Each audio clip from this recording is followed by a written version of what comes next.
Alban. Hello, good morning. Can you hear me? Good morning.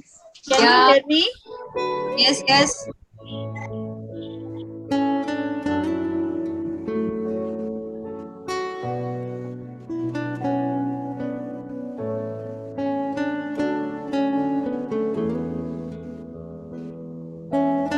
Hello, Dr. Sushmita.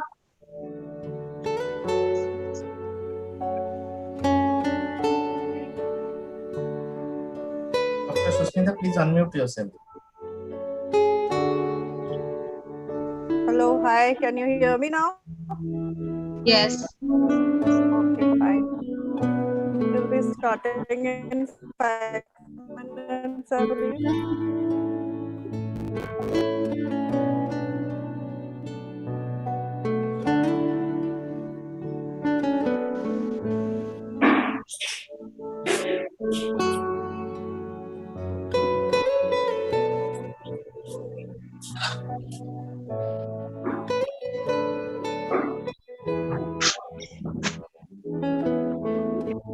Hello, good morning, everyone.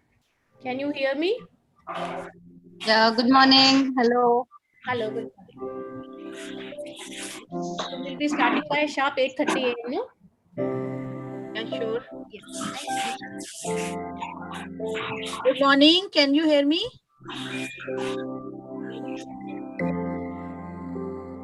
Yes, ma'am. Okay. Good morning. Good morning, ma'am. Can you hear me? Yes, you are audible.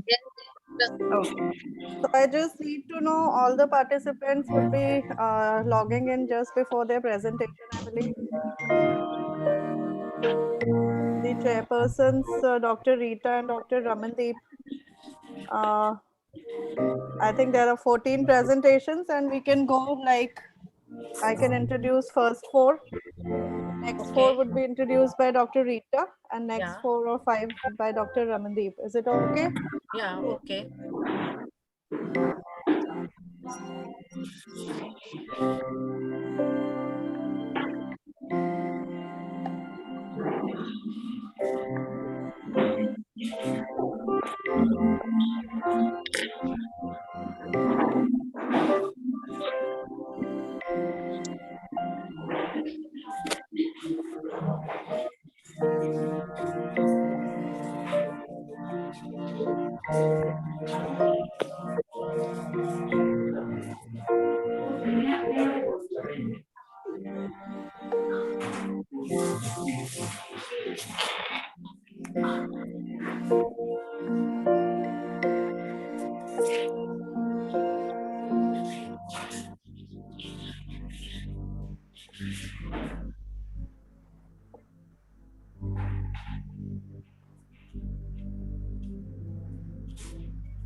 Mister Puneet, अब मुझे जो oral papers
Good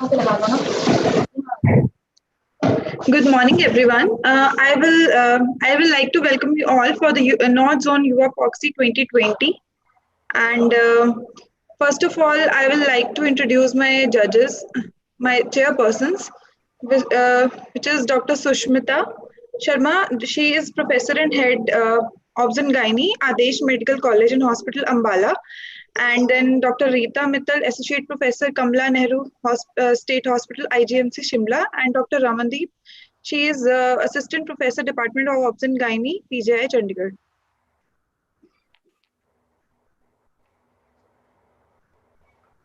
Hello, good morning. Good morning. I am professor. I don't know how there was a mistake. I am professor. Okay. Okay, ma'am. No issue. Sorry. It doesn't matter.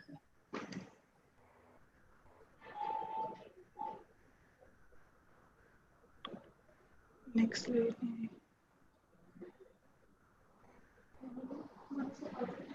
I request my chairpersons to please introduce our judges for the oral paper presentation.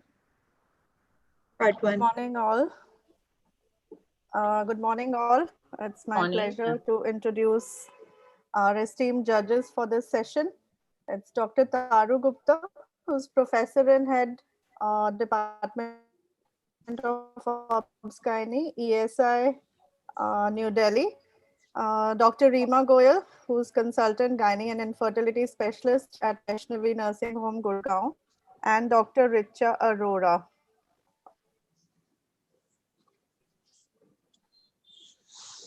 Okay, so we have this session of oral paper presentations, and we ask our participants to stick to time. And may I invite the first speaker for the session? Ma'am, so our first speaker is, pardon? Ma'am, 7 minutes will be given for the paper Did I presentation. invite the first speaker? Yes, ma'am. She is Dr. Kankana. Yes.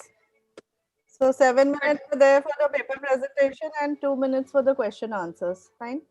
Yes, ma'am. So first speaker is Dr. Kankana, who will be speaking on evaluation of maternal biomarkers of fetal neural tube defects, a case control study.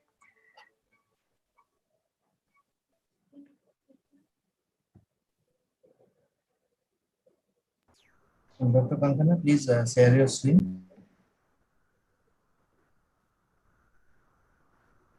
Good morning. Screen 9, 7 of 5, 2 minutes. Good morning, ma'am. Yes, please do a full screen mode, the PowerPoint. Okay.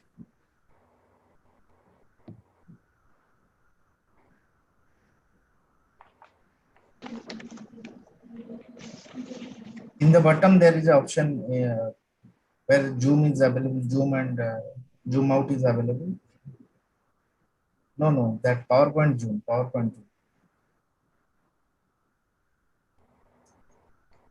Where time is showing, laptop's time is showing, there was an option. Yeah. I will do it. Slideshow. Yes. Good morning. My topic is evaluation of maternal biomarkers of fetal neural tube defects.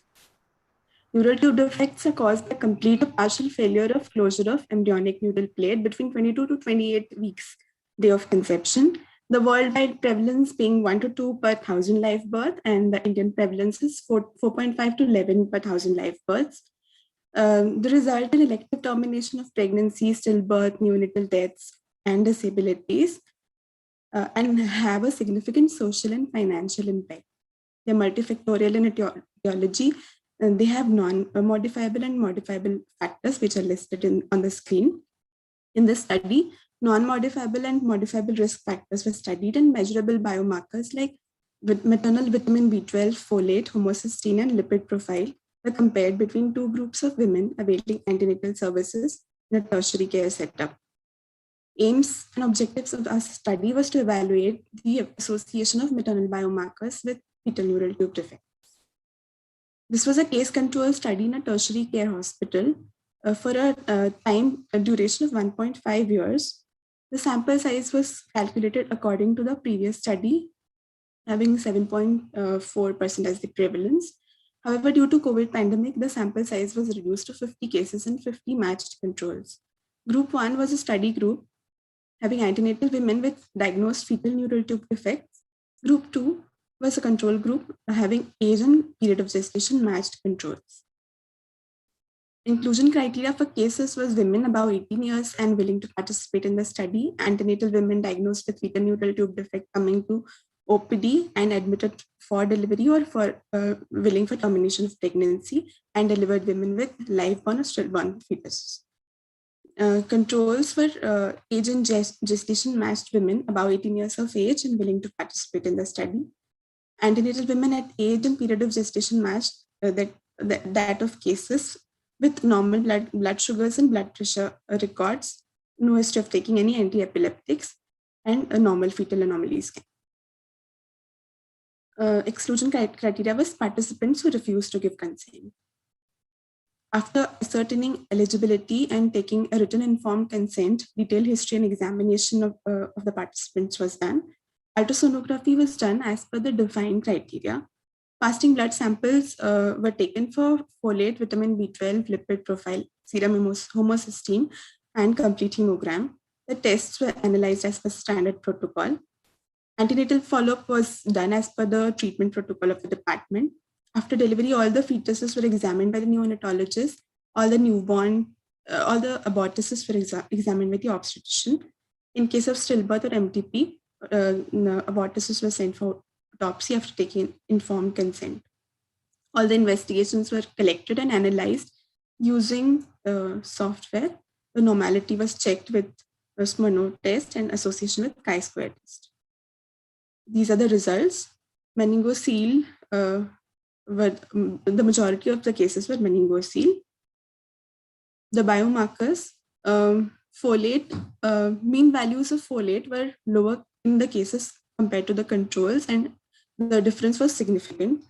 The values of homocysteine mean values were higher for the set cutoffs for each trimester, and the difference was significant, the p-values being 0.001 in the second trimester and 0.015 in the third trimester.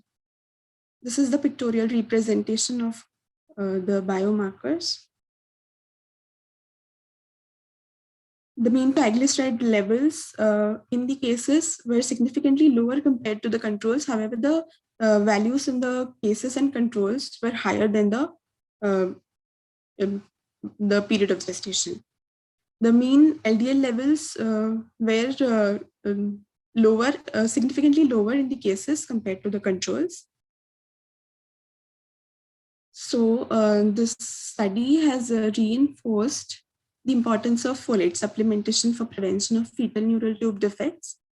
It has also found a causative relationship between the higher levels of serum homocysteine and lower levels of total cholesterol and triglycerides in the fetal neural tube defects. Periconceptional supplementation of folate and B-complex vitamin and control of lipid profile may help in prevention of new cases and help in reducing the burden of neural tube defects. Thank you. So, Dr. Kankana, number one observation was that you had enrolled the patients with antenatal patients with age of 18.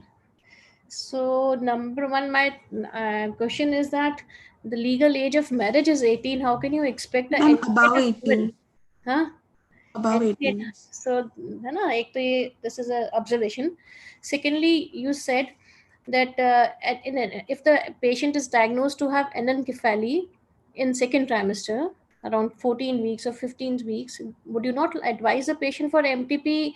The patient, how can this patient be followed in third trimester? No, ma'am, we have taken patients who had come to the MTP OPD also. First, they came to the antenatal OPD because they were referred from somewhere else. Then they were sent to MTP OPD as per the protocols. How many patients were such cases of NTDs who were terminated at second trimester, and how many were there who continued till third trimester? This is not shown, no? Ma'am, we had 13 second trimester abortions. Because this was a COVID pandemic, we had patients coming directly to the emergency at advanced period of gestation. Okay. So you had analyzed folate levels, homocysteine, cholesterol, and vitamin B12. These 4 markers were done. Yes, ma'am. Okay. So, and what do you know about the proteomic analysis? Have you heard about the proteomic analysis of maternal serum to identify neural tube defects? This is a recent in the literature. Do you know anything about it? See, folate, we all are aware. Hai Yes, ma'am. Okay. Okay. So, what can you tell us? What is a recurrence of neural tube defects after 1 NTD or after 2 NTDs? No. Achha, tell me how much the folic acid will prevent neural tube defect in a subsequent pregnancy.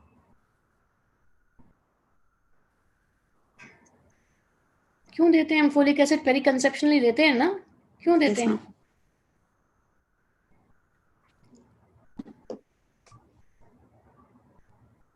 Also, what advice are you going to give to your patients who have come with first NTD?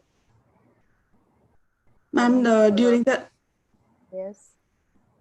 Ma'am, I will ask them to take folic acid 5 milligram during the next conception, preconceptually, 3 months before conception. Also to get early booking and early booking in the higher setup so that their evaluation can happen. In any of your cases, were there cases of recurrent NTD, or these were all just first cases? There was one case of recurrence, ma'am. Okay. So did you look for something else in that also? Ma'am, I had looked for I had looked if there were other malformations, because if this is any syndromic etiology, they will have renal anomalies or bone defects. In any of the cases, did you have any homocysteine levels which were lower also? Because that is also associated with NTD. In some studies, they have mentioned. Ma'am, in the cases, I got all the patients with high. All with high. Patients did you have any patient had a history of particular drug ingestion? No, ma'am. No, ma'am. No anti-epileptics, no hypolipidemics, no anti-diabetics. No patient was having diabetes also. Okay, then thank you, Dr. Kankana. I want to make one comment. Yeah. First of all, I feel the sample size is very less because the this disease is not that much frequent that every patient will get this. So the sample size is very less. And Dr. Kankana, whether you took the history of folate intake in patients who had NTD, who were diagnosed with NTD, whether you took the history, whether they took folic acid in periconceptional period or not? Yes, ma'am. I had taken history for preconceptional and in pregnancy. So none of the patients had a history of intake of folate in the preconceptional period. Yeah, I feel it is very commonly prevalent these days that the folic acid is started in the first trimester or even before first trimester. Conception. Yes, ma'am. First trimester. All of them gave 45 out of 50 patients gave me the history of first trimester intake of folic acid, but in those not in periconception, not preconception. Okay. I think we'll have to wind up with this because we have to keep the time limit. And thank you, Dr. Kankana. And now I invite the next speaker, Dr. Dr. Ramanpreet, who will be speaking on use of anti-shock garments in obstetric admissions. Shall I share my screen, ma'am? Yes, yes.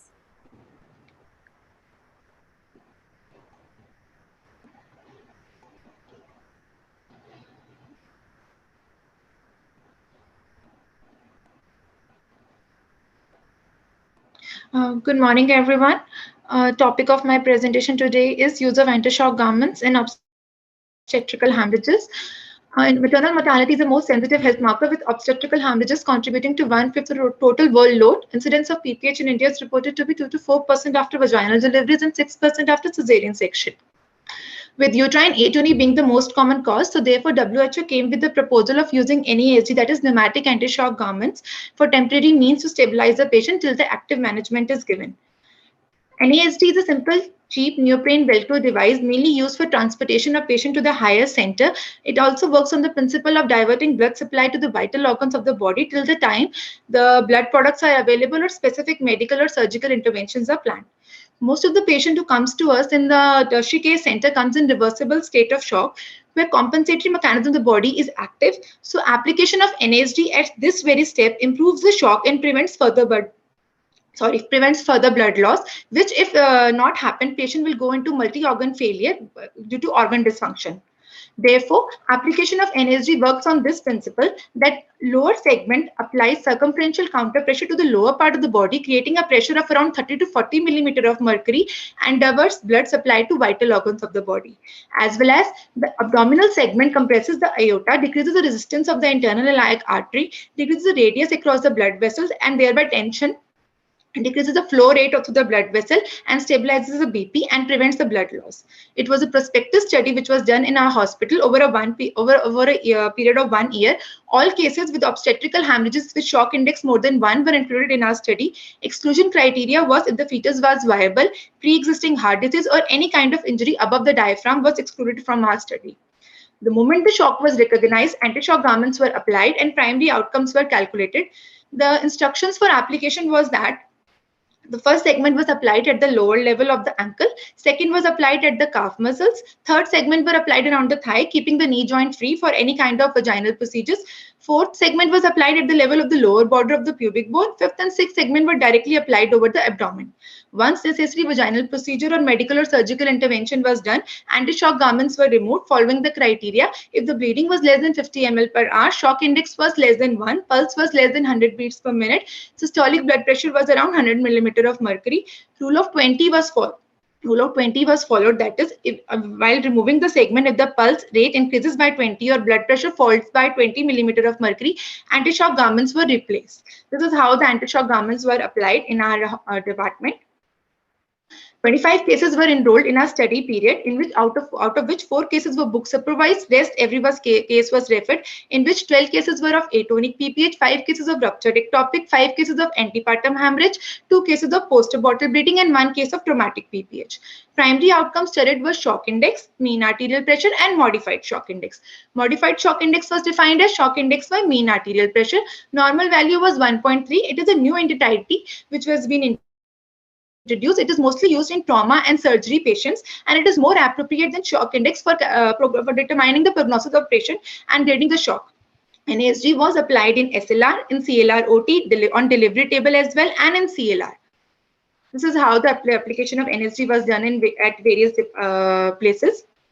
This table shows the primary outcomes which were studied. Almost every patient was in grade 3 or grade 4 shock on admission, and 30 minutes after application of NASG, you can see there is a dramatic fall in the shock index and an improvement in the mean arterial pressure and modified shock index, which is just a temporary step, primary step in resuscitation till the time blood products were available, and you can see the patient has improved. It was a boon for us because necessary medical and surgical interventions were planned depending upon the vitals of the patient. 3 patients you can see were referred to us in an irreversible state of the shock, which even after application of NASD, the vitals were still unrecordable, which implies the importance of NASD during transportation, thereby strengthening the referral system and decreasing maternal morbidity and mortality. Again, this is a mean of shock index and mean arterial pressure and modified shock index. On admission, you can see almost every patient was in grade 3 or 4 shock. 30 minutes after application, the highlighted part shows the improvement in the primary outcome, and end result before removal, almost every patient had stable vitals. Secondary outcomes which were studied were inotropes use, amount of blood products required, necessary medical or surgical intervention, ICU, HDU stay, and complications equally. Inotropes were used in 15 patients, were mostly used intraoperatively just to stabilize the patient and were tapered off immediately after the surgical intervention was done. Blood issue time ranged from minimum of 10 minutes if the patient was already book supervised to 45 minutes to maximum 2.5 hours if the vitals were stable. There was no case of blood transfusion reaction in our study. There were 9 patients who required HDU stay and 1 patient was admitted in ICU for 3 days. 7 patients required mechanical ventilation post-operatively. 3 patients were referred in an irreversible decompensated state. Mostly medical intervention and conservative surgical intervention was done after application of NASD. Almost every patient was had GCS of 15/15. Only 4 patients had GCS less than 8 after application of NASD. Duration of NASD was minimum of 1 hour to maximum 16 hours. There was no side effects noticed after application of NASD. However, 5 and 6 patients complained of difficulty in breathing when segment 5 and 6 were closed, which were loosened later. There was no complications equally, except 1 patient who developed ischemic hepatitis with AKI, which also got improved later. The outcome was favorable.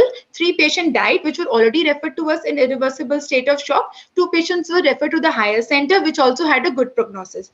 Comparison of shock index was done between NASD applicants and non-NASD applicants, and shock index was seen in these patients. You can see the blue line. These patients had nearly similar hemodynamic profile and similar diagnosis and similar amount of blood loss to prevent the bias. Shock index, you can see the blue line. There was a dramatic fall in the shock index after application of NASD, and before the NASD was moved, nearly every patient had normal shock index and a good prognosis.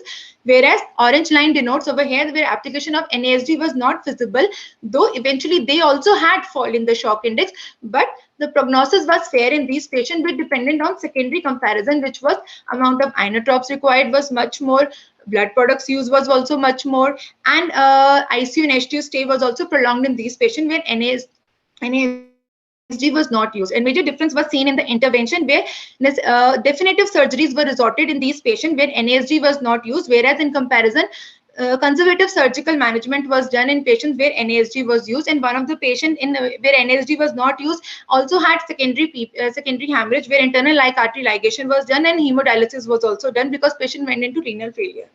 Thus, in the end, I would like to say use of NASD do make a major difference for the need and quantity and duration of inotropes required, blood products required, ICU, HDU stay, what kind of medical and surgical intervention we plan for the patient, and decreasing the castrating surgeries like C hysterectomies, which can be replaced with less dramatic intervention, and eventually decreasing maternal morbidity and mortality. So in the end, I would just like to say, make every drop of blood count in the country like ours where every other woman is anemic. Thank you. So Dr. Ramandeep, sorry, yeah. Yes, ma'am. Although as per my knowledge, this anti-shock garment is basically a first aid tool to transfer the patient, to stabilize the patient, and to transfer the patient to a higher referral center. In your study, in the patients you enrolled, all of the patients had vaginal delivery, or I mean to ask, what was the use in a case of cesarean section? Whether any of the patient was a case of cesarean section where you had used this? You are not audible. Please unmute yourself. Ma'am, am I audible? Yeah. Ma'am, vaginal deliveries were no doubt there, but ma'am, patient of antepartum hemorrhages where surgery was planned, anti-shock garments with the fetus was dead. I mean, intrauterine fetal demise were there. Anti-shock garments were applied on admission, and they were taken for cesarean section also, and even introp also. When we had one case of traumatic PPH, descending cervical artery got lysed. So, ma'am, anti-shock garments were applied intraoperatively also just to maintain the vitals of the patient. So not only in vaginal deliveries, in the cesarean section also, in which the fetus, there's intrauterine fetal demise, or you are suspecting there's prophylactically also, ma'am, we can apply the lower part of the segment because vitals will be maintained when we are planning surgeries like surgeries of placenta, excreta and all that. So ma'am, here also anti-shock garments can be used, not only for transportation. That was my only main of presenting it, because we all know that it is for transportation only, but ma'am, we use in a tertiary care center for every patient of shock, for which was more shock index more than 1. Okay. What I also believe that mainly used for transportation, and once the patient is there in the tertiary care center, the other measures are also started simultaneously. So yes, as such, the role of NASD alone, we cannot just predict, though it's a very good thing. And shock index did improve, but that the improvement, there were confounding things like you were doing all the resuscitations. Yes, ma'am. You were doing all the resuscitation measures simultaneously. Yes, ma'am. 1 liter of fluid was definitely, because it will be unethical if you don't give fluid and just apply anti-shock garment. But ma'am, you can. Yes, ma'am. But ma'am, the point was that over here, ma'am, before the blood products were available, the shock index got improved, which was reflected directly in the prognosis of the patient with a less duration of hospital stay, less amount of blood products required. Because if the shock index was improved and modified shock index was also improved, and we've transfused the blood also, even if the HP was 7 and the vitals were stable, we can resort not only to blood transfusion but other methods also, ma'am, like iron sucrose can be given, which can delay multiple blood transfusion, pulmonary edema, and other complications which can happen. And also patient will be in reversible state of shock, will not go into irreversible state. As you can see, we had 3 patients who had, even after application of NASD, the vitals were unrecordable because they were referred to us in irreversible state of shock. Yes, ma'am. So not only in transportation, but in every medical college, if the patient comes, it is a first aid, no doubt, but the vitals improve, ma'am. Anxiety of doctor, surgeon, anesthetist, everything decreases that we witnessed in our study, because vitals were very well maintained. Anesthetist was not shouting for blood in the OT also, because though patient was being resuscitated with fluid also, but half of the part was being done by anti-shock garment also. How do you disinfect this? Okay. How do you disinfect this NSASG? How Haan do ji, you ma'am? disinfect it? It is a reusable. How do you? No. How do you disinfect it? Ma'am, we use the bleach solution 0.05. Once the anti-shock garments are removed, first of all, with the gloves, you have to remove the tissue particles and the blood whatever is there on the anti-shock garment. Then you disinfect it in the bleach 0.05% solution. Dip it in the bleach solution with 30 gallons of water for 20 minutes, and then after you can wash it in the washing machine with the normal disinfectant and keep it in the sun to dry out, and then you can reuse it again. Okay, Dr. Ramanpreet, hello. Yes, ma'am. What time do you think like the minimum time to apply the NSG should be there? Does that also affect the outcome? Yes, ma'am. In our case, anti-shock garments were directly applied the moment the shock was recognized. I mean, the patient came, shock index was vitals were taken, shock index was calculated, anti-shock garments were applied immediately, even before the cannula was applied, ma'am. This is the crux of this only, that the patient should not go into a reversible state of shock. I just wanted to know that what is the time duration of applying the anti-shock garment? Time duration. Okay. Yeah. Ma'am, anti-shock garments can be applied with the help of more than one person also. It hardly takes, ma'am, less than 5 minutes if more than 2 persons are applying. Segment 1, 2, and 3 can be applied with the help of more than one person. But segment 4, 5, and 6 should be applied with one person also, because small amount of training is required in this for application of NASG, so that you do not directly compress the abdomen a lot, because the foam ball is the time. Yeah, I think so that is what, if you are applying in 5 minutes and you're not giving any resuscitating fluid, will that help the patient to come out of the shock? No, ma'am. Like the patients are received in shock? No, ma'am. It's, as you can see, it is a group effort, ma'am. Whenever the patient comes in shock, one resident directly goes and applies NASG. 2 residents go. Other sisters are working on the other part, applying, resuscitating the patient, ma'am. It is a group effort, ma'am. Everything is happening simultaneously only. We cannot I think we stop over here. This is a good. Can I have a question, please? Dr. Arora is asking some question. Dr. Arora. Am I audible? Yes, ma'am. Am I audible? Yes, ma'am. Last question. I just want to know what were the. Ma'am, hello. Can I ask you, Raman? Hanji, ma'am, your voice is not audible. Rate among patients in whom you didn't apply. Ma'am, mortality rate in with patients with India, we lost only 2 patients where application of NASG was not feasible, and that too why? Because, ma'am, they were already referred to us in irreversible state of shock. We did perform hysterectomy also on one patient, the last patient I showed you of the shock index. The shock index was increasing. The patient had ICU stay also, but we did lose the patient because she went into sepsis and then multi-organ failure as well. But, ma'am, as you can see over here, NASG was not used because we had only had one NASG in our department, and that NASG was already applied to one patient. So I believe that. Question: what is the cost of this garment? Ma'am, sorry, it's not audible. Ma'am, come again. Cost of this garment? Cost. Ma'am, cost is around 3,000 rupees. Ma'am, one NASG costs 3,000 rupees. In our department, it was given by YUVAAFOGSI Foundation, and now we have two NASGs because we had a very much great improvement with NASG, so we requested for two NASGs in our department. 3,000 rupees, ma'am, and it can be used multiple times. Thank you. Thank you. I think we move on to the next speaker. Dr. Shikha is not there. So the next speaker would be Dr. Nilima Yadav, will be speaking on a comparative study of fetal-maternal outcome of varied maternal postures during labor. So Dr. Nilima.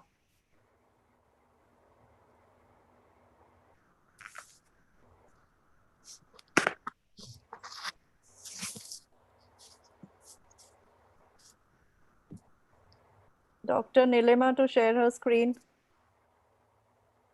Yes, ma'am.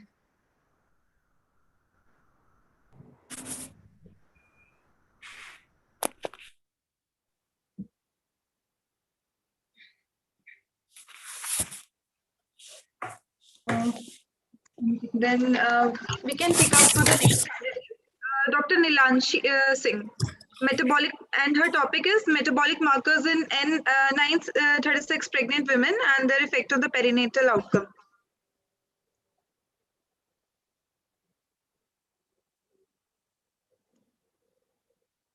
Dr. Nilanshi, are you there?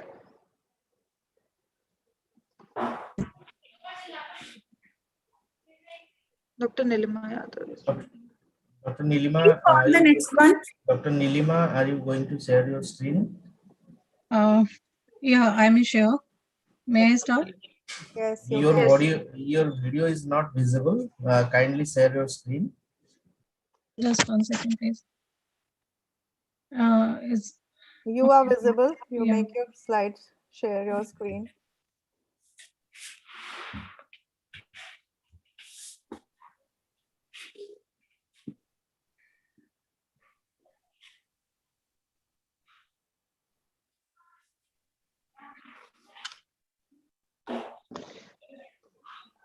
Some problem in sharing Are you using a laptop? Yes, I'm using on laptop. Now I'm starting my screen share. There is a share screen option in the Zoom. Is it visible? Yes, yes, yes, it is now started. Yes, start fast. Go on full screen mode. Okay. Yeah. So a very good morning to respected faculty members, myself Dr. Nilima, and I am presenting my paper on comparative study of fetal-maternal outcome of varied maternal posture during labor. MMR in India has declined sharply from 398 to 113 from 1997 to 2018, but an HP goal of 100 by 2020 has yet not been achieved. 15% of total maternal deaths worldwide occur in India, and 75% of them are due to direct obstetrical causes, and hemorrhage being the biggest culprit. Colin MMR has come up with alarming rise in cesarean section and placenta accreta. Can we do something to reduce cesarean rate to WHO 15%? Yes. One simple measure is by changing maternal posture during labor. Historically also, our women were mostly delivering in upright posture with abducted thighs. Then why we conduct delivery in conventional dorsal lithotomy position? Because it is how we are taught in our PGTs. Moreover, it's easy to monitor fetus doing CTG, take operative interventions, forceps, ventouse, and episiotomies in this very position. But here we forget to consider effect of this conventional position on progression of labor, maternal and fetal morbidity. Maternal posture variation reduces dystocia in labor. Non-recumbent position reduce muscle tension, so there is decreased pain perception, decrease in analgesic requirement, and decreased rate of abnormal fetal heart rate patterns. It helps fetus to rotate by better alignment while passes through pelvis, and also makes uterine contractions stronger and smoother, so reduces oxytocin requirement and duration of labor. So a prospective randomized case control study was undertaken in Department of Obs Gynae Galaxy Hospital, Lucknow from Jan 2015 to December 2019 to study effect of squatting position in physiologically improving efficiency of parturition, reducing duration of labor, improved maternal and fetal outcome, decreased requirement of operative interventions and episiotomies, reduced reporting of severe pain during labor, while only slight increase in labial tears and estimated blood loss. Total 140 patients were selected randomly and were grouped in 74 squatting group A versus 66 control group B. Squatting group patients were kept ambulatory in first stage and given a squatting position in second stage, while control remained in conventional dorsal lithotomy position throughout. In both the groups, patients were given injection oxytocin for augmentation if the need was there. AMTSL done with 10 international unit injection oxytocin IM, and patients were followed till 48 hours postpartum.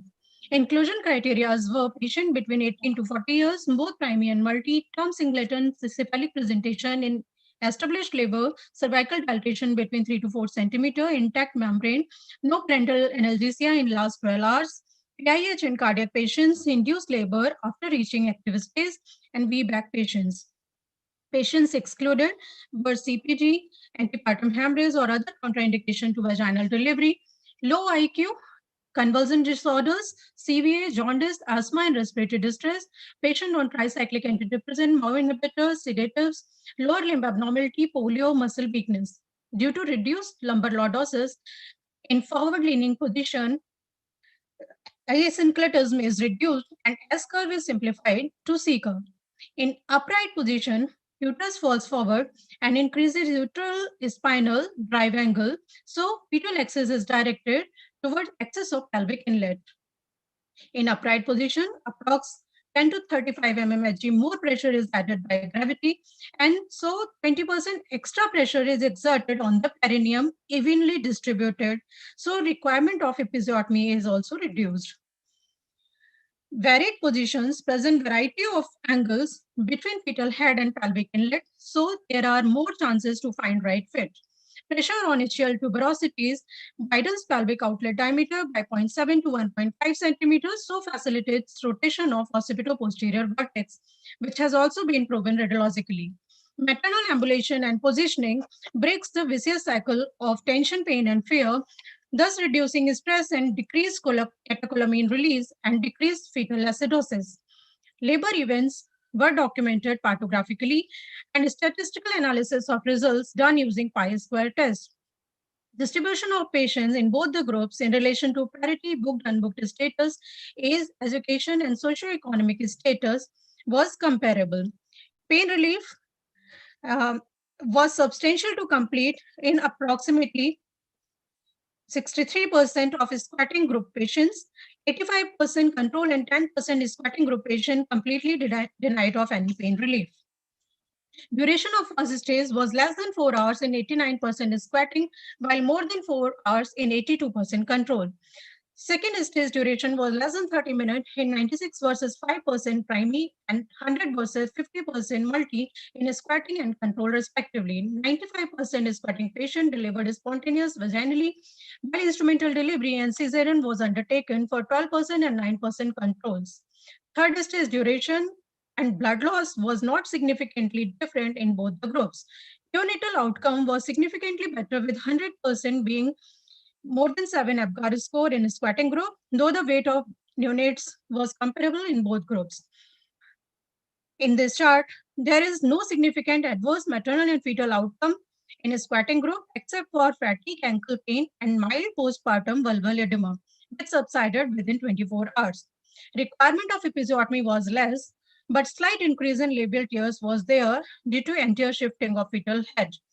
So from this study, we infer that squatting provides all the advantages of upright position with better maternal and fetal outcome. There is no obvious medical or surgical contraindication to squatting. So its advantage can be extended to midwives and ANMs working at peripheries because it does not require specialized training or instrumentation. Well-designed, suitable size trial of a squatting dorsal position are strongly recommended. Mothers should be given choice of posture in labor, and supine position should not be imposed. Thank you for the patient listening. Thank you so much. Dr. Nilima? Yes. I have one question. Yeah. Why did you choose not to give analgesics in the squatting group? Actually, my purpose was in the study also to compare the pain relief by giving mobile position, ambulatory position to the patient. in comparison to the control group where they are mostly restricted to beds in dorsal position. So if we are giving analgesic, then it would be difficult to compare the pain relief. So how did you score the pain? Pain relief score was undertaken. There is pain relief score. I just describe this as the subjective description of pain relief was there based on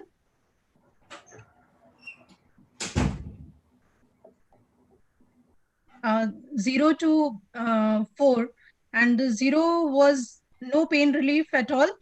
1 was relief not to desired extent. 2 was substantial relief, and 3 was complete relief. So what was your name of this score? Ma'am, this is subjective pain relief score.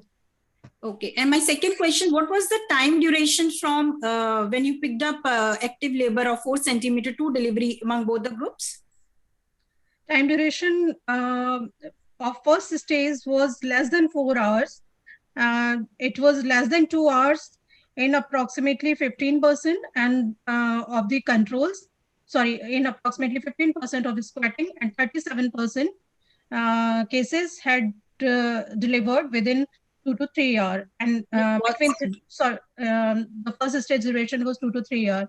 And approximately 36% patients in a squatting group had the first stage duration of 3 to 4 hours. Was there any statistically significance in shorter duration of delivery among patients who were chosen to give squatting position? Yes, ma'am, it was significant statistically.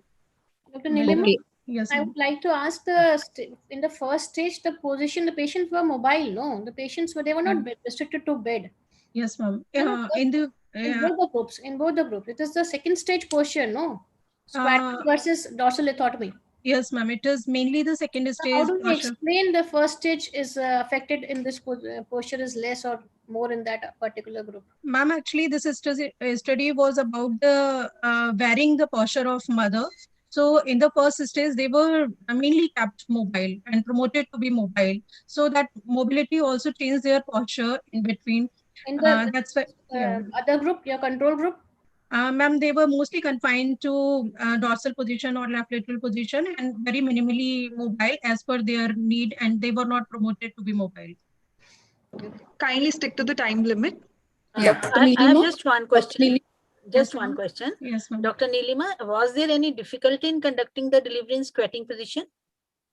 You told everything good about the squatting position, but was there any difficulty? Ma'am, sometimes the faced by somebody? Ma'am, sometimes with the patient being less cooperative in squatting position, they were not giving episiotomy. It must be slightly, I feel, difficult. Ma'am, actually, the squatting position was right on the delivery table with the head elevation was there, supported back was there. So we tapped in between totally on patient's effort, and in between gave the back support to them. So as and when we required to give episiotomy or any intervention, we just supported them on the back and gave it. So not much difficulty, just a little bit more help of the nursing help. More of nursing help is required, little more. Okay. Last question, you didn't have any case of OSs in your 145 deliveries or 90, whatever, 70 deliveries in squatting position? Yes, ma'am. I have not noticed. Because that incidence, I think, is more with the squatting position. Yes. So that should be one of the objectives should have been that no OSs in all the group. Okay, thank you, Dr. Nilima. Thank you, ma'am. So next speaker is Dr. Nilanchali Singh, who will be speaking on metabolic markers in 936 pregnant women and the effect on perinatal outcome. Dr. Nilanchali. I'd like to share my screen, please.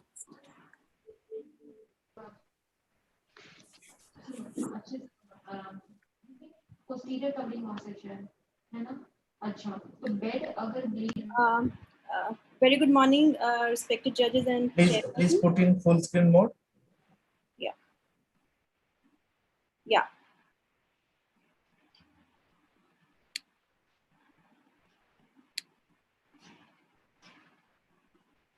So is my slide seen? Yes. Okay, thank you. So I'll be talking about metabolic markers in 936 pregnant women and their effect on perinatal outcomes. Obesity is a public health problem, and obesity during pregnancy increases the risk of various adverse clinical outcomes, and it increases the risk of GDM, preeclampsia, cesarean section, hemorrhage, etc. This is well established, and even the newborns from obese mothers have higher risk of large for gestational age babies, macrosomia, even small for gestational age babies. There are various studies which have been evaluating the role of these metabolic markers like triglyceride and maternal glucose levels. And we also know that not just perinatal outcomes, but also the cardiometabolic disorders in mother has an effect on long-term outcomes of the babies, like childhood obesity, early onset diabetes, etc. Lancet recently published that a periconceptional maternal health is very, very important, and one should focus on it. It's a very critical period. But even after all this hue and cry, we are still focusing on, are we still focusing on the maternal metabolic health? I don't think we are. We have not included metabolic markers during our preconceptional counseling completely. So this study was conducted because we wanted to study the effect of metabolic markers on maternal and fetal outcome on our in our women.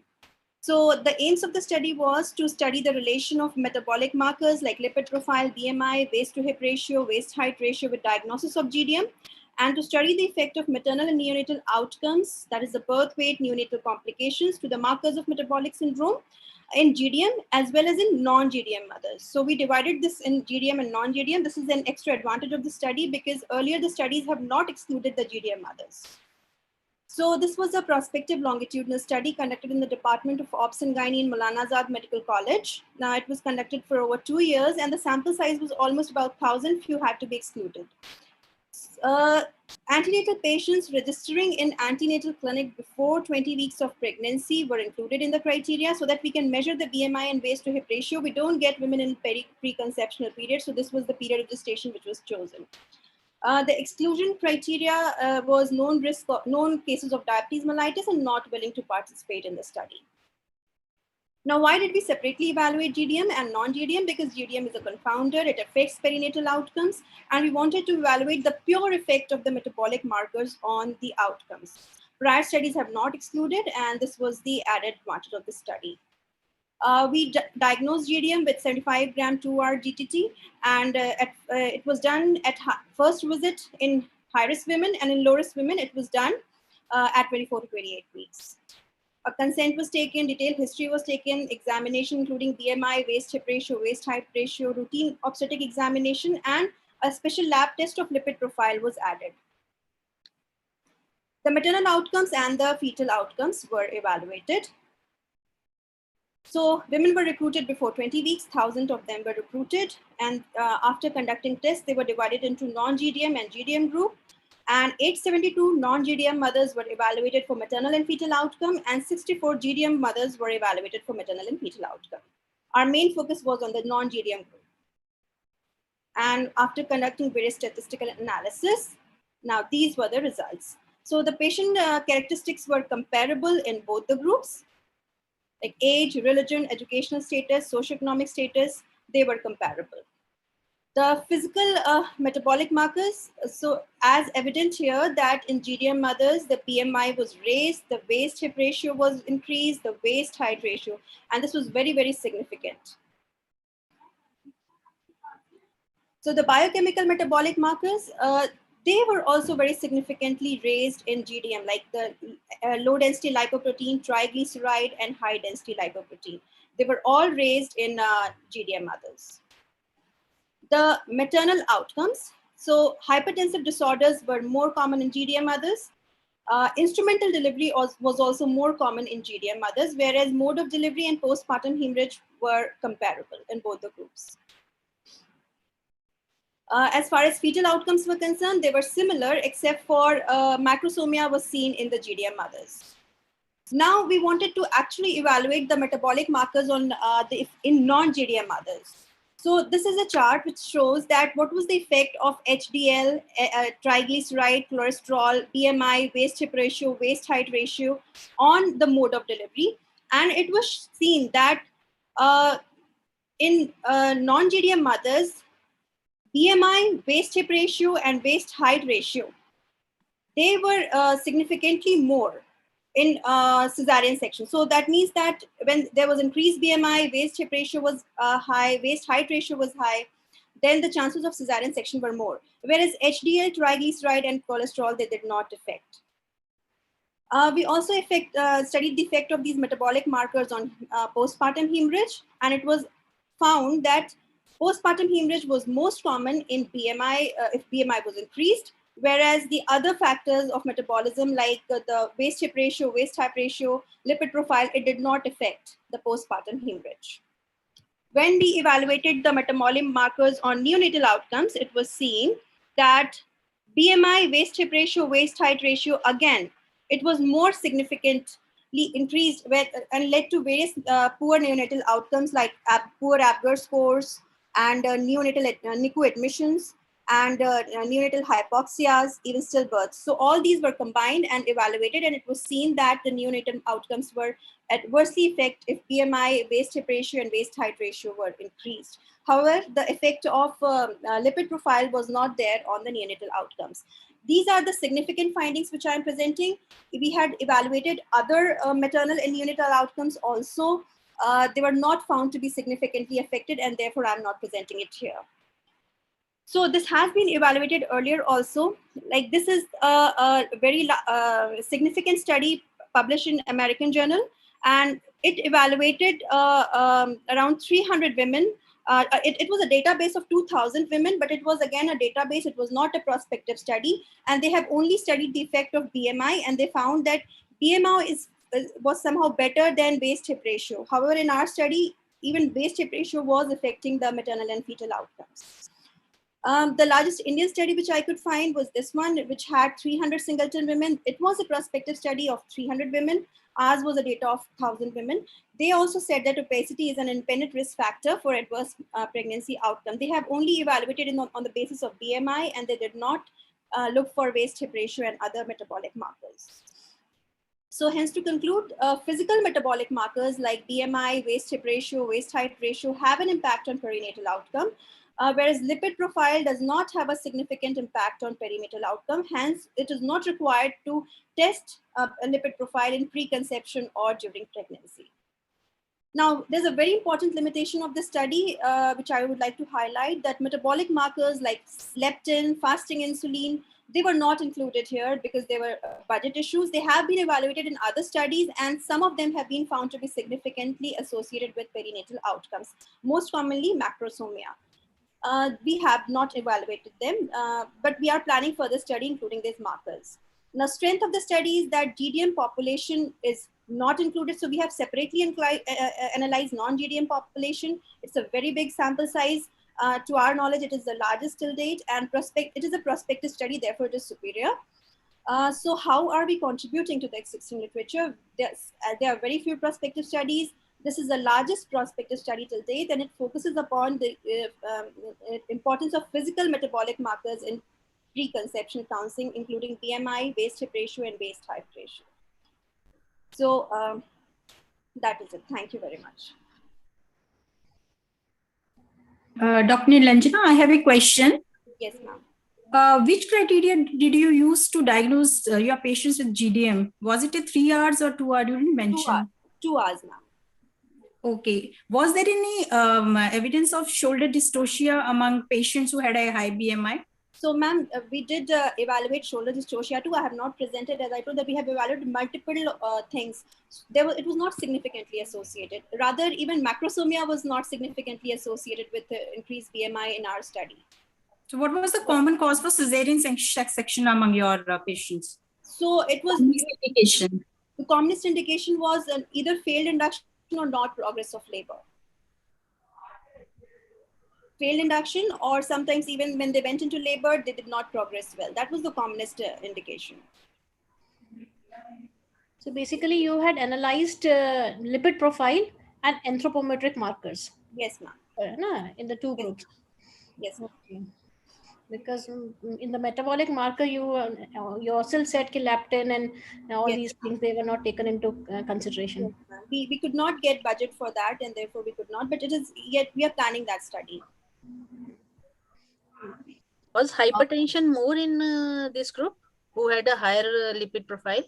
No, ma'am. Even hypertension was not there. Only postpartum hemorrhage was most common in lipid profile was not at all affecting any perinatal outcome. Any perinatal outcome. Then why PPH was more? PPH was more in increased BMI women and in women with. So obesity has earlier also been associated. Basically, one of the arm was obese patient. Obese patient. It was basically obese patient. Increased BMI. Ma'am, no, ma'am. It was not with obese patient. Actually, these 873 women, on the basis of their BMI, we have analyzed the data. Like, so it was even, so lesser BMI women had lesser complications. Increased BMI women had increased incidence of cesarean section, increased incidence of PPH, and increased incidence of neonatal complications. But why PPH was more if the macrosomia was not more and the other parameters were not affecting? Why PPH was more? Ma'am, obesity has been linked with increased risk of hemorrhage earlier also, in earlier studies also. Now we can think that it leads to abnormalities of uterine contractions, abnormal progression of the uterine of the labor, and that can be the reason that prolonged labor and all those things. And as I said, that there's increased risk of instrumentation also. Probably poor maternal bearing down effort, increased instrumentation, and all those have increased risk, led to increased risk of postpartum hemorrhage. Okay, thank you. Thank you. Dr. Nilanchal? Yes, ma'am.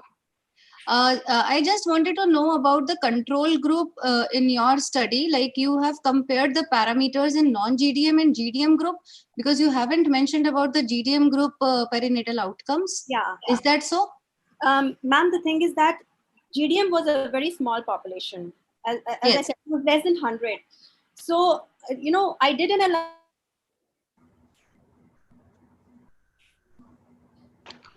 You are not audible, Dr. Nilanchal. I request all the judges to please stick to the time.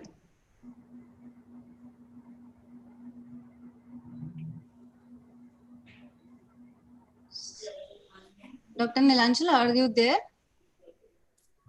You've lost her. Yeah, I think she is not there. I think we can move to the next speaker then. Should I invite the next speaker then? Yes, ma'am. So the next speaker is Dr. Indrani, who will be talking on cell-free fetal DNA, how acceptable and reproducible it is.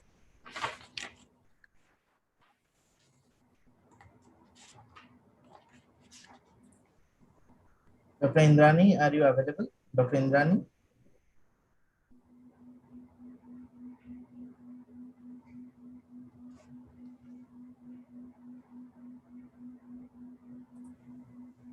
Ma'am, we can go to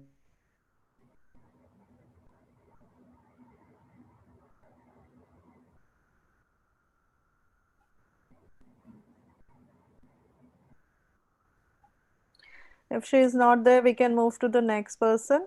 Dr. Neha Chaudhary, please share your screen for study of socio-demographic factors and maternal fetal outcome in pre-eclampsia and eclampsia cases. Dr. Neha. Is she there? Dr. Neha. I think she is also not there. Attendance is so low. Dr. Nikita is here. Dr. Nikita. Then we can call the next speaker, Nikita Gandotra. She will present on placenta accreta spectrum, management and its maternal and perinatal outcome.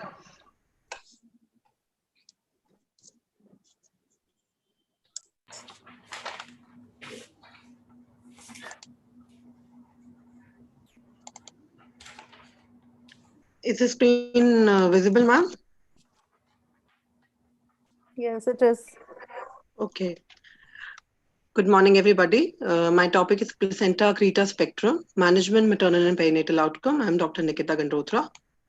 Placenta accreta spectrum, as we all know, is a general term used to describe abnormal trophoblastic invasion into the myometrium of the uterine wall.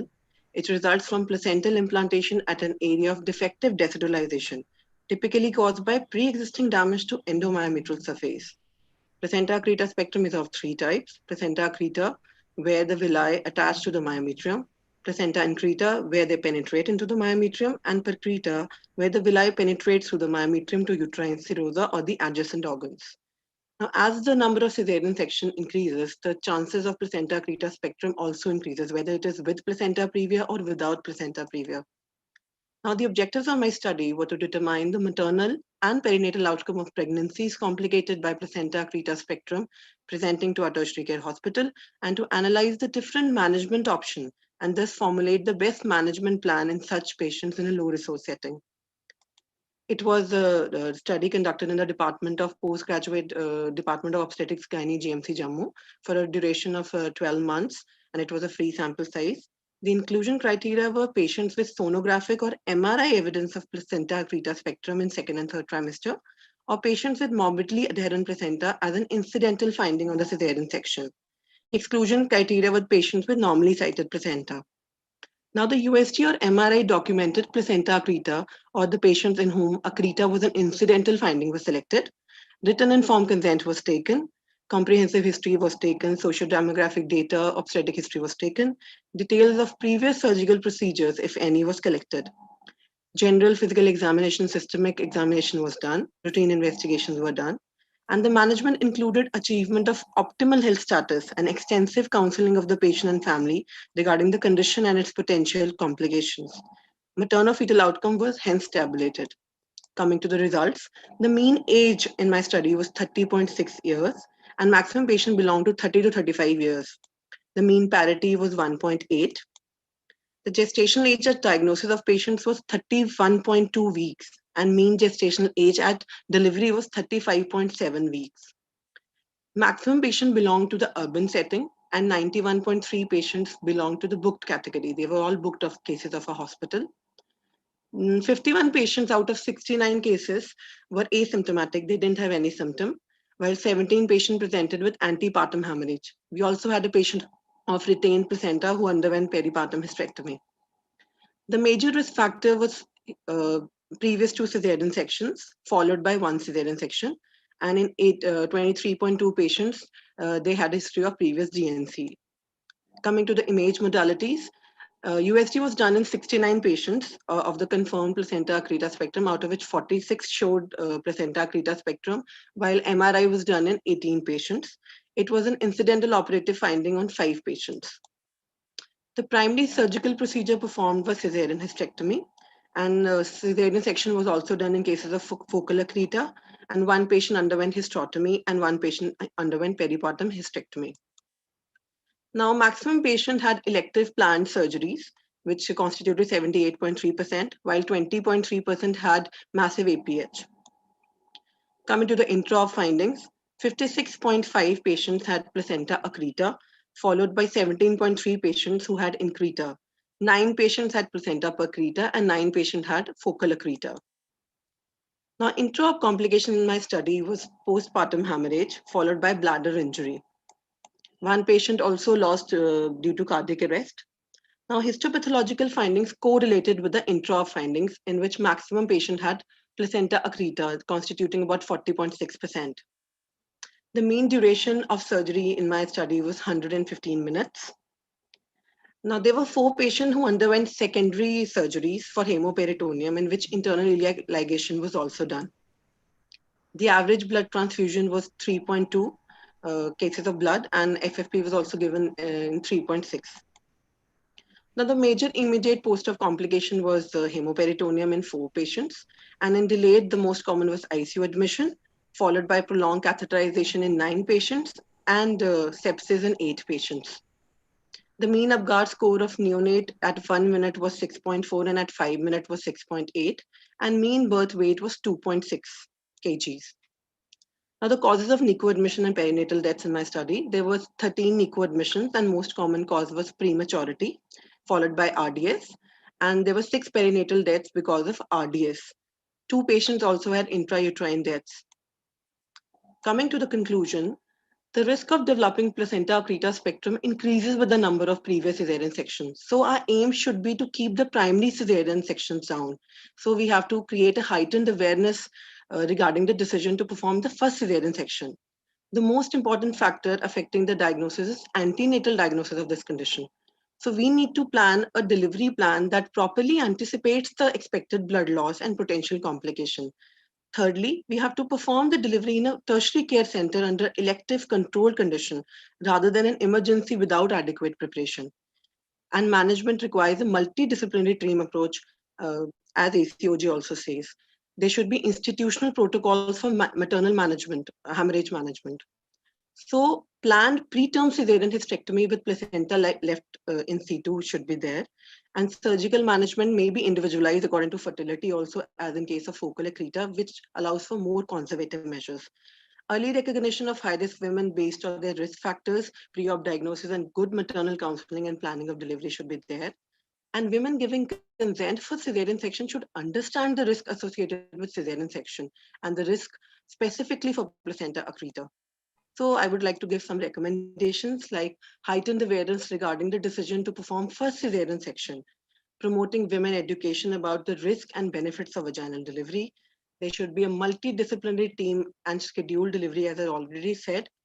Recommending a cesarean hysterectomy based on image findings is the most reasonable and safest method, and plan the delivery between 34 to 36 weeks, as FIGO and ACOG says.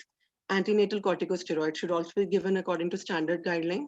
And there are now few conservative measures like myometrial reconstitution and triple P procedure, which avoid incising the vascular placental venous sinuses and excise the myometrium, but they need surgical expertise. An expurtative approach or forceful removal of placenta should be abandoned totally. Thank you very much. So, Dr. Nikita, my first question to you is that whether the study design was a retrospective or a prospective? Ma'am, it was prospective study. So, in the prospective, you have to give a sample size. It cannot be free sample size. But as per literature, you can give. You have to have a sample size before proceeding to study. Number two, you have what was the time of enrollment?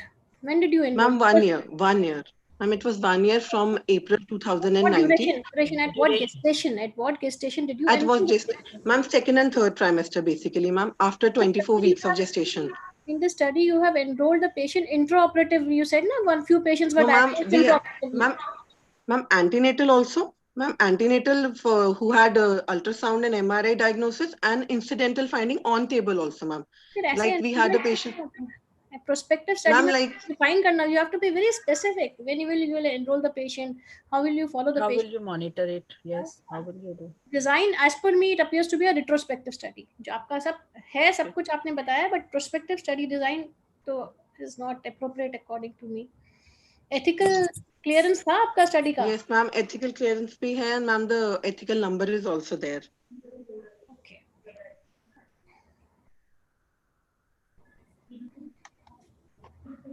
Okay, what was the correlation among patients who were diagnosed by ultrasound and they were confirmed by MRI? Yes, all the ones? Yes, ma'am, they were confirmed. The confirmed cases when they were opened, they were placenta accreta also, and histopathology also confirmed it. Whereas 5 patients had normally cited placenta, but it was an incidental finding on table. Those were subjected to MRI or only ultrasound? Ma'am, they were only ultrasound. MRI was done only in suspected 18 patients only, ma'am. 69 patients underwent it, but MRI was done only in 18 patients. Okay. Did you take a history for any surgical curettage among these patients? Yes, ma'am. Yes, ma'am. Proper history was taken about previous history of myomectomies, previous surgeries, uterine curettage, and it was the third highest risk factor in my study, 26.2%. Dr. Nikita, how many previous cesarean sections, and does the one or two previous sections matter your this thing number of placenta? Usually it's saying previous cesarean. Yes, ma'am. As the number of cesarean section increases, the incidence of placenta accreta spectrum also increases because the adherence increases. In my study also. Major was previous to, but the main cause was previous to cesarean, the main risk factor.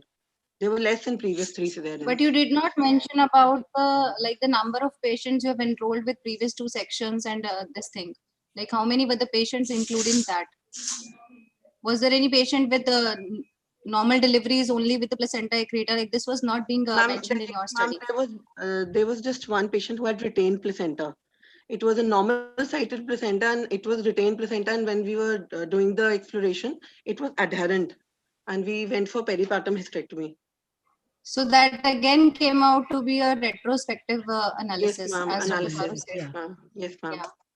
And what was the fistula formation you have shown on one of the slides? Fistula, 2 cases had fistula formation and they were uterocutaneous fistulas, ma'am. They presented after 3 to 4 weeks with sinus, draining sinus. And then we went for the...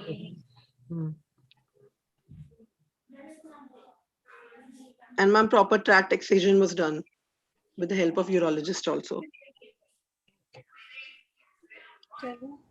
Now let us thank you, Dr. Nikita. Thank you so much, ma'am. Thank you. Yes, Dr. Neha Chaudhary has joined due to some technical issues. Earlier, she's not able to unmute herself. Just allow him to present. Now she can present, Neha Chaudhary. Yes. She is there, Neha Chaudhary? Okay. Now I invite Dr. Neha Chaudhary to present her paper. And her paper is about the study of socio-demographic factors and maternal and fetal outcome in preeclampsia and eclampsia cases. Good morning, ma'am. The topic of my case paper presentation is study of socio-demographic factor and maternal and fetal outcome in preeclampsia and eclampsia cases. Preeclampsia and eclampsia is a major health problem, ranked second in the world. Causes maternal mortality and morbidity, account for 2 to 8% of all pregnancy globally. 14% of the maternal death in India is due to hypertensive disorder, and prevalence is underestimated due to underreporting. Despite India progressing noticeably in curbing maternal mortality and mortality, country is still lagging behind as per MDG mandate, and will help us to identify the gap in the management and will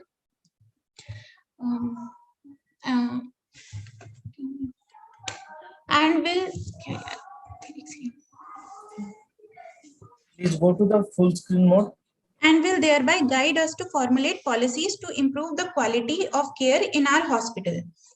Aims and objective of my study is to study the cases of preeclampsia and eclampsia in tertiary care center, to study the socio-demographic and clinical risk factor associated with preeclampsia and eclampsia, and to study maternal and fetal outcome in preeclampsia and eclampsia cases. My study is observational study. Study duration is from September 2020 to February 2021. Study is conducted in Department of Obs and Gynae, KGMU, Lucknow. Women with the diagnosis of preeclampsia and eclampsia admitted at QMH are enrolled. Structural questionnaire used for documentation, factors associated and maternal and fetal outcome associated were studied. Exclusion criteria, chronic hypertensive patients were excluded from the study. Preeclampsia has been diagnosed using criteria given by American College of Obstetrician and Gynecology 2019. Observation and results include total number of patients admitted were 10,856 from September 2020 to February 2021. Total hypertensive patient admitted were 802. Out of total hypertensive patient admitted, 56% patients were of non-severe preeclampsia, 25% patients of severe preeclampsia, and 17.9% patients of eclampsia. Most of the cases were primigravida, unbooked, and belongs to lower class. Mean age in cases of non-severe preeclampsia was 28 years, severe preeclampsia 29 years, and eclampsia were 24 years.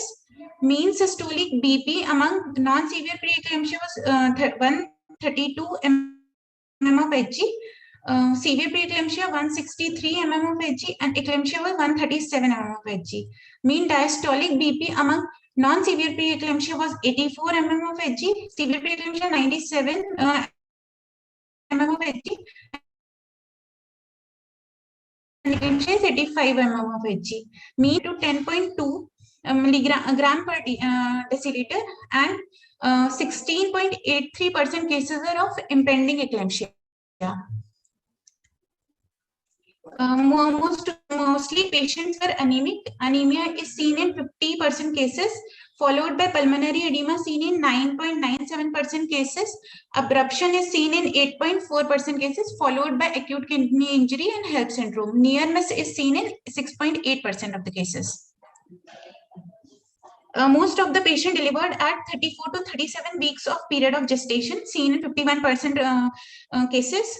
And most of the patient underwent cesarean section in 54.36% of the cases, followed by normal vaginal delivery in 42% cases, and instrumental delivery in 32% cases.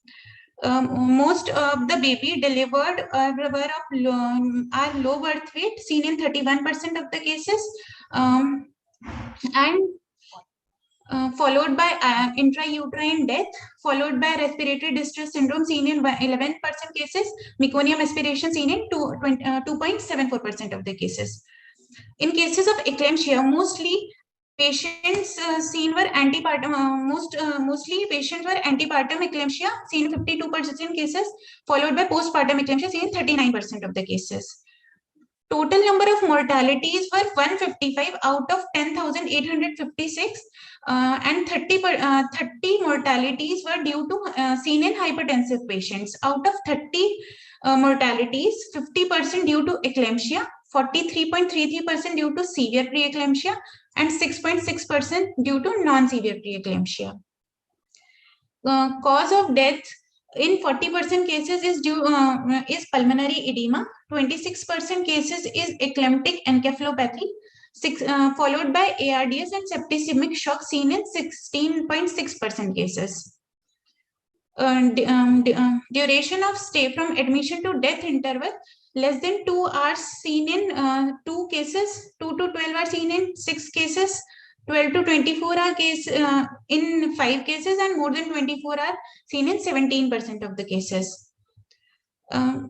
Most common delays seen in these patients were type 1 and type 3 delay, seen in 11 cases.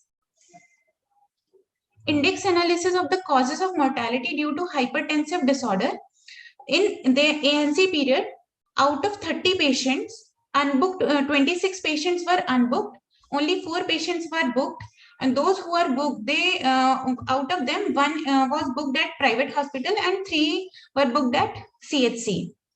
BP monitoring was done only in 7 cases, and out of them, only 2 patients were taking antihypertensive. Mean number of referral before the reaching, mean referral was 2.6. BP was measured only in 70. BP was measured in 73% cases, and Maxelf before referral was given. Full dose was given in 46.66% cases, and half loading dose was given only in 3% cases. Injection Eptoin is given in 16% patient, and injection Lobate was given in 36.66% cases. Conclusion of my study was incidence of eclampsia and pre-eclampsia was 7.38%. Abruption, anemia, HELLP, pulmonary edema are the major contributing causes that increases in maternal mortality and morbidity. Pulmonary edema and eclamptic encephalopathy significantly correlated with the maternal mortality. Main delay in causing maternal mortality is type 1 delay where patient failed to recognize the danger sign, and type 3 delay where substandard care given at first referral unit and late referral. Outcome of the study. The outcome of the study will help us to alarm the society and policy maker to develop the specific guideline to robust referral system, will enable the policy maker to understand the magnitude of disease, to develop. We are already running short of time. Please stick to the time limit. to expedite transportation, to alarm the society, and to develop the robust referral system. This will help in attaining the matching SDG goals, goal number 3 in relation to maternal mortality rate less than 7 per 1 lakh live birth by 2030. Thank you, ma'am.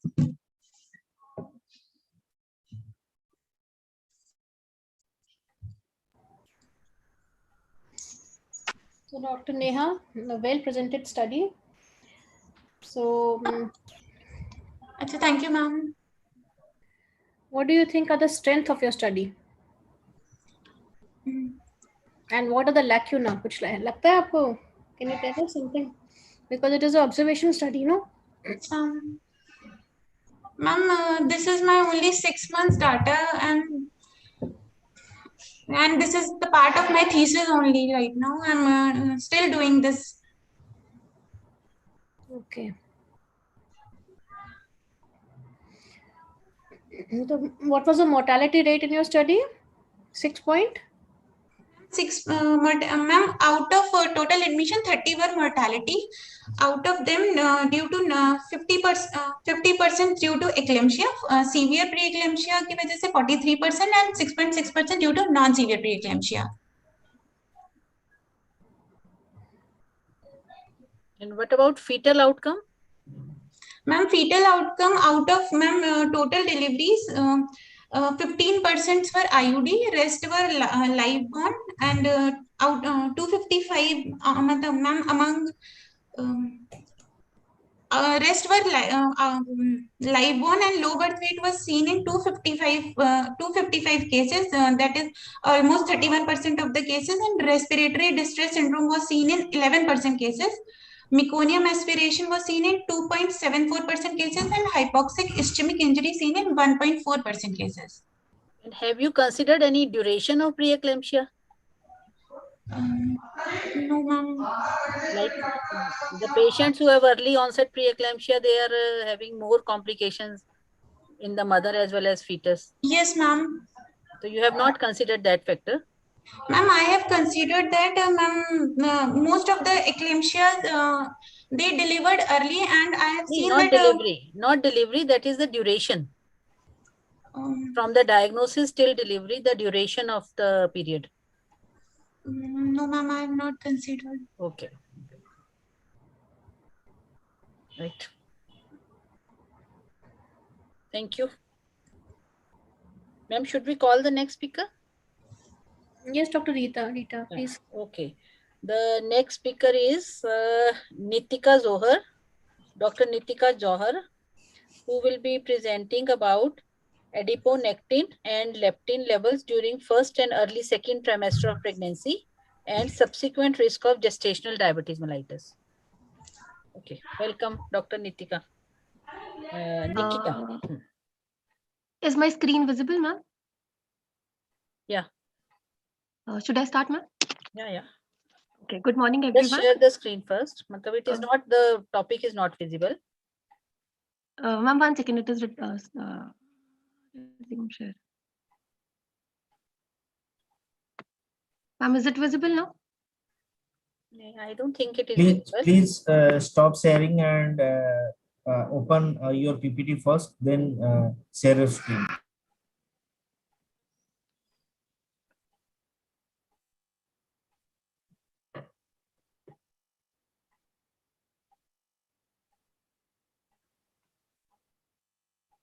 Ma'am, 1 second.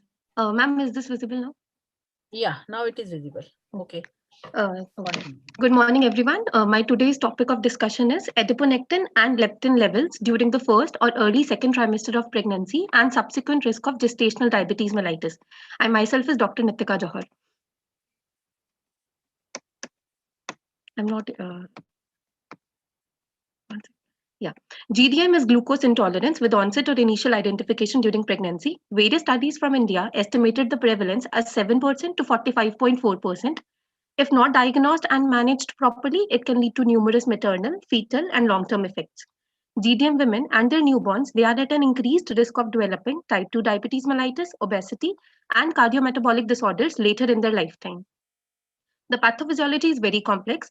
Adipokines, that is adiponectin and leptin, they are involved in the regulation of whole blood glucose homeostasis, insulin secretion, and insulin sensitivity. With this study, the relatively early stage of glucose dysregulation can be made out by correlating the levels of various adipokines and their effect on GDM. What we already know of leptin is it is synthesized by placenta, stomach, and intestine.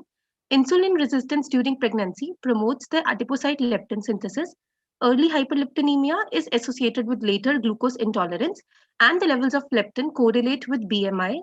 Leptin lowers the insulin secretion through various pathways by acting at the level of skeletal muscles and liver. What we already know of adiponectin is it is involved in glucose metabolism and lipid metabolism by decreasing the insulin resistance and increasing the lipid metabolism. Serum adiponectin levels, they are inversely related with the insulin resistance. Levels of adiponectin, they are independent of BMI, and adiponectin lowers the blood glucose level by promoting the beta cell function and also by suppressing the hepatic glucose output.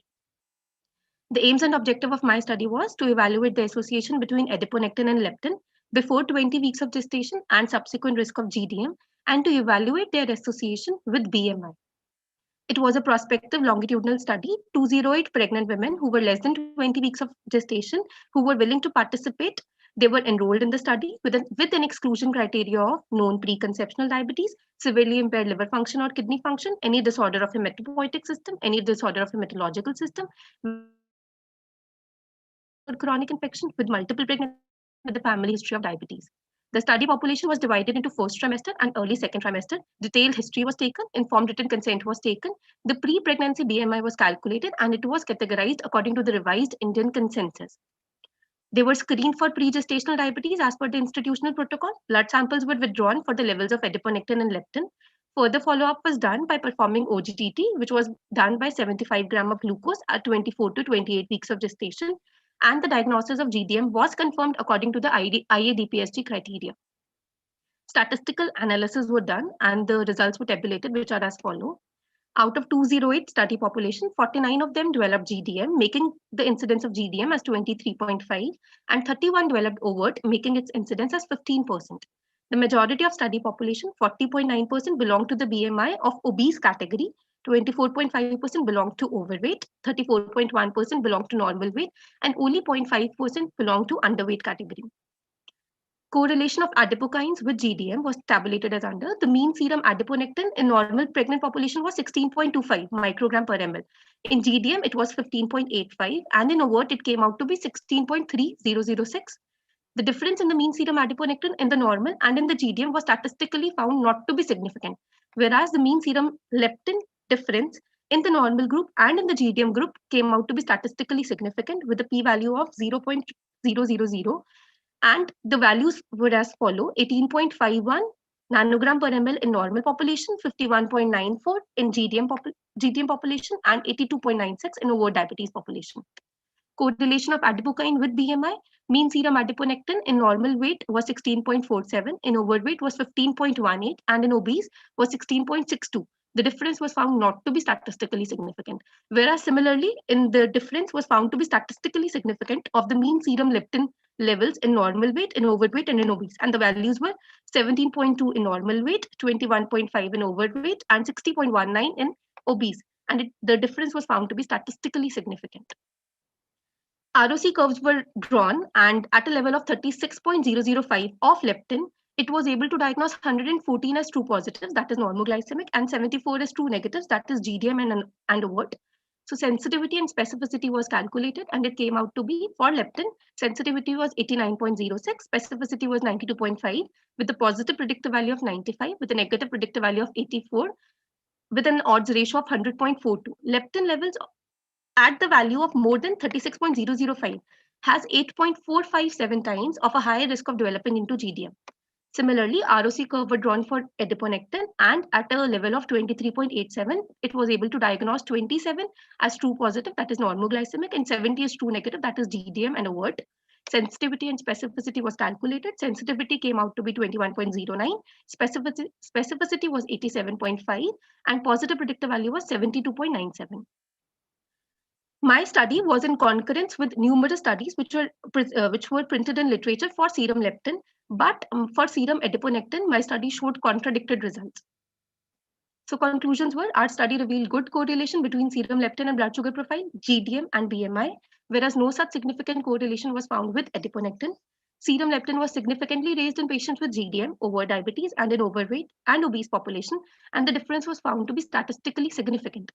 Leptin production is dysregulated significantly with GDM, overt diabetes, and obesity, and the raised value in mid-trimester can be viewed as a good biomarker of GDM with a positive predictive value of 95%. But our study showed conflicting results with adiponectin as compared to most of the studies which were printed in literature, and we recommend more of the investigation in this area. My recommendations are larger longitudinal studies are required to provide more of insight into the physiological importance of adiponectin and leptin. Further information is needed to determine various strategies for modifying their concentration so that we can form possible preventive strategies for GDM, for type 2 diabetes, and also possibly for obesity, so that we can decrease the various complications which are associated with GDM. Thank you so much. These were my references. Thank you. So Ritika, very good study, very well planned and very well done study. Thank you so much, ma'am. Thank you so much, ma'am. So you found the correlation with leptin in patients with GDM and with obese and overweight patients. Ma'am, to be statistically significantly related. The leptin was related, but adiponectin in my study is not showed contradicted results with those which were printed in the literature. Leptin levels, they were found to be higher with GDM and with over diabetes. Among the GDM patients, how were they divided into overweight, obese, and normal weight patients? And what was the correlation with leptin and adiponectin? Ma'am, according to the revised Indian consensus guideline, no, as per your study. As per my study, ma'am, we calculated the pre-pregnancy BMI of the population, and we categorized the women according to the revised consensus guideline: less than 18.5, 18.5 to 22.9, 23 to 24.9, and more than 25 as obese category. And then, ma'am, it was a prospective longitudinal study. First, I enrolled the population from 5 to 20 weeks of gestation into this study, those who were willing to participate. And then, ma'am, blood samples were withdrawn for the levels of serum adiponectin and leptin. And later, at 24 to 28 weeks, OGTT was done. And at that time, we came to know which patients landed up into, according to IAD PhD criteria, which landed up into GDM and which landed up into this overt diabetes mellitus, ma'am. And then BMI categorization was done according to the pre-pregnancy BMI, ma'am. And then later charts were formed. And any condition which can affect the level of this leptin and adiponectin? Any other associated condition? Ma'am, we have seen also in the literature, we know that leptin levels, they are increased in inflammatory condition. In pregnancy also, because it is an insulin resistant state, there also we see that leptin levels, they increases. And it's a vicious cycle. Leptin increases because of insulin, because of this insulin resistance, as well as because of inflammation. And this further increases the inflammation, and it further increases the insulin resistance. Similarly with adiponectin, and all the inflammatory markers, they decrease the transcription of adiponectin. And this adiponectin. So were these taken as a confounding factors? Yes, ma'am. I excluded the patients who had this acute and chronic infection or those. Okay. Yes, ma'am. Yes, ma'am. Okay.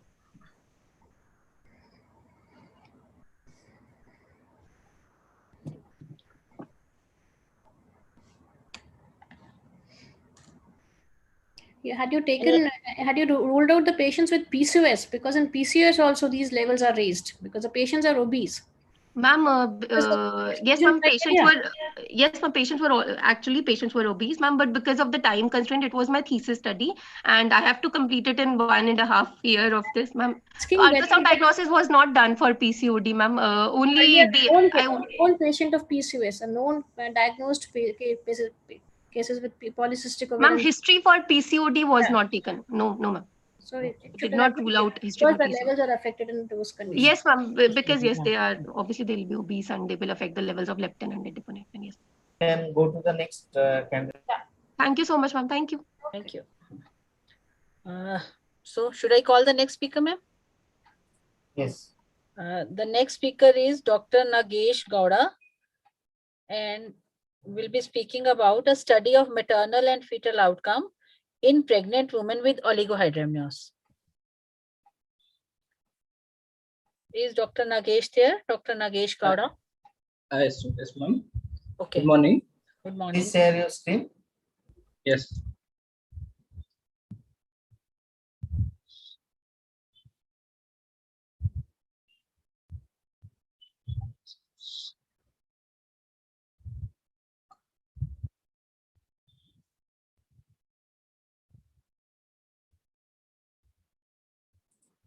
do a full screen mode. Is it visible? Yes. Now. Good morning, everybody. Today I am presenting a case paper presentation of maternal and fetal outcome in a pregnant woman with oligohydramnios. I am Dr. Nagesh Kodabiyal from ESIC Bangalore. Amniotic fluid is a clear liquid which surrounds the fetus in pregnancy. It's an alkaline fluid, and it increases volume approximately 30 ml at 10 weeks, and around 800 ml by the mid-trimester. And at full term, it contains roughly 2,800 ml of water. And measurement of amniotic fluid is a routine procedure for a regular antenatal screening of the fetus. Over the time, methods of measurements of amniotic fluid has been evaluated. Now the standard is either single vertical pocket method or amniotic fluid volume index.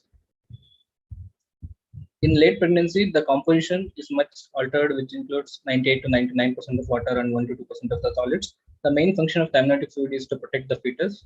During pregnancy, it acts as a shock absorber and maintains the even temperature and allows the growth and free movements of the fetus. And during labor, amnion and chorion combines to form a hydrostatic wedge, which helps in the dilatation of the cervix, and it guards the cords against umbilical cord compression.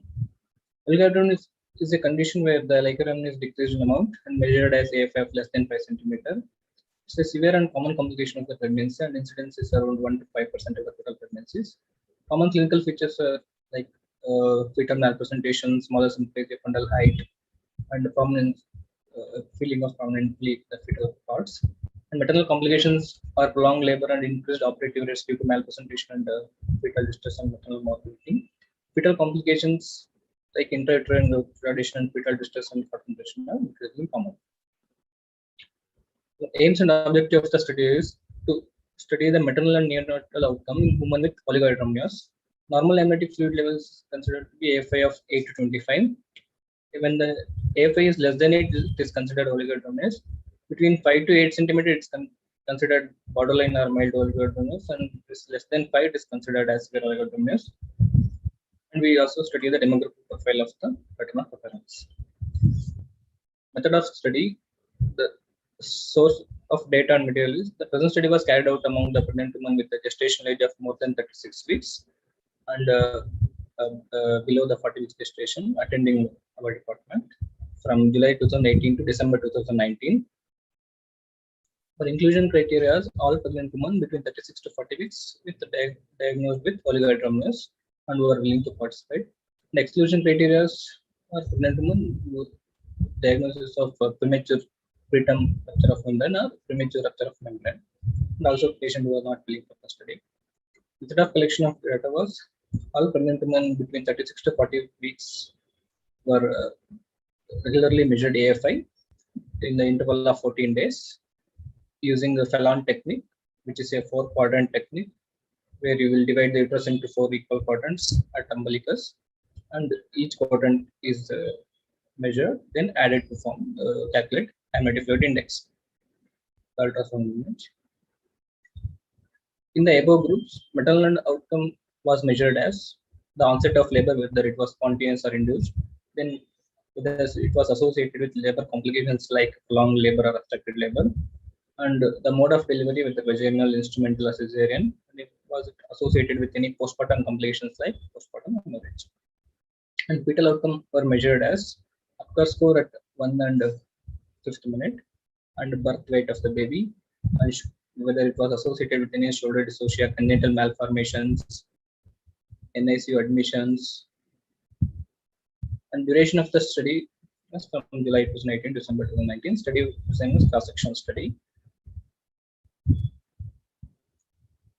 Results: the maternal outcome, the distribution of women with oligohydramnios.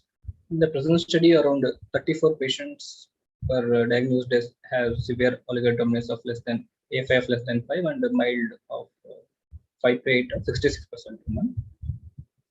And age distribution was in our study, the majority of were in the age group of 21 to 30 years, and 40% are between 26 to 30 years, and only few had 14% had less than 5% of the patient had less than 20 years. Distribution of the parity: 55% of the women were primigravida, and 45% of the women were multigravida.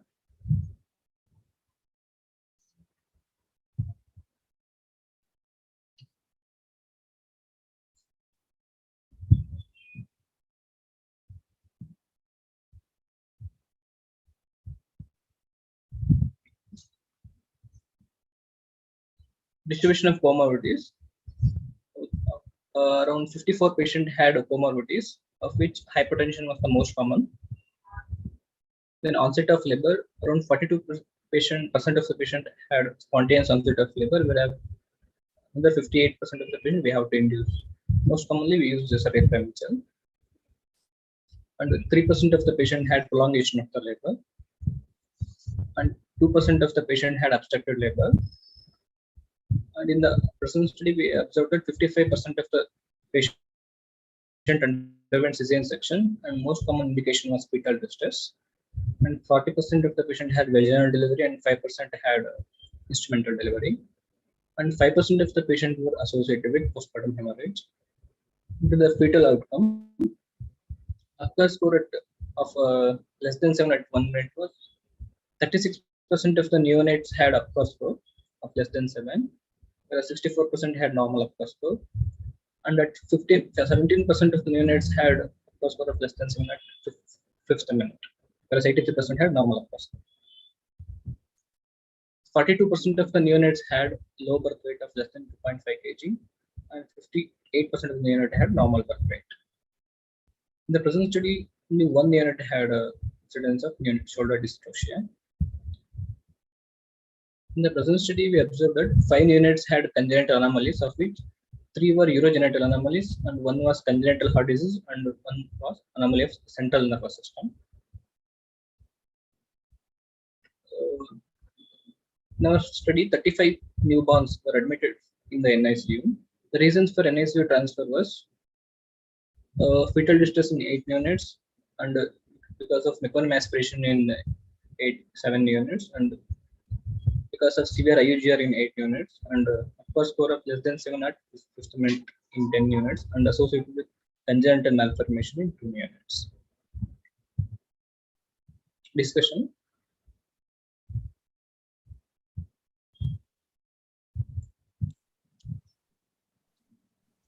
Your time is up, Dr. Nagesh. Please be fast.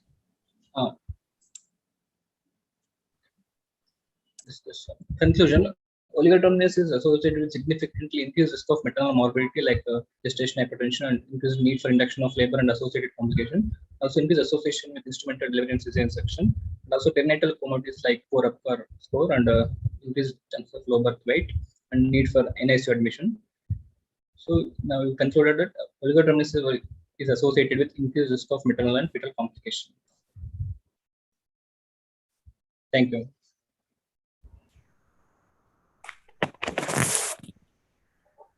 So, Dr. You had enrolled the patient at 36 weeks of period of gestation. Yes, ma'am. So, and the main causes you said were hypertension. You yes, were talking about the cases with preterm rupture of membranes. What were the other causes responsible for your oligohydramnios in the study? Other causes like IUGR, fetal complication like IUGR was there, and also a patient of over diabetic was one patient had IUGR. How do you explain diabetes with oligohydramnios? Ma'am? Diabetic pregnancies usually have polyhydramnios. Polyhydramnios, yeah. Yeah, but she was over diabetic case, ma'am, uncontrolled diabetic. That's why she had oligohydramnios with severe IUGR, maybe of less than 1.5 kg. Okay. Was there a vasculopathy in your patient? Ma'am? Was there a vasculopathy? Diabetic vasculopathy? Yes, ma'am. Severe vasculopathy was diagnosed. Placenta was very small. No, was there any end organ damage? That's what we want. Other systemic systems are also involved. That's what we wanted to know. Yes, ma'am. How do you did the antepartum fetal surveillance in these patients when you diagnosed the cases with oligohydramnios at 36 weeks? Actually, routinely we'll do advise the patient for daily fetal movement count, and then ultrasound where we will check for BPP and Doppler studies and other parameters like baby weight, amniotic fluid index, and Doppler studies. And then weekly So you didn't NST is advised. you didn't mention the Doppler studies in your study, no? Because the cases with oligohydramnios needs Doppler scan, no? So there was no mention of Doppler study or biophysical profile in your study. Not mentioned. And I have objection with your obstructed labor also. Why did your patient went to obstructed labor? You are two patients with obstructed labor. When you were monitoring the labor and obviously in your setup, the patient should not go into obstructed labor. Oligohydramnios and small baby.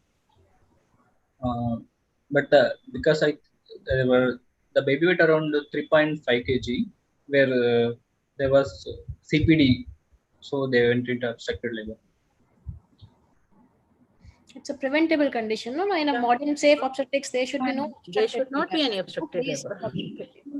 So I request you all to please stick to time. Okay, thank you, Dr. Nagesh. Dr. Ramandeep, you can invite the next speaker. The next is Parul Sharma. Yes, ma'am.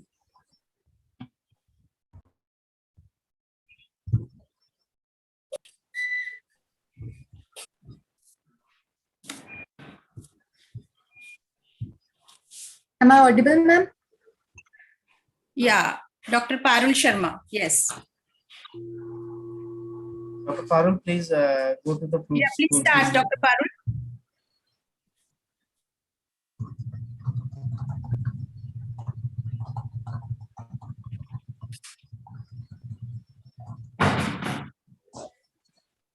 Good morning, respected judges, and I want to thank you for giving me this opportunity to present my study.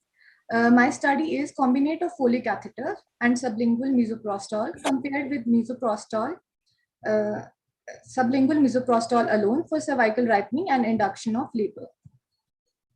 All the authors have nothing to disclose and have no conflict of interest.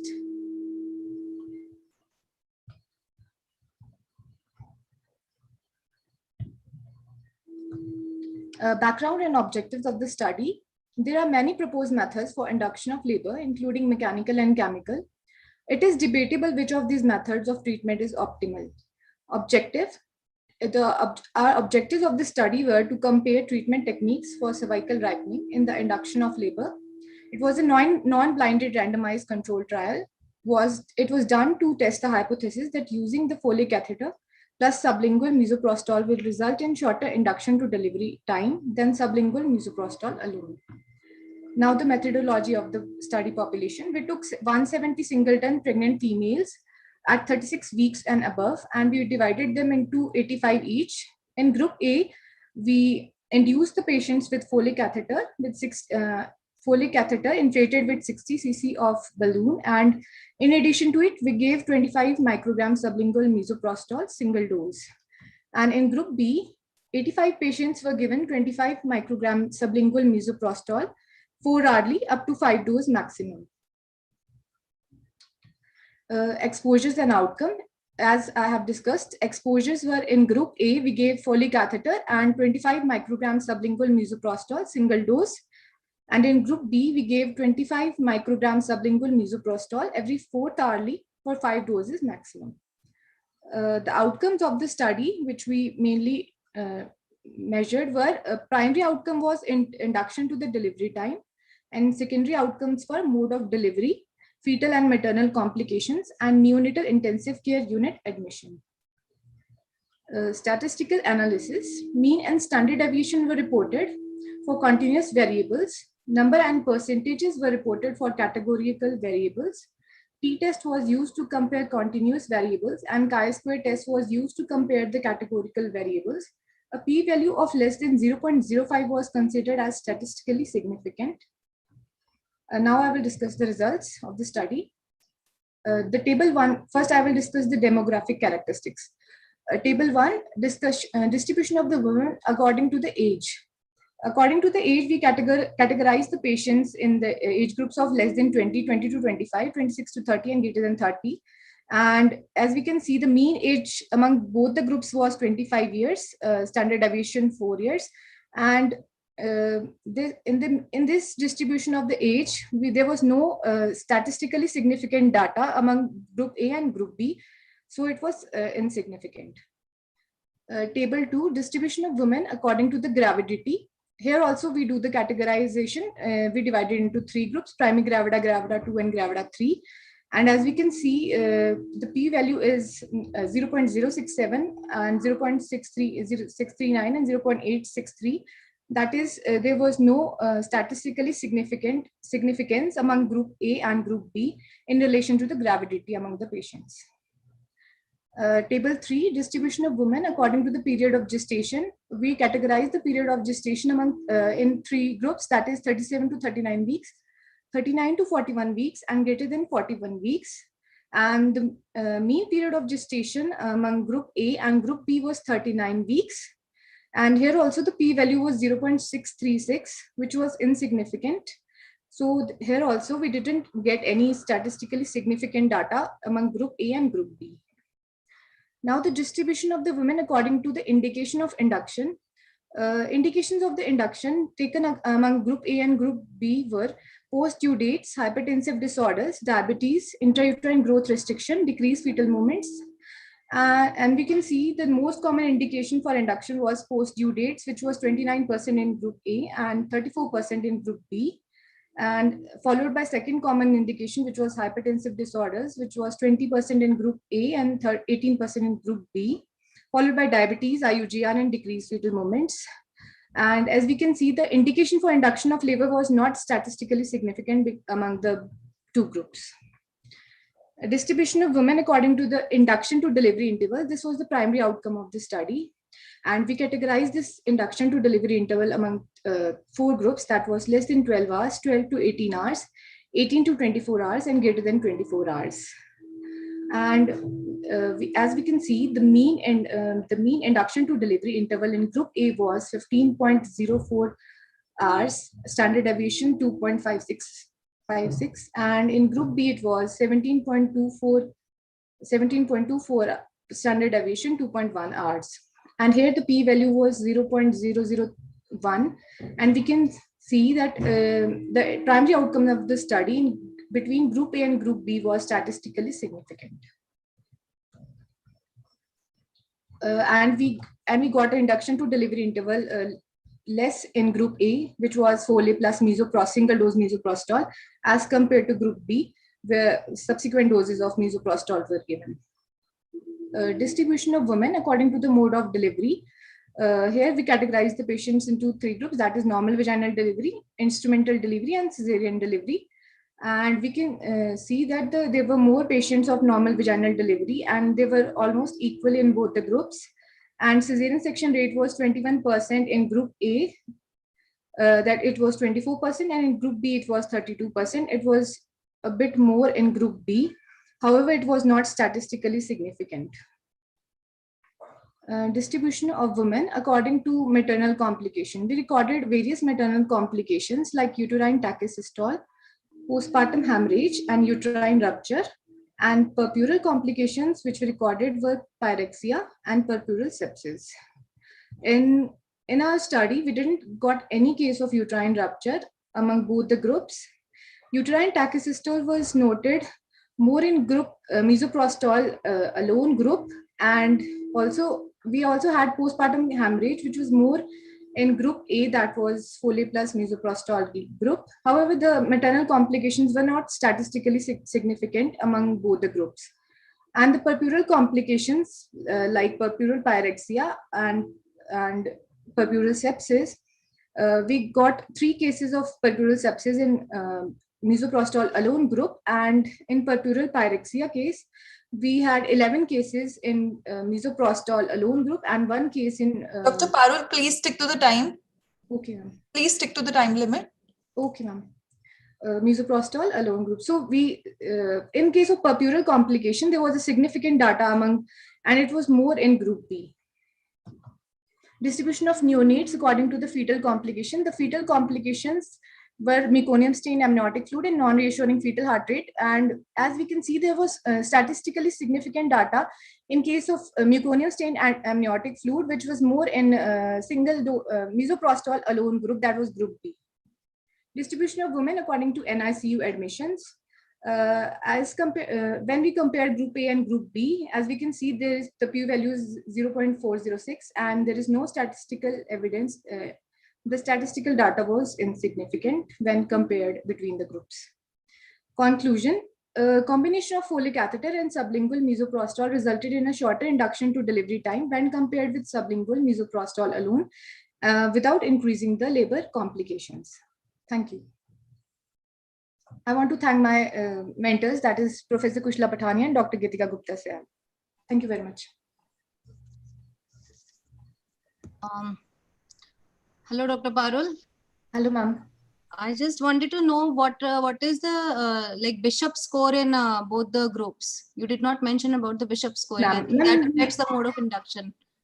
Yes, ma'am. Ma'am, we use the we didn't use the modified Bishop score, that is Calder's Bishop score. We use the normal Bishop score, which consists of dilatation, effacement, consistency, position, and station. So, but you did not mention, yeah. Yes, ma'am. Sorry. You did not mention about the Bishop score in the study, like what Bishop score was in both the groups. Ma'am, we the criteria for the inclusion criteria was, ma'am, 36 weeks or more, singleton pregnancy, and Bishop score less than 5. Okay. How many patients? Any exclusion criteria of your study? Ma'am, exclusion criteria was patient with PROM, patient with intrauterine fetal death, ma'am, and previous cesarean section, ma'am, malpresentation, non-reassuring fetal heart rate. These were the exclusion criteria. How many patients were case of failure to induction? Could not be induced with either of the groups. Ma'am, the most common indication for cesarean section was acute fetal distress, followed by non-reassuring fetal heart rate, followed by failed induction. Ma'am, there were not many cases for failed induction. Okay, and how many patients they needed oxytocin on drip for augmentation? Yes, ma'am. Ma'am, 50% of the patients in group A needed oxytocin requirement, and 61% cases required oxytocin requirement among the group B, that is misoprostol alone group. There was not statistical significant data among both the groups in case of oxytocin requirement. Okay. And the cases of your P sepsis was higher in the cases with only the misoprostol. Was there any reason associated? Ma'am, not P sepsis, ma'am, purpural pyrexia was higher. No, you said sepsis Okay, also more in. And sepsis was 0 in group 1. There was no case. How can you explain sepsis more in misoprostol group? Because in Foley's you are doing a maneuver. Yes, ma'am. That's a fallacy. Yes, ma'am. That's a fallacy. Yes, ma'am. It should be more in group A because mechanical induction is done in that case. That might be because of misoprostol tablets. The time is we still have few more left, and time we are running short of time, please. Okay. Thank you. Let us move. So I shall invite the next candidate.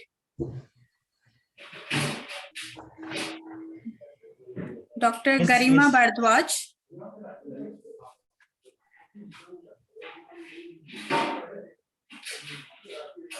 Thank you, Dr. Parul.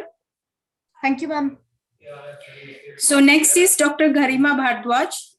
She is presenting on assessment of Dr. Garima, are you hemodynamics. in the platform, Dr. Garima?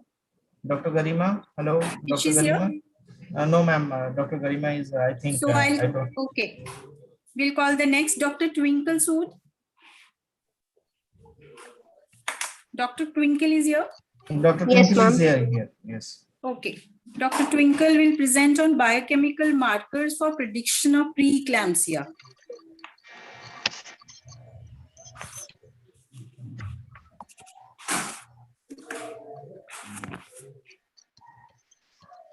Ma'am, is my screen visible?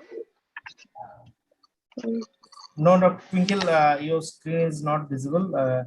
Can you just stop sharing and open your PPT and share again?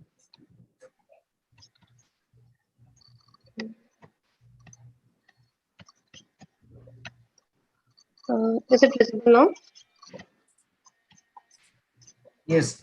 Now it's visible. Please go on full screen mode and on your video. Hello, good morning. Good morning, one and all. I'm. Hello. Yes, ma'am. Please do the full screen mode first.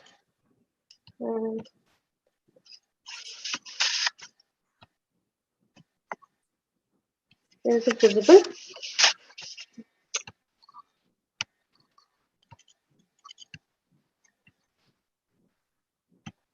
Twinkle, do the full screen.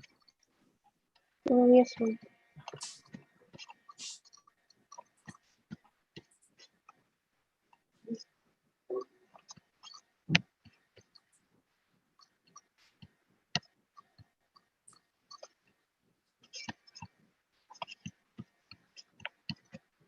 Please share again. I'll guide you how to.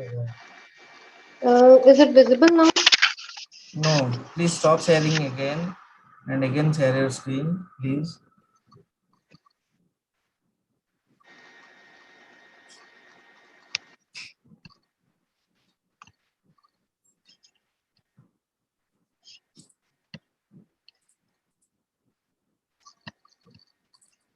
I'm sharing the screen, but it's not visible, I guess. Okay. You share your PPT. You have opened your PPT? Yeah, I've opened my PPT. Please stop sharing first from your screen, and there is a green button called share screen. Yeah, and share click screen, on yeah. that. Click on that and click the PowerPoint, then share. Click on that and share the PowerPoint and then share.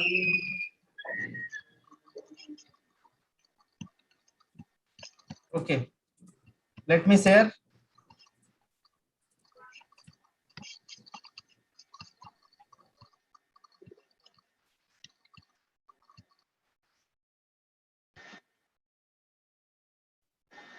My screen is visible. Now it is visible. Now visible. Dr. Twinkle, you can start. Dr. Twinkle, you can start and you can go for next slide. You can speak next. Just give me a second. I'll try to do it again. Call the next speaker by then. Okay, please try. Please call the next speaker by then. I'll see to it. Okay. Okay, next is Thank you. Dr. Anju Dogra. Dr. Anju, are you there? Anju? Yes, ma'am. Okay, so she's going to present on study of maternal and fetal outcomes in corona positive pregnant women.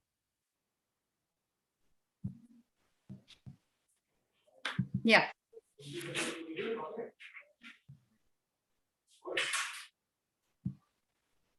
Ma'am, is my screen visible to you? Oh, no. No? Please show the screen. Okay, ma'am, I'll try it.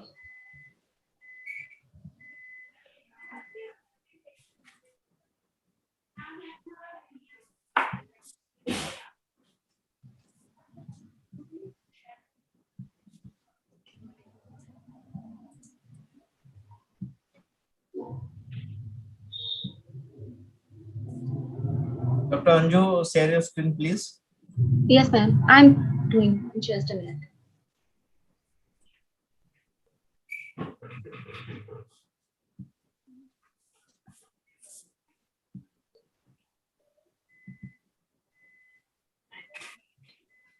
Yeah, start now. Is it visible now, ma'am? Yes, it's visible. Please start. Good morning, ma'am. My topic for today's presentation is maternal and fetal outcome in corona positive pregnant women. As we know, the novel coronavirus, that is SARS coronavirus 2, is a new strain of coronavirus causing COVID-19.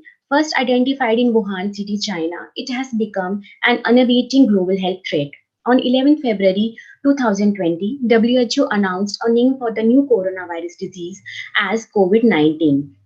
The COVID-19 strain of coronavirus infection has a high rate of transmission by respiratory droplet and through fomites. The major cause for death during the pregnancy across the world is viral pneumonia. During pregnancy, there are certain physiological changes like decrease in functional residual volumes, rise of diaphragm, respiratory tract mucosa having edema, along with cell immunity modifications that causes the susceptibility for more chances for viral infection, leading to the worst possible outcomes. Atypical form of pneumonia caused by COVID-19 has been reported to be highly infectious and spreading at fast pace across the world. There is compromised immune response during the pregnancy, leading to higher chances for infectious disease. Also, there are more chances of transmission from mother to fetus, which might lead to the higher possibility of infection among fetuses and neonates.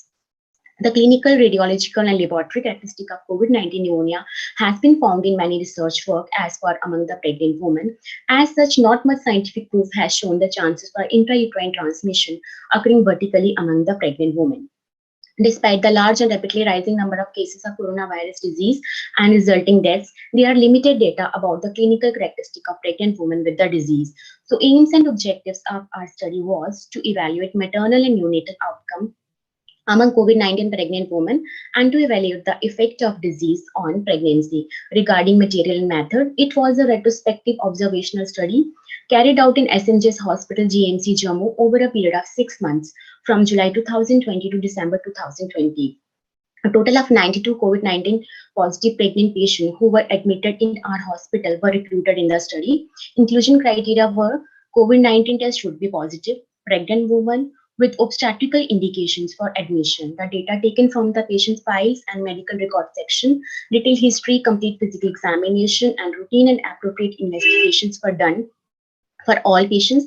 The parameters which were measured include status of COVID, severity of COVID disease, symptoms suggestive of COVID, age parity, gestation age, blood investigation, X-ray, mother's condition, mode of delivery, APGAR score, neonatal infectious status, and post-delivery complications.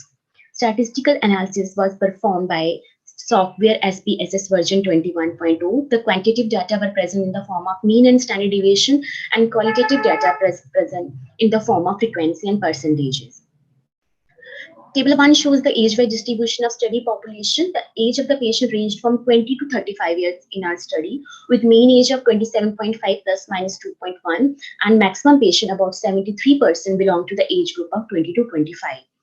Table 2 shows the history of exposure and COVID symptoms. Almost all the patients in our study gave the positive history of exposure to COVID positive patient. And regarding the symptoms, only 9% patients were symptomatic, while the rest 91% were asymptomatic. And among the symptomatic patients, most of the patients had only mild symptoms, except for the one which developed pneumonia. And about 85% patients had term delivery in our study. Only 6% patients were preterm and 8% were post-term. Most of the patients were multigravidas. Only 36% patients were primary gravidas. LSCS was the most preferred mode of delivery in our study, amounting for about 67% of cases, and in 33% of cases, only vaginal delivery occurred.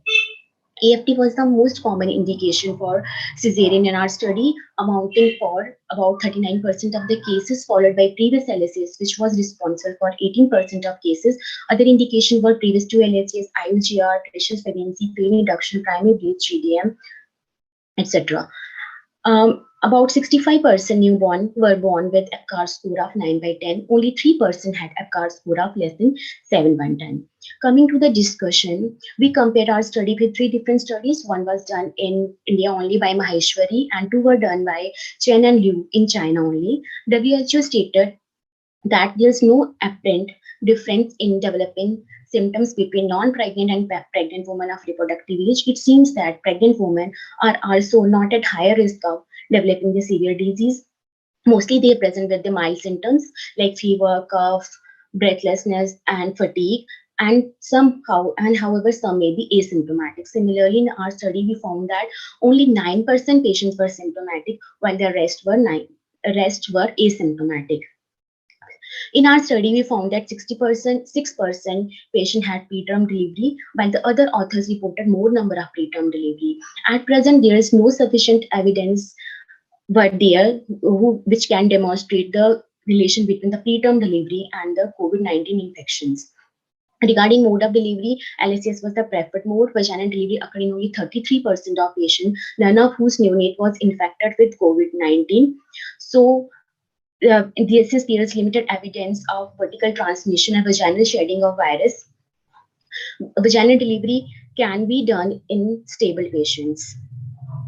In regarding the perinatal outcome, no neonatal infection and death was reported in our study. A newborn which was born to a COVID-19 positive mother should be tested, isolated, and cared in following the droplet and contact prevention measure. A mother should always wear surgical mask and practice proper hand hygiene while handling the baby, particularly while feeding.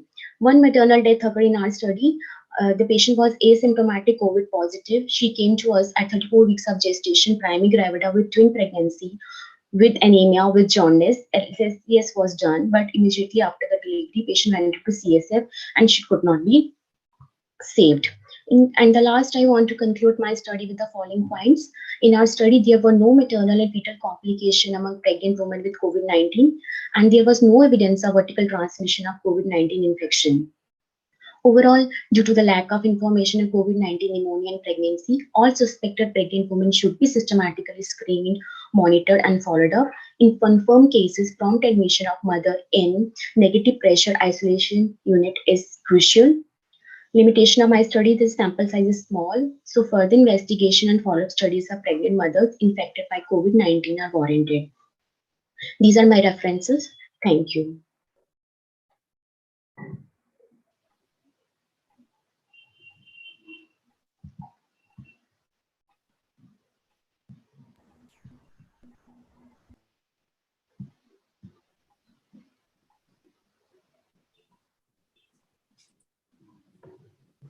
Dr. Gupta, please unmute yourself. Dr. Gupta. So, Dr. Anju, you Yes, said your 100% of the patient had history of exposure, although 91% were asymptomatic. Yes, ma'am. Okay. So in these patients, did you did this chest X-ray for all the patients? No, ma'am. Only the symptomatic patients who were having the symptoms of like cough. Only those patients. Okay. Not X-ray was not done in all the patients. And what about inflammatory markers?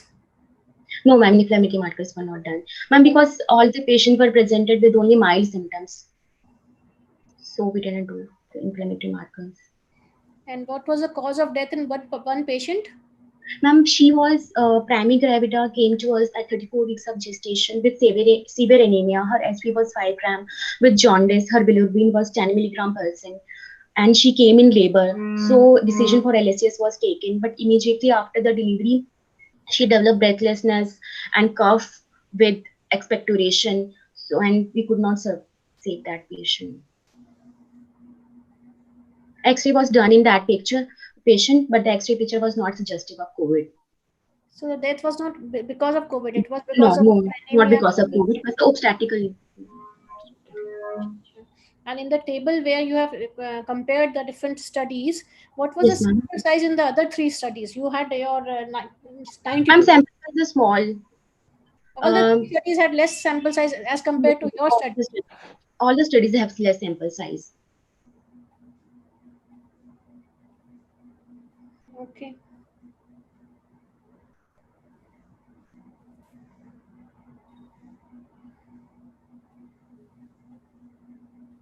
Do we have more questions for Dr. Anju? No, I don't think. Okay. It is just a... Then, thank you, Dr. Anju. Let us have Dr. Twinkle with us. The last yeah, I am there. Dr. Vandana is there. Dr. Vandana Agarwal. Dr. Vandana Agarwal. Okay, you can start, Dr. Vandana. Can you see my screen, ma'am? Yeah. Okay. Good morning. The topic of my paper presentation is concurrence of COVID-19 infection and dengue in pregnancy. COVID-19 infection caused by the pathogenic SARS coronavirus 2 has become a global health emergency. In tropical countries like ours, its co-infection with dengue virus is posing a unique challenge in terms of disease identification and management. This is so because of overlapping clinical and laboratory findings, which make it challenging, especially during pregnancy, which is already an immunocompromised state. They present with similar symptoms in early stages like fever, headache, myalgia, and fatigue. Persistent fever, worsening thrombocytopenia, and new onset lymphopenia are the hallmarks. During pregnancy, lower baseline hematocrit is noted, which is physiological. This can lead to delayed diagnosis of shock and prove fatal. Complications of dengue in pregnancy has been scarcely studied, even so lesser when it comes to its co-infection with COVID-19. Increased risk of maternal hemorrhage because of thrombocytopenia, preterm labor, and oligohydramnios has been seen. This is a case series of 3 pregnant women who were co-infected with dengue as well as COVID-19, and it is an attempt to study the fetal maternal impact of this co-infection. So starting with patient 1, Mrs. K, 22 years, primipara following spontaneous preterm vaginal delivery at 36 weeks of a stillborn baby of 2.4 kg at a primary healthcare center, was referred to PGI in view of postpartum hemorrhage. On admission, she was drowsy, tachypneic with cold and clammy peripheries. Blood pressure was 80 by 40 millimeters of mercury. Maternal resuscitation, cervical exploration with repair of cervical tear was done. Laboratory investigations showed severe thrombocytopenia of 18,000 and grossly deranged liver function test of total bilirubin 6.1 grams per deciliter. She was managed in ICU in view of hepatic encephalopathy, detected to be COVID-19 as well as dengue NS1 antigen positive. Broad spectrum antibiotics, multiple blood and blood products were transfused, and the platelet count was built up to 69,000 per microliter. However, she succumbed to death on postnatal day 14 owing to septic shock and multi-organ dysfunction. She had acute liver injury, acute kidney injury, along with ARDS, owing to COVID-19 as well as superadded sepsis. Patient 2, Mrs. S, 34 years, Gravida 3, Para 1, Living 1, Abortion 1, at 37 weeks had presented at a local hospital with high-grade fever and petechial rashes. Dengue NS1 antigen as well as dengue IgM antibody was found to be positive. Severe thrombocytopenia of 5,000 per microliter and deranged LFTs were detected, hence she was referred to PGI. On further evaluation, she was also found to be COVID positive. Fluid resuscitation, adequate hydration, as well as multiple blood products were transfused. However, this was a case of refractory thrombocytopenia. As we can see the platelet trend, it started with as low as 5,000. Despite multiple blood products, it did not rise. Hence, after medicine consultation, we also gave IV immunoglobulins. Still, it did not rise. She had spontaneous onset of labor at 38 weeks and delivered a healthy baby of 2.2 kg. During delivery, as anticipated, we had experienced severe postpartum hemorrhage, which was managed with Bakri balloon catheter, as well as multiple blood products and oxytoxics. And postnatal day 6, she was discharged at a stable condition with a platelet count of 130,000. There was a dramatic improvement of platelet count post-delivery. Patient 3, Mrs. B, 29 years, Gravida 3, Para 2, Living 1, at 36 weeks, was referred with dengue NS1 antigen positive status. She had history of fever with headache and vomiting since a week. No bleeding manifestations were seen. Thrombocytopenia of 86,000 was noted, which progressively worsened to 51,000 and 27,000 per microliter. Post-admission, she also developed acute respiratory symptoms like dyspnea and was found to be COVID positive. This is a chest X-ray picture, which was suggestive of left pleural effusion and ARDS. Multiple broad-spectrum antibiotics were given. Fluid resuscitation was done. She had spontaneous onset of labor at 37 weeks and delivered a baby girl of 2.2 kg. Post-delivery, her respiratory symptoms improved and she was discharged in a stable condition. So this is these were the 3 patients who were co-infected with COVID-19 as well as dengue virus, and it was associated with higher maternal morbidity. There are etiopathological similarities noted between COVID-19 and dengue. The hematological hallmarks which are seen are plasma leakage, thrombocytopenia, and coagulopathy. Both dengue virus and SARS coronavirus 2 induce immune cells to release inflammatory cytokines like tumor necrosis factor and interleukin 6, which increase vascular permeability. There is cross-reactivity of immune response in these 2 infections, which is an emerging concern. Pre-existing dengue virus antibodies might potentially affect COVID-19 through antibody-dependent enhancement.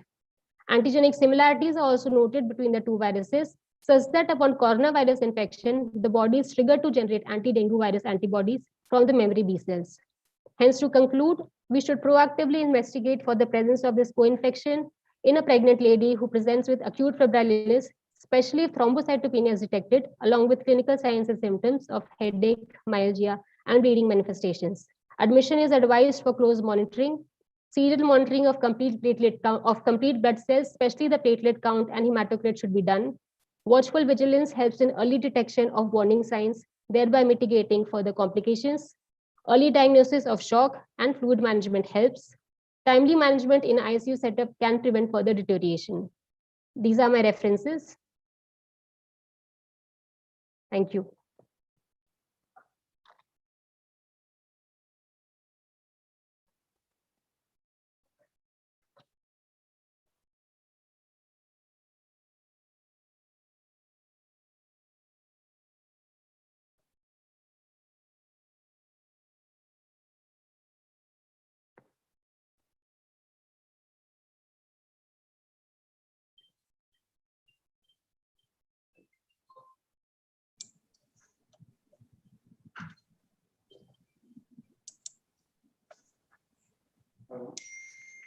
Is there any question from somebody? I think these are the newly developing conditions, the newly diagnosed conditions, yes, which we don't have much of the experience. Most of us have not much of the experience. So any question from anybody? Okay, thank you. Thank Dr. you. Vanna, thank you. Thank you, ma'am. Okay. Do we have Dr. Twinkle?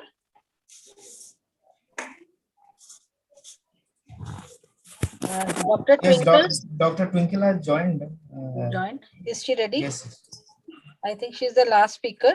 Dr. Twinkle, speaking about biochemical markers for prediction of preeclampsia.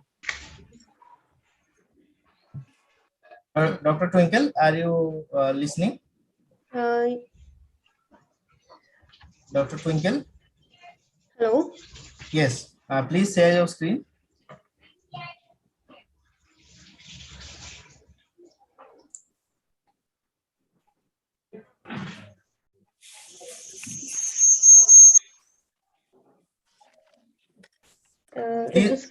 Please mute the another device which you have Now used. we can see. Just make it full screen. Yes, please mute another device which was used by you. Yes, sir. You are logging through two devices. That's why the echo was coming. Just wait. Okay, please go on. Please go to the full screen mode and present.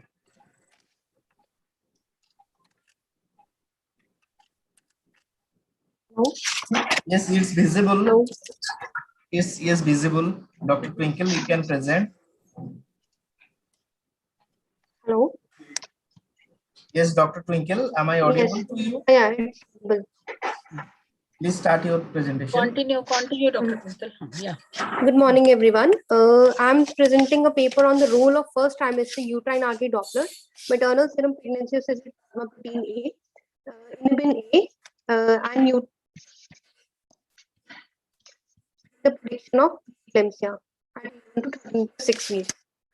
The worldwide incidence of preeclampsia is around 5 to 6%, and in India the incidence is around 4.6%, and it has a huge disease burden, and along with hemorrhage and infection, it forms a deadly trial, and it is responsible for majority of the maternal morbidity and mortality. It is responsible for 18% of the maternal deaths, and even then there is no single screening test identified for the detection of preeclampsia, and on the basis of clinical history, we can just identify 30% of the women at risk of development of preeclampsia. Diagnosis of the disease, normally what happens is that the extravillous cytotrophoblasts, they invade the uterine spiral arterioles and convert them from high resistance vessels to the high caliber vessels. This ensures that there is adequate placental blood flow. What happens in preeclampsia is that this transformation is incomplete, and the cytotrophoblastic invasion, it occurs only up to the superficial decidua and does not reach the myometrium. This causes reduced uteroplacental perfusion, and in turn leads to placental ischemia and the release of various anti-angiogenic factors along with inflammatory cytokines, which can lead to endothelial damage. And then there is hypertension, there is vasospasm, there is edema, which are the characteristic clinical features of preeclampsia.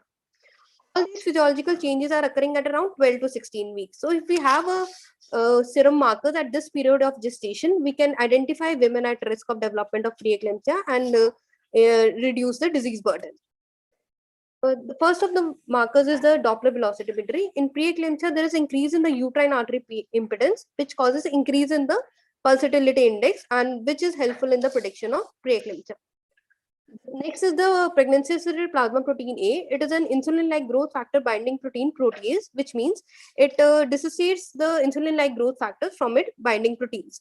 So, if levels of A are reduced, there is increased levels of insulin-like growth factor binding to its protein, and subsequently there are decreased levels of free circulating insulin-like growth factors.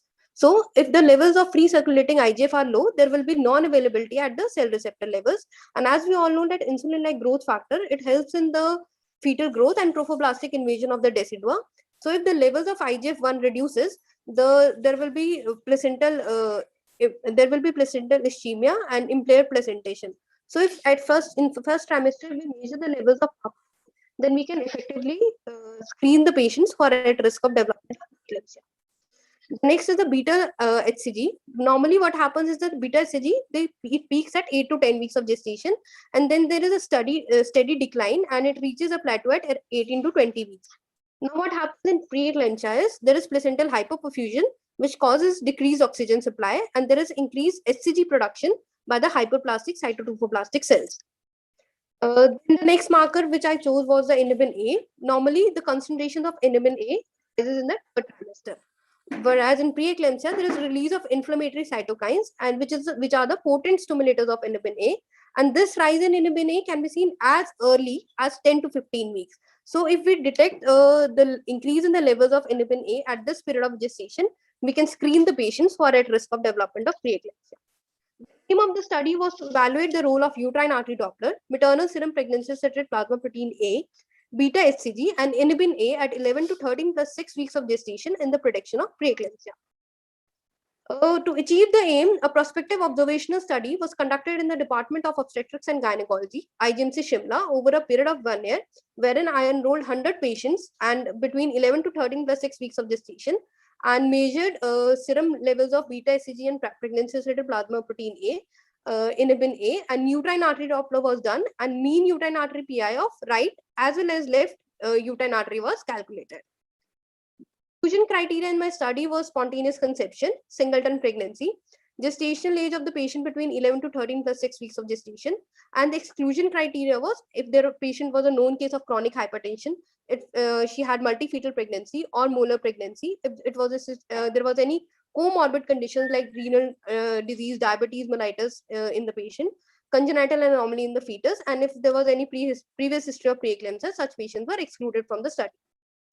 A patient were followed up monthly till 28 weeks, and then after called every 2 weekly till 36 weeks, and then weekly till delivery. At every visit, blood pressure of the patient was measured, and urine for albumin was done. Then the cutoff of the markers was taken. Beta HCG was considered raised if the level was more than 2 multiples of medians.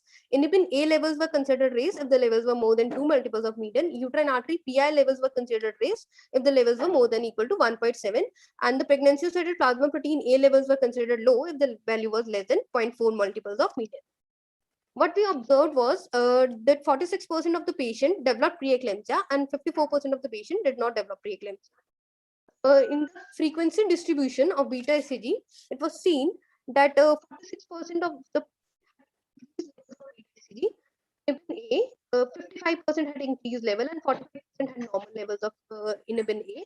And as it was uterine artery, 51% had increased levels of uterine artery PI and 40% levels of uterine artery PI. Similarly, for pregnancy-associated plasma protein A levels, decreased levels of pregnancy-associated plasma protein, and 60% had normal levels of pregnancy-associated plasma protein A. Then the correlation of the markers was done, and it was seen a positive correlation was seen with beta HCG, inhibin A, and uterine artery PI, which means as the levels of beta HCG, inhibin A, and mean uterine artery PI increases, the chances of development of preeclampsia also increases. Whereas negative correlation was seen with the pregnancy-associated plasma protein A levels, and it was seen that if the levels of pregnancy-associated plasma protein decreases, the chances of development of preeclampsia increases. And the highest correlation was seen with uterine artery PI, which showed a correlation of 72%. p-value was significant in all the cases. Then we compare the sensitivity, specificity, positive predictive value, negative predictive value, and diagnostic accuracy of all the markers. And it was seen that the highest specificity was achieved levels, which was around 78%. And we can also see that the sensitivity, predictive value, and diagnostic accuracy of the markers increase when we combine these markers with the artery PI.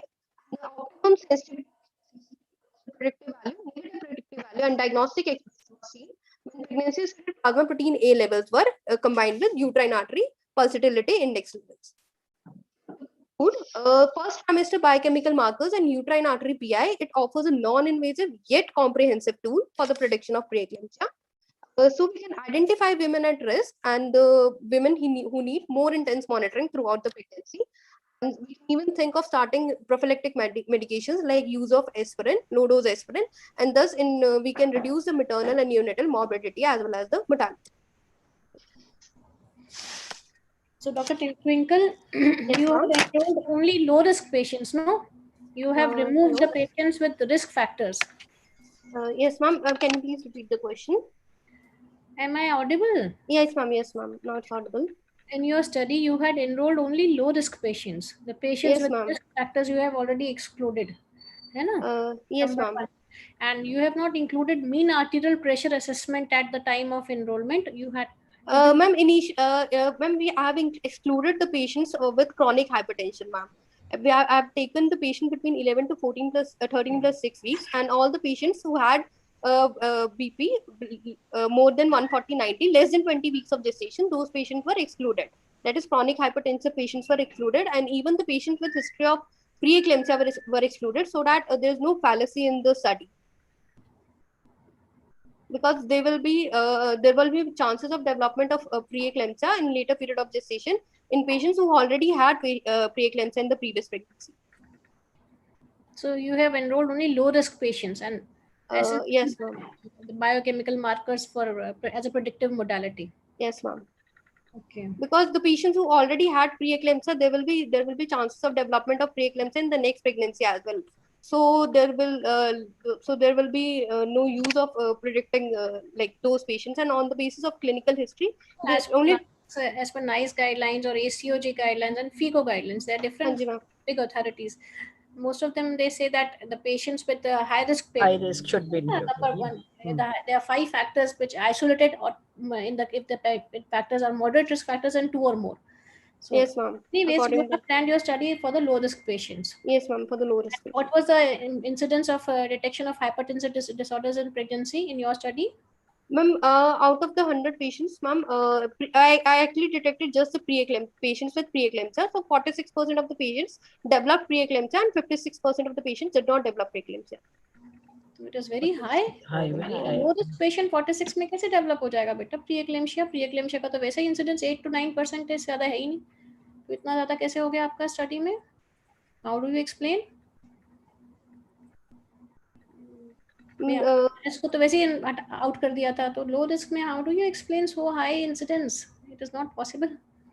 Was there any effect on severity also? Mild and severe? Yes, ma'am. I divided the patients into 3 categories: mild, moderate, and severe preeclampsia, depending upon the lab investigations that and in the biochemical markers, you said PAP-A was also low. So yes, ma'am, low was PAP-A it a level. single identity, or it was just combination in all you were seeing? Because PAP-A with hypertension, with IUGR, it does have a correlation. What I'm trying to ask is just low PAP-A and development of preeclampsia. Was it there any correlation? Yes, ma'am.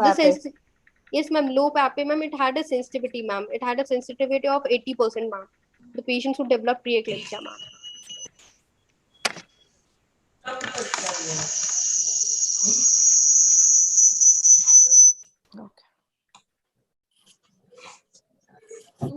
Among all the parameters, which parameter had the highest sensitivity? Ma'am, the highest specificity was seen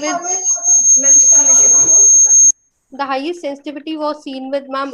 Specificity, the highest specificity was seen with PAP-A levels, ma'am. Okay. Yes, ma'am. And then the combination of PAPA and uterine artery PI, it yielded a optimal, the maximum optimal sensitivity. So if we are ideally also we are taking patients, we are screening the patient for aneuploidies at 11 to 13 plus 6 weeks. So at the same time, if we do uterine artery PI levels, we can effectively screen the high risk patients, the patients who are at risk of development of preeclampsia near term, and then we can start prophylactic medications like aspirin, which has a role in decreasing the incidence of preeclampsia. Okay, fine. Thank you. Thank you.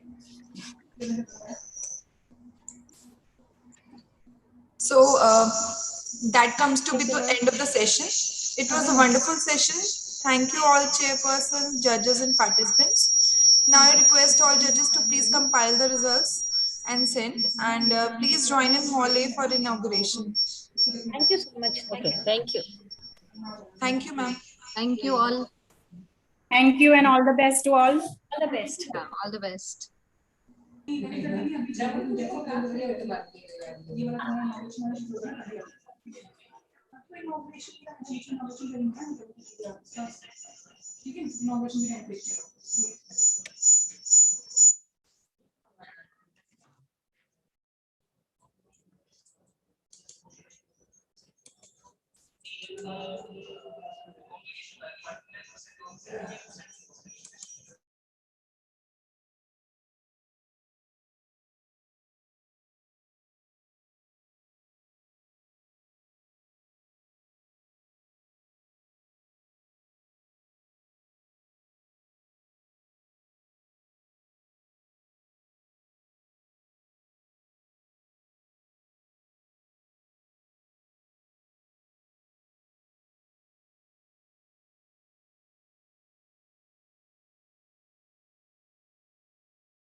We'll start again our session at 1 o'clock, 1 p.m.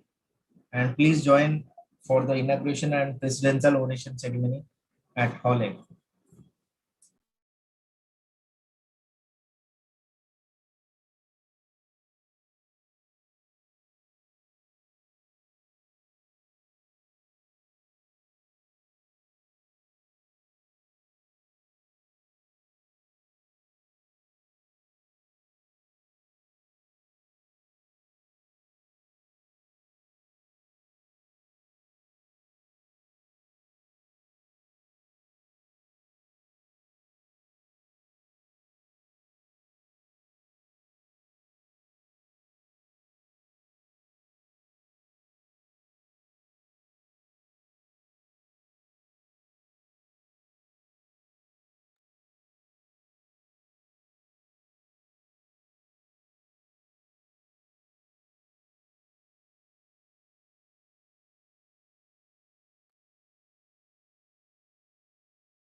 you.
Dr. Anju, we can start now.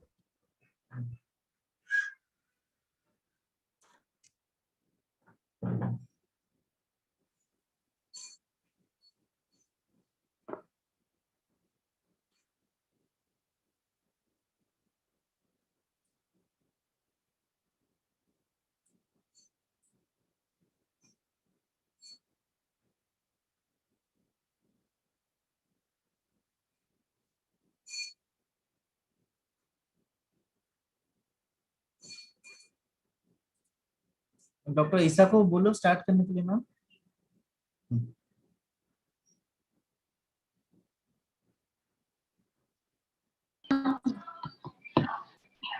Good afternoon, everyone. So we'll be starting with oral 2 session that include genetics and miscellaneous.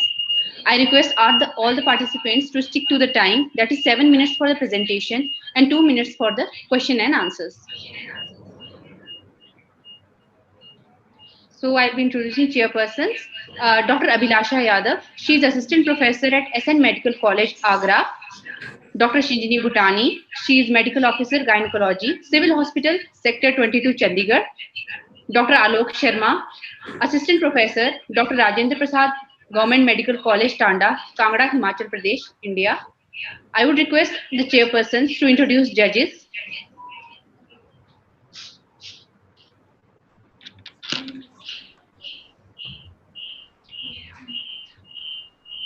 Hello.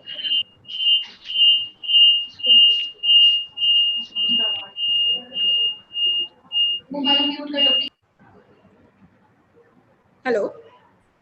Am I audible? Yes, ma'am. You are audible. Thank you for the organizers to giving me a chance to be a chairperson in this prestigious conference. Let me introduce the judges. Dr. Siddhi Datri, she is a consultant fetal medicine, Motherhood Motherland Hospital in Noida. Dr. Anupam Goyal, senior consultant, Landmark Hospital, Chandigarh, and Dr. Snidha Kumari, assistant professor, Department of OBG, PGI, Chandigarh.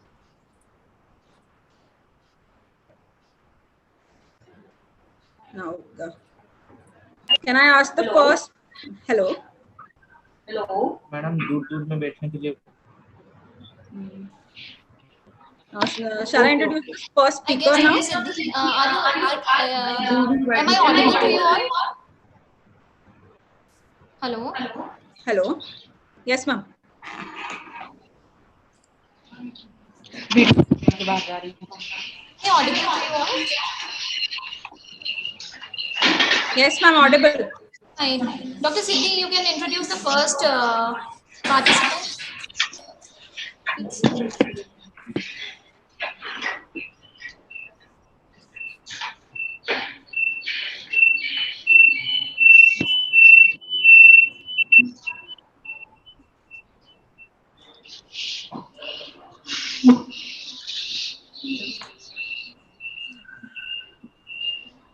So the first participant of this session is Dr. Harpreet Kaur Ishar. She is going to present on the topic coarctation of aorta. How sure can you be about the prenatal diagnosis? Do we have Harpreet over here? Yes, I am here. Hello, am I audible? Yeah, yes, you are audible. I'm audible. I'm just going to share my screen.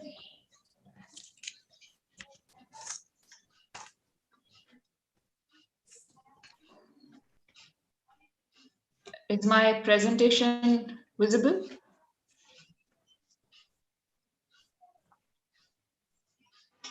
Is the presentation visible? Yes. Yeah, it's visible. All right, so I'll start. You can proceed. Yeah. Okay, so good afternoon, chairpersons and judges. The topic of today's talk is how sure can we be about the prenatal diagnosis of coarctation of aorta?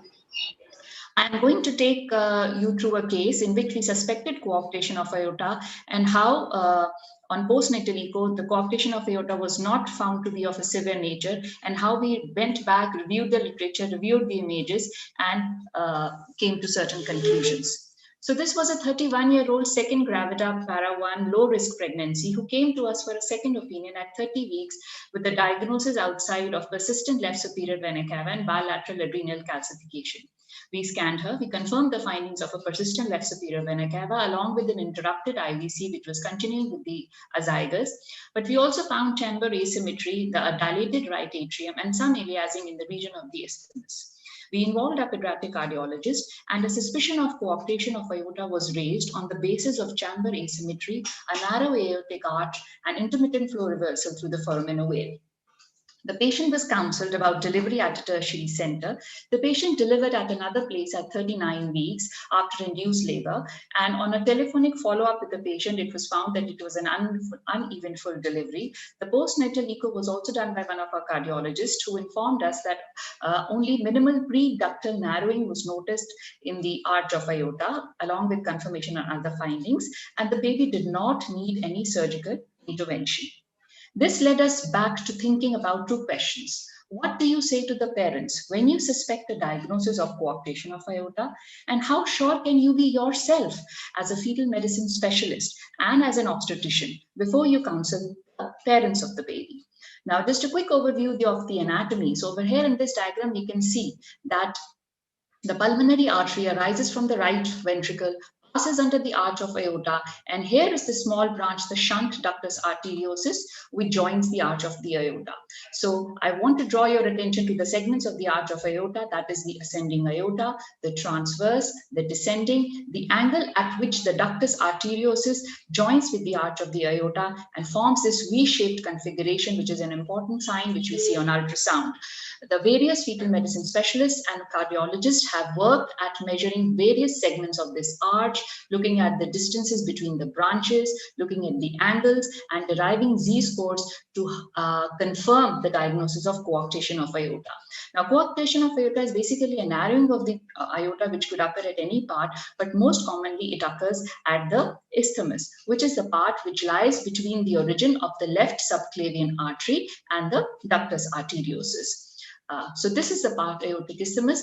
There is no problem in the fetus in utero, but after birth, the ductus arteriosus, it constricts and collapses within a couple of days. So the only way for the blood to go to the lower limb is through this patent hole as a descending aorta. And if there is a constriction over here, it lands in problems for the neonate as well as for the adult. As far as the origin of coarctation of aorta is concerned, there are two theories: either migration of some of the ductal smooth muscle cells later on into the wall of the aorta, which cause a constriction, or more so a hemodynamic theory, which may have worked in our case, where there is some kind of disturbance in the flow of the blood, whether it is because of a left-sided obstructive lesion, which could lead to the development of the aorta. Before I go on to share the abnormal images, this is what a normal arch of aorta looks like. We can see the candy cane appearance of the arch of the aorta with the branches arising from it. And this is the three vessel trachea view, which shows the relationship of the ductus arteriosus with the arch of aorta, as we see over here. Importantly, the caliber of both the great vessels should be of the same size, and the color and the direction on the color Dopplers should also be of the same size. Now, these were our images at 30 weeks. So we found an asymmetry of the right ventricle being larger than the left ventricle. We found an asymmetry of the great vessels, as you can see over here, the ductus arteriosus being more than the ascending aorta, and that is the ratio mentioned over here. We found aliasing in the region of the isthmus, and when we looked at the arch of the aorta, it did not look like a typical candy cane arch. So, why was it important for us to know the diagnosis of coarctation of aorta? Because it has implications for both short-term and long-term morbidities. It constitutes about 6 to 8% of all the patients with congenital heart disease. If we do not diagnose it, we may have a neonate who presents to us within a couple of days of birth with either shock, metabolic acidemia, or renal failure, or as a young adult who has developed upper extremity hypertension, aneurysm, or has an acute cerebrovascular accident. If we know the diagnosis, we can take measures as soon as the baby is born, starting with the prostaglandin E1 infusion to keep the ductus arteriosus patent, and then depending upon the cardiologist's opinion, an intervention in the form of an angioplasty or a surgery could be done. But importantly, if the diagnosis of coarctation is made, we know the diagnosis, and such a baby can be kept on a lifelong follow-up. However, the problem remains that the false positive rate for the diagnosis of coarctation is very high, and it has a very low detection rate. So there are many sonographic markers defined, but there is no single best one. People have looked at various Z-scores. They have looked at the measurements of the walls of the major vessels. They have derived ratios. They have looked at the angles, as I talked before in the diagram. They have looked at the Dopplers as well. Just drawing your attention to two major works done by Gomez, who devised a scoring system involving various cardiac parameters to increase the sensitivity and specificity of the diagnosis of coarctation of aorta, and Anuvathavan and all, who actually included a multivariable scoring system and reached a very high sensitivity and specificity for diagnosis, especially mentioning that Z-scores, especially of less than -2, are quite significant. In this slide, I just want to draw your attention to the work done by Arya and Haxel et al., who looked specifically at the angles and reached high sensitivity and specificity as far as diagnosis for coarctation of aorta is concerned. So we went back to our pictures and reviewed our pictures. We looked at the angle between the ascending aorta and the descending aorta, which was around 12 degrees, which is less than 20 and is significant. We looked at the angle between the transverse and the descending aorta, which is 100, which is more than 95 degrees, which is supposed to be significant for coarctation of aorta. And then we looked at the Z-scores of the various segments of the aorta. And out of this, only the measurement of the Z-score of the transverse arch was less than -2. So the confusion still remained. And then this paper came in 2015, which again emphasized upon the fact that there is no single marker which can help you diagnose. We need to develop a multi-parametric diagnostic model with which we can increase our detection rate. And this is the way the work in the future will head towards. Importantly, whenever we see a chamber asymmetry, it is a red flag for coarctation of aorta. We need to look for it. If we find other abnormalities like a persistent left superior vena cava or a bicuspid aortic valve or an abnormal morphology, we specifically need to look for these things and go beyond the basic views which have been suggested by ISWOG. Also, the earlier you suspect in pregnancy, the more sure you are to be of a diagnosis of coarctation of aorta. And now in this era where the diagnosis is shifting towards first trimester, we can have some pointers right in the first trimester if we go beyond the Down syndrome screening for coarctation of aorta. So what we need to do is when we suspect such a case is that we need to do an advanced fetal echocardiography to stratify the risk. We are not looking just at the basic views. We need to take certain very important measurements, incorporate Z-scores, some angles and the Dopplers. The more the parameters are suggested, the higher is the number of higher is the need of surgical intervention. And that is how we need to counsel the parents. So when we suspect, we tell them we suspect, but we do not give an absolute verdict because the final confirmation will happen on the postnatal echo. However, we can strengthen our case on the basis of the cardiac parameters which we have seen.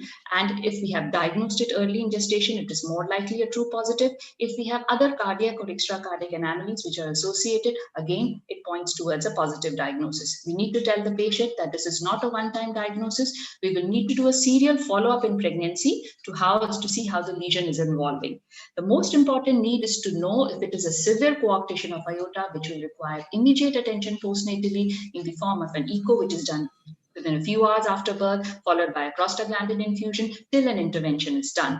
And in milder cases, they may require observation and long-term follow-up, and even a follow-up at 6 months in cases where we suspected a coarctation of aorta because certain changes may develop later. And finally, where we suspect, we need to deliver at a tertiary center where the pediatric cardiology services are available to intervene in case of any need. With this, I conclude my talk. Thank you.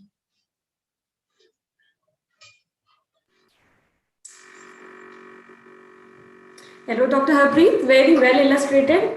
Thank you. It's a very delimitous diagnosis of doing coarctation of aorta prenatally. Definitely, you need to take out multiple parameters to make a diagnosis, probably a suspicion. Definitely, you can't give a verdict to the patient that yes, the baby is anomalous, because if it is actually is, then also it is treatable, because then they think of multiple options whether the baby is going to they should carry the pregnancy carry forward or not. And definitely Z-scores have helped us a lot in diagnosing coarctation of aorta. So it could not be an isolated finding most of the time, because recently we also diagnosed a case of Schoen complex, where it was coarctation plus left-sided obstructive lesions.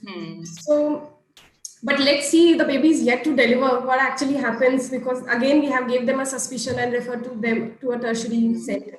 So in your case, Dr. Harpreet, you told us that it is a pre-ductal coarctation, and that is also a very, very mild level. Yeah, that was on the postnatal echo. So when the cardiologist did the postnatal echo, another place, we talked with them, like following up telephonically, and they said he noted some turbulence, but the velocities were not really very high in that area. And that further 1 month down the follow-up, it was all normal. So it was just questioning that maybe maybe because there was no other obstructive lesion, maybe just, it probably got better, or maybe it was just mild, because when we look back at the images, they were pretty convincing. So yes, I saw them. Yeah, definitely. Most of all the parameters are meeting into. Yeah. Was there shelf sign also? Have you seen the shelf sign? Was it there? Yeah, the arch, you look at a little, tortuously and the way it looked, but that was the only thing we could get really close, but not very typically the shelf sign. Congratulations for such a diagnosis, and thankfully baby turned out to have a mild coarctation. So yes, it is very true that based on ultrasound findings, we should not say that the baby is anomalous or having coarctation. So thank you for your inputs. Harpreet, I have a question for you. Did you mention in your presentation that the venous system defect was associated with coarctation, systemic venous system defect, because persistent left SVC, you said? Yeah. Right.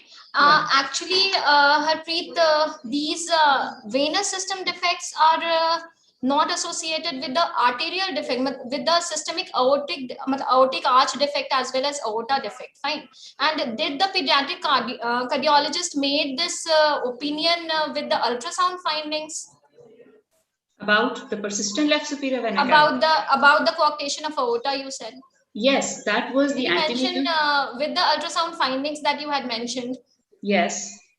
Actually, fetal echo is very difficult at this gestation, but still coarctation should be diagnosed with the fetal echo done by the pediatric cardiologist themselves. Yes, it was with the pediatric cardiologist. Yes. Yeah, because drawing a conclusion on aortic arch anomaly and with the mere presence of the venous system defect is not. It is just that a persistent left superior vena cava has been known to be associated. It has been found to coexist with heterotaxy, with coarctation of aorta and certain other lesions. Although the meta-analysis done in 2017 said that it may not necessarily be associated, but it could be an independent risk factor. So what I was emphasizing is that it's just a red flag. We need to look beyond. That's Yes, that is it. And we should counsel them to come, counsel patients to come earlier to us, and we should get, rather nowadays it is said that you should get a universal screening done for the heart as well.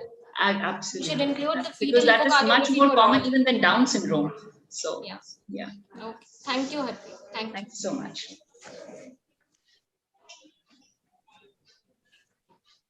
Our next speaker is Dr. Parul Jaiswal. She will be speaking on prenatal diagnosis and successful outcome in pregnancy with achondroplasia. Is Parul here? Yeah, hi ma'am, I'm here. Hello Parul. You can start with your presentation. Is my screen visible to all? Yeah, your slide is visible.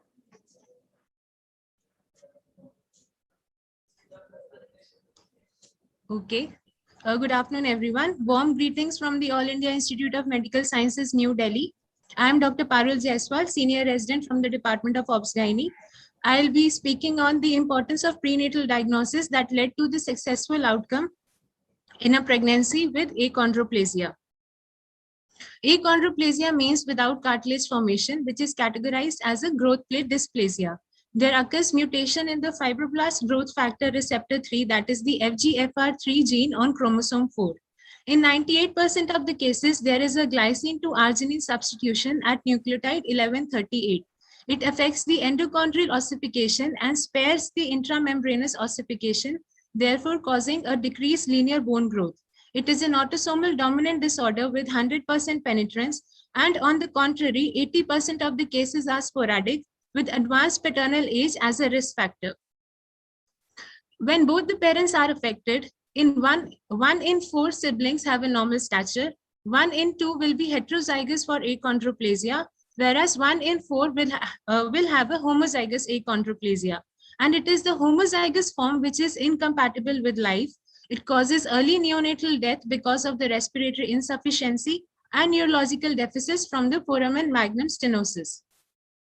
My case was a 26-year-old para 2 living 0 with who presented to our OPD for preconceptional counseling. Both the couple had short stature, and it was a non-consanguineous marriage. The first pregnancy was 4 years back, which resulted into an intrauterine demise at 6 months of period of gestation, and second pregnancy was 3 years back, which ended up in a cesarean section at 35 weeks due to severe preeclampsia. But the baby unfortunately expired on day 5 and both the fetuses in both the pregnancies were found to have short proximal limbs. No prenatal testing and genetic counseling was performed in either of the pregnancies. When the skeletal survey of the mother was performed, it was seen that she had a prominent forehead with a depressed nasal bridge and a small foramen magnum. There was markedly shortened humerus. The pelvis was champagne glass shaped, and the distal femoral epiphyses had a were V-shaped. And also there was noted the caudal narrowing of the intervertebral disc in the lower lumbar spine. When the PCR and RFLP analysis of the exon 10 of FGFR3 gene was performed using the peripheral blood of the mother, it was found to be affected with the 1113 GA mutation. And thus she was advised early booking and prenatal testing in the next pregnancy. When she presented in the next pregnancy, she was booked at 8 weeks of period of gestation. Level 1 scan showed a normal fetus. Chorionic villus sampling was performed at 13 weeks after a comprehensive genetic counseling. No numerical abnormality was detected, and when the RFLP and PCR was done for FGFR3 gene, the fetus was found to be unaffected. Routine antenatal care was given to the mother. She was admitted at 32 weeks for steroid cover for fetal lung maturity.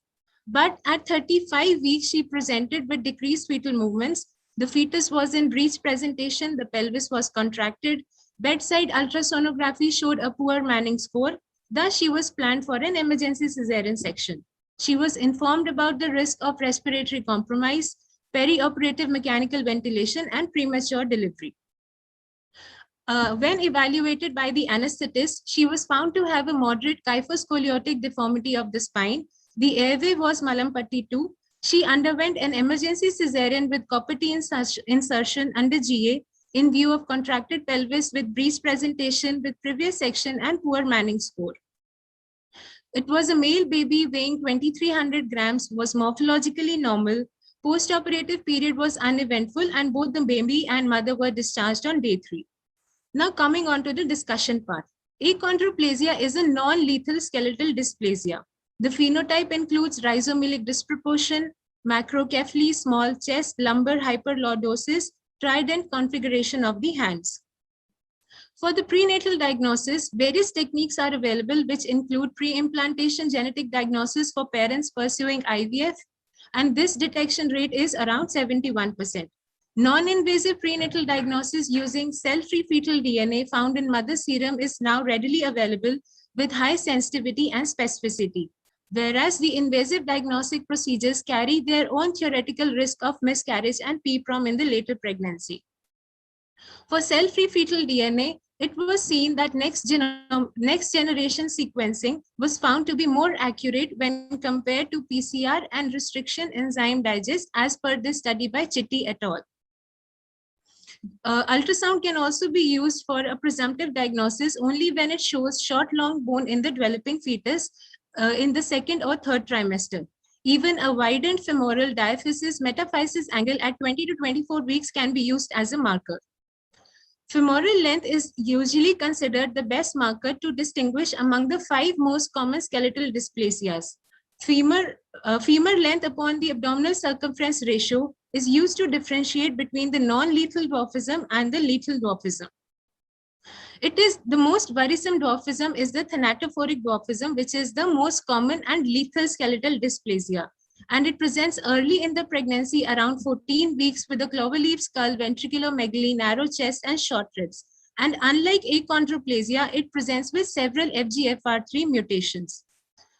To summarize, the ACMG practice guidelines 2015 stated that fetus with long bone measurements less than the 5th centile should be referred to the center with expertise in the skeletal dysplasias. Lethality should be determined by the chest to abdominal circumference ratio or femur length upon the abdominal circumference ratio. Molecular testing should be offered to pregnancies at risk for homozygosity or compound heterozygosities for skeletal dysplasias. And all fetal diagnosis should be confirmed by post-delivery evaluation, be it in the form of photographs or autopsies should be encouraged and offered. And pathologists should collect cartilage and bone for histomorphic analysis, and recurrence risk should be informed to the patients for the future pregnancies. Mothers who themselves have skeletal dysplasias need consultations with obstetricians and anesthesiologists regarding optimal management, including the mode of delivery. Thus, to conclude, a woman with achondroplasia could have a normal pregnancy and outcome under the supervision of multidisciplinary team comprising of an obstetrician, fetal medicine, neonatologist, and anesthesiologist. Prenatal invasive testing helps determine the course of pregnancy, including the termination of pregnancy or continuing and rearing of the affected child either in home or foster care. Because of the apparent nature of the short stature, those affected and their families usually have difficulties in school adjustment and socialization. Thank you.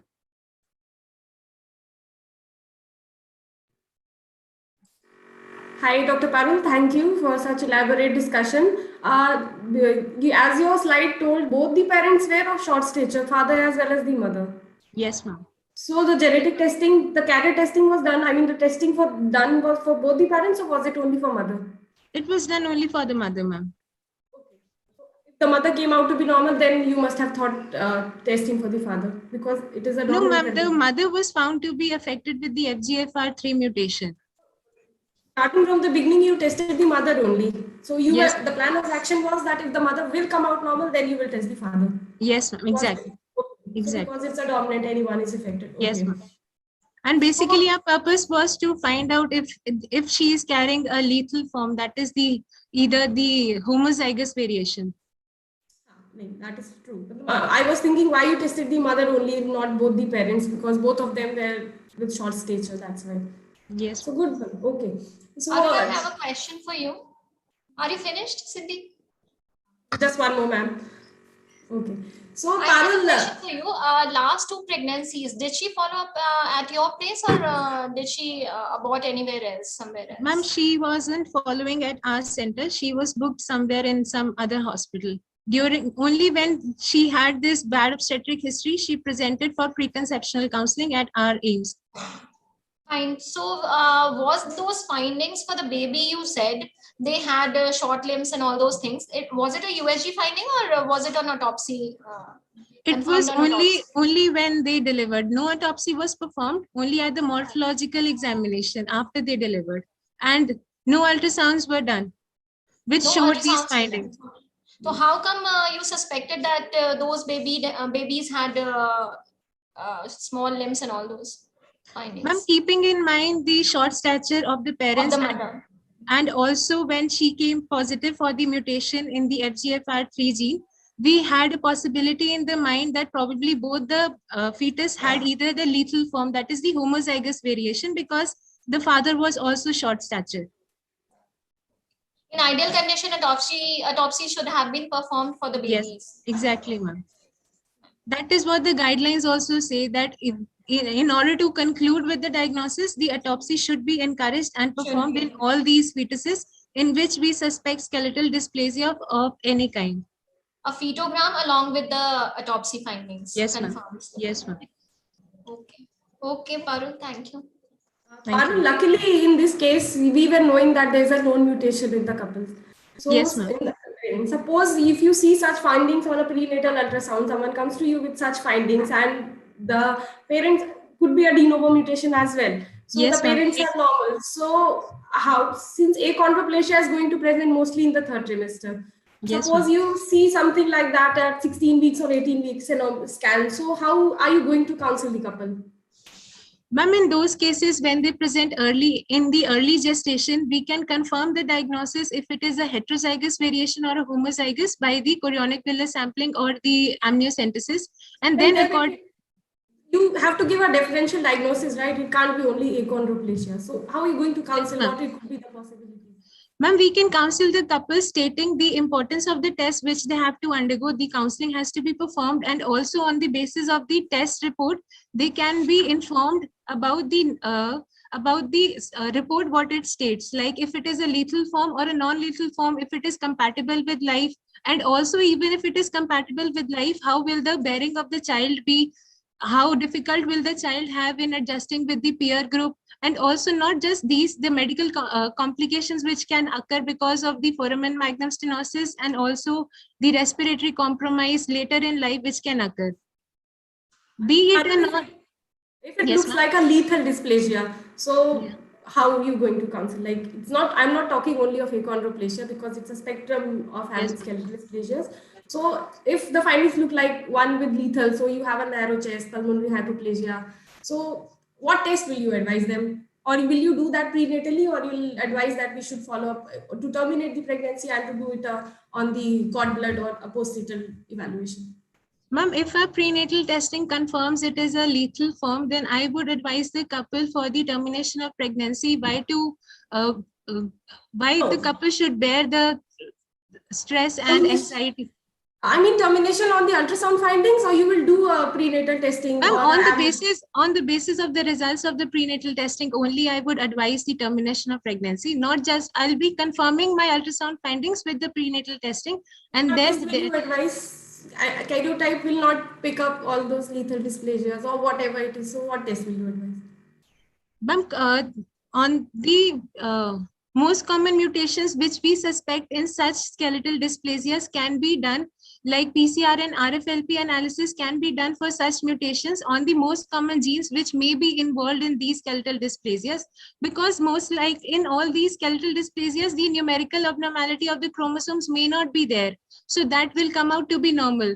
Only the specific mutations which we suspect in these skeletal dysplasias needs to be tested in specific, and then only the diagnosis can be made.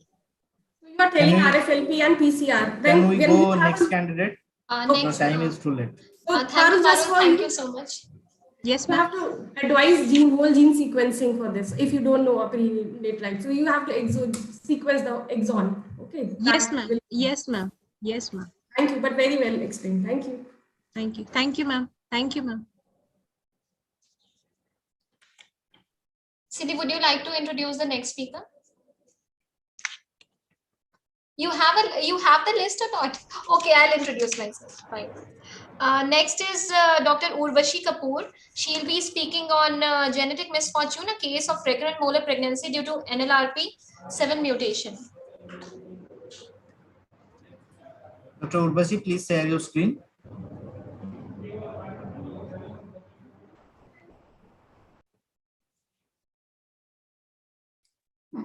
Is it visible now?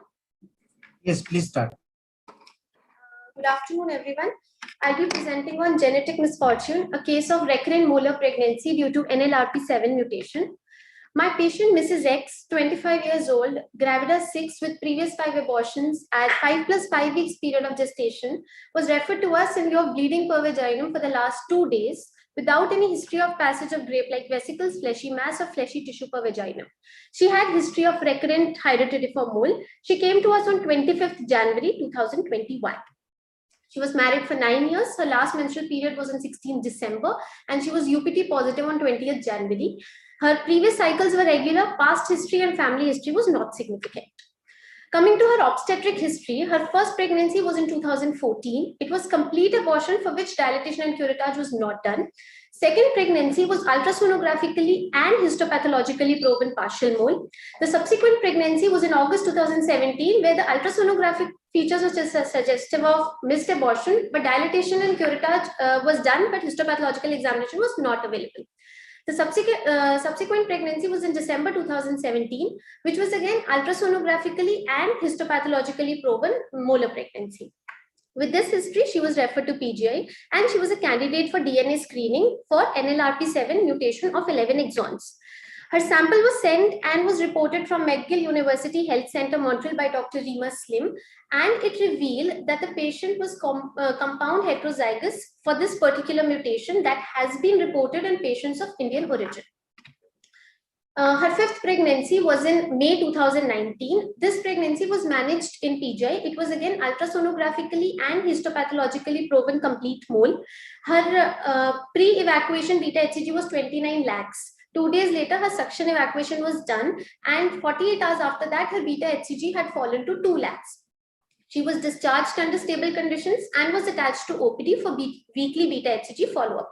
Her initial weekly value showed a decline from 2 lakhs to 36,000. However, the subsequent value showed a 28.5% rise and then 0.3% fall coming in the range of plateau. Following this, there was a spontaneous decline in beta HCG values. Now, she had come to us as gravida 6. On examination, her general physical examination was within normal limits. Her per speculum and per vaginal examination revealed a closed os which was uneffaced without any active bleeding. Her blood workup was within normal limits. Her ultrasound was done, in which AVM could not be ruled out, and there was an ill-defined GSAC which was seen but without any fetal node.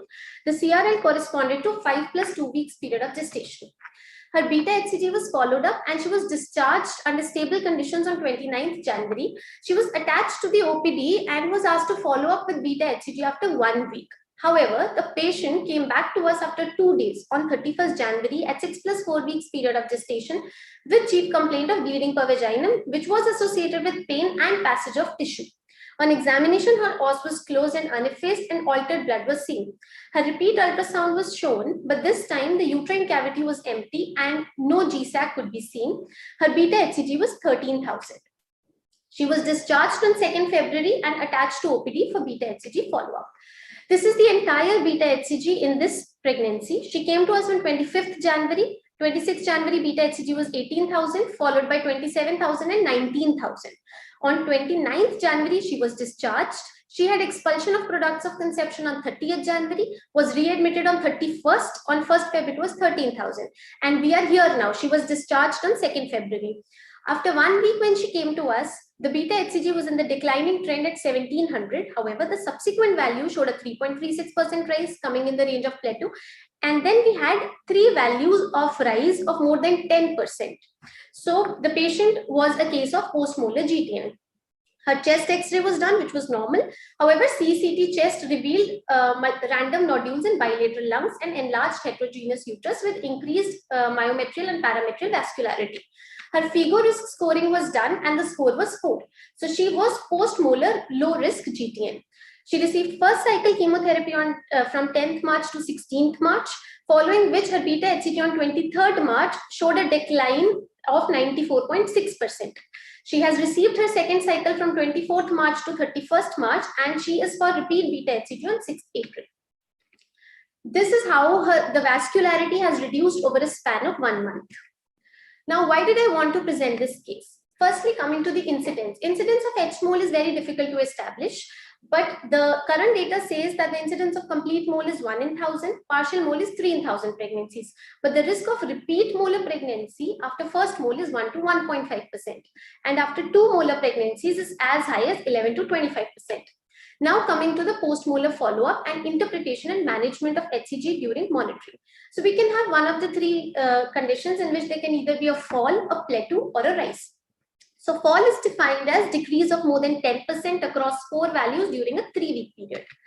Plateau is defined as 4 measurements within plus minus 10% over at least a 3-week period, and rise is increase in more than 10% across 3 values during at least a 2-week period. Both of these are defined as post-molar GTN.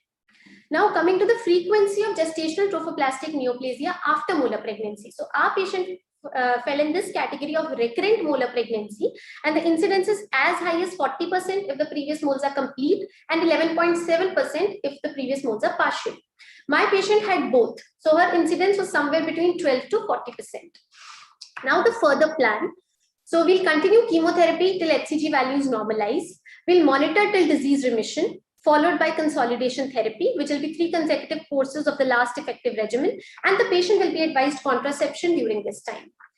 Coming to the genetics in recurrent molar pregnancy, so the subsequent pregnancies in patients who have been identified with mutation are such as 74% are complete moles, 4% are partial moles, and only 5% have normal pregnancies. So what are the options for conception? Currently, there is no treatment to achieve normal pregnancy, but IVF with oocyte donation can be offered. This paper was one of its kind, and it was the first ever paper which was published in Lancet 2011 by Dr. Rosemary Fisher. This patient had a profile very similar to my patient. This patient was offered IVF with donor oocyte, and she has a child of her own through this pregnancy. Coming to the PGI experience. So far, we've had 20 cases with mutations which have resulted in recurrent H-mole. Only 1 had KHD C3L mutation. The other 19 had NLRP7 gene mutation. 60% of them developed GTN, 10 developed low risk, and only 2 developed high risk. Coming to conception, 1 woman had child from her own ovum, but she was also the woman who had GTN twice. 2 women conceived with IVF with donor ovum. 1 has a healthy child, and the other woman currently is antenatal at 33 weeks period of gestation. Thank you.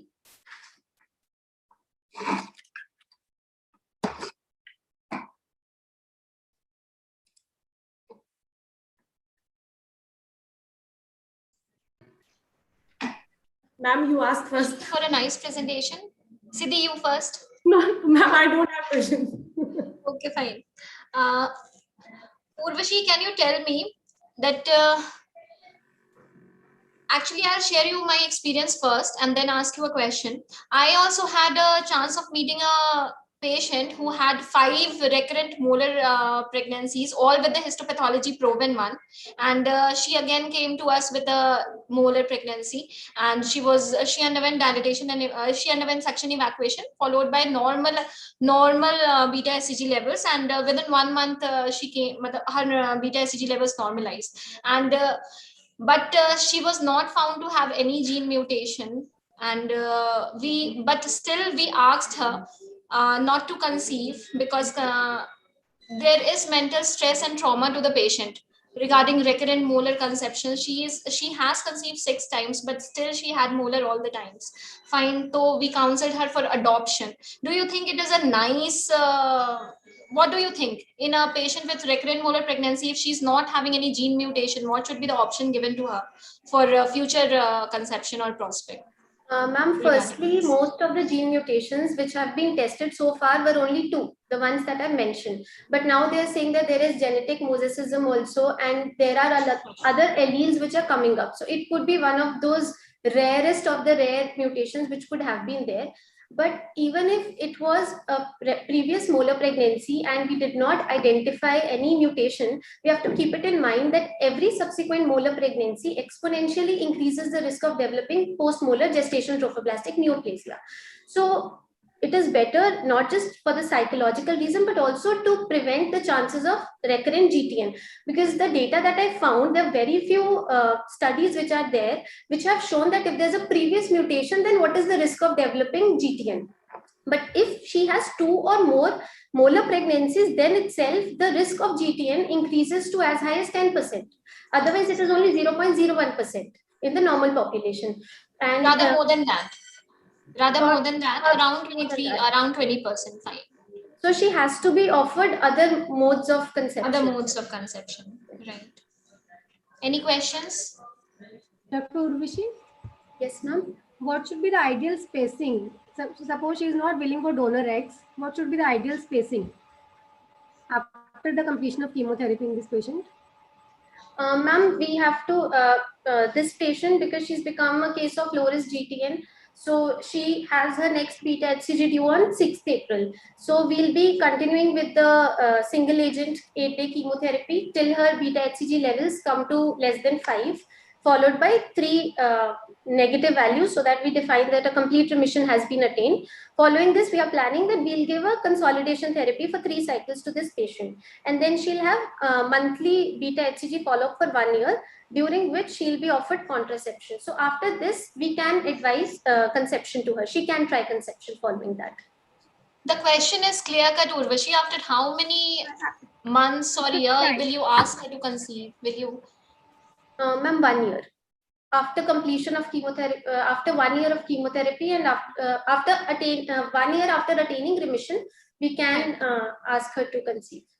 But it is better if we ask her, because she has a known mutation. So the only counseling for them is to not conceive. Okay, thank you, Urvashi. Thank you so much. Our next speaker is Dr. Neelam Jain. She will be presenting on the topic isolated intrauterine fetal pleural effusion in 2 pregnancies, a management dilemma. Neelam, the dais is yours. Is Neelam here? Yes, she is. Unmute yourself, Neelam. Good afternoon, everyone. Let me share my slide.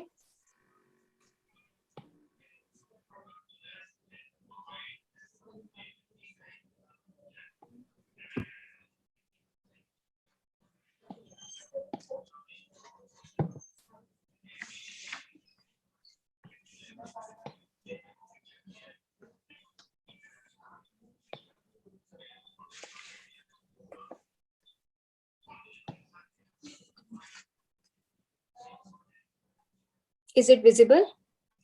Yeah, it is, Neelam.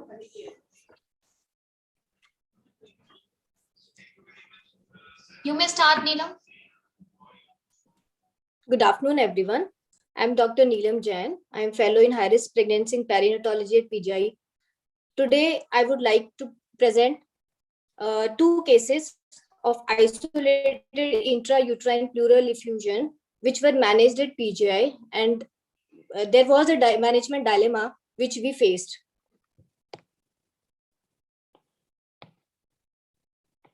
And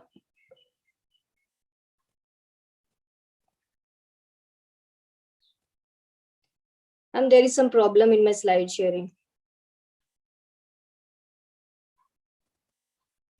Do you want to fix it? Should we call next speaker? Yes, ma'am.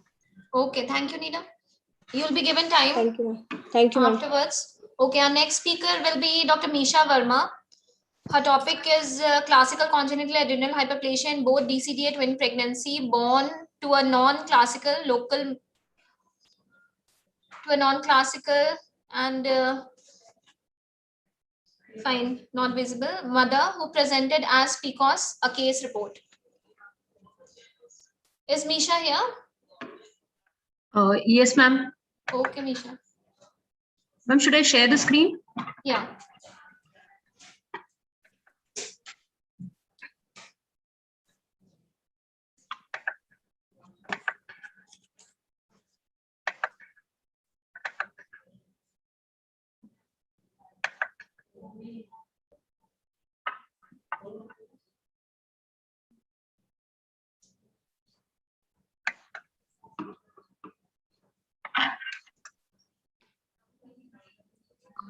Ma'am, should I start?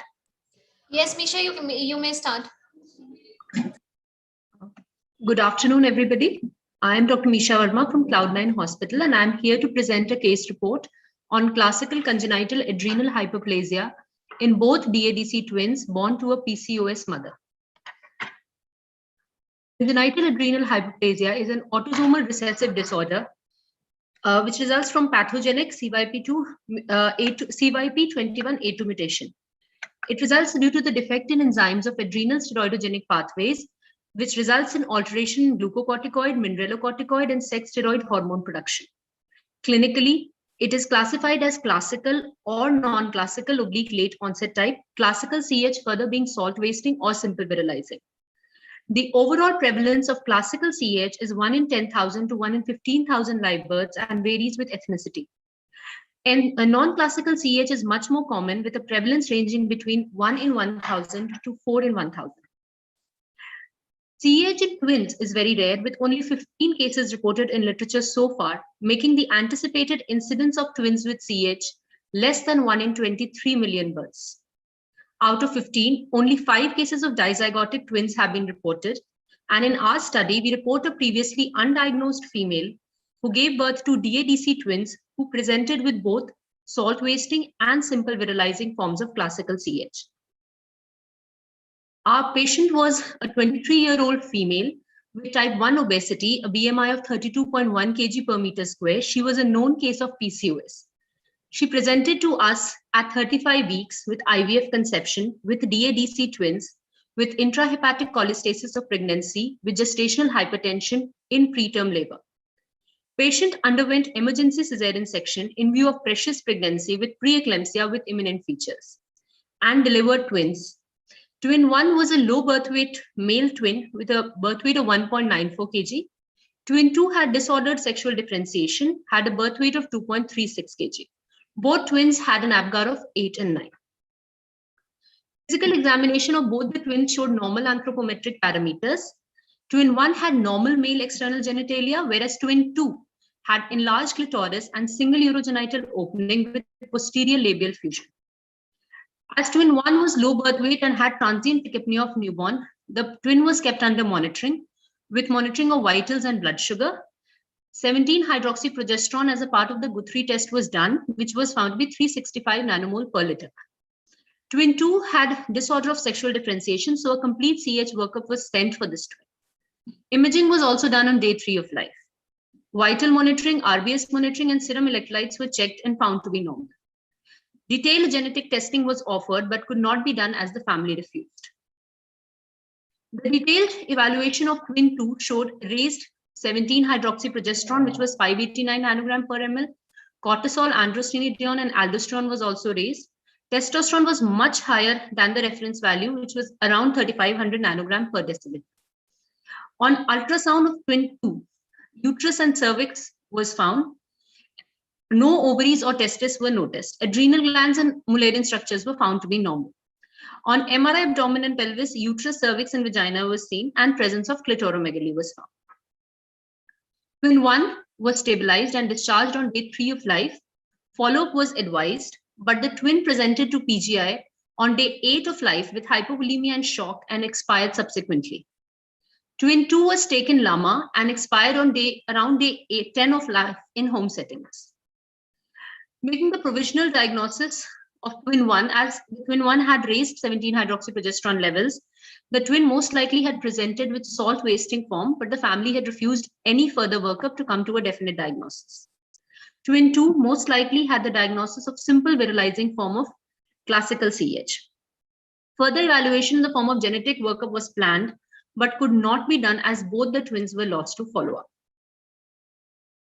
Now, as we know that congenital adrenal hyperplasia is characterized by impaired cortisol synthesis due to inherited deficiencies in certain steroidogenic pathway enzymes. The most common enzyme defect, which is seen in 95% of patients, being 21-hydroxylase deficiency due to CYP21A2 gene mutation. Clinical presentation depends mostly upon whether there is a complete or a partial deficiency of the enzyme and varies from neonatal salt wasting and atypical genitalia to hirsutism in adults. Now, the adrenal steroidogenesis pathway, as 21-hydroxylase deficiency is the most common, it leads to an increase in the endocrinologically, it leads to an increase in the level of enzymes of 17-hydroxyprogesterone, and such patients mostly present with hyponatremia, hypotension, and hyperkalemia. The other two common enzyme defects are CYP11B1 and HSD-B2, which leads to 11-beta-hydroxylase deficiency and 3-beta-hydroxysteroid dehydrogenase type 2 deficiency.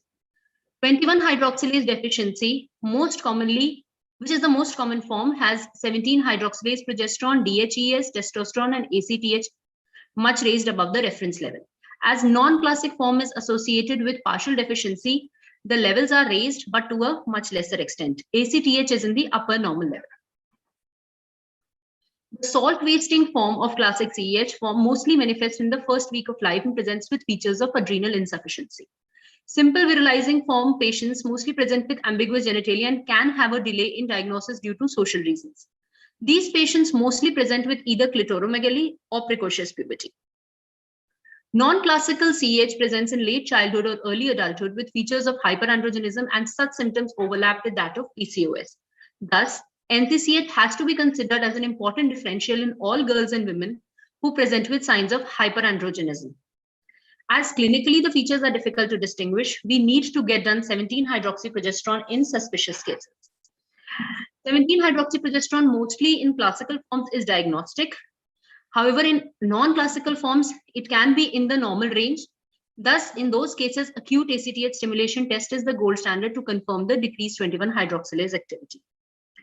Genetic testing is mostly reserved for patients who are considering future fertility and should not be considered as the first-line diagnostic study in individuals who are suspected of non-classical CH.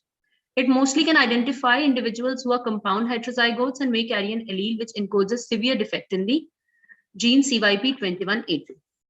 Now, coming to the prenatal screening. What if both the parents are carriers or have had a history of having children who have been diagnosed with CH, or the parents are diagnosed to have, either of the parent is diagnosed to have CH?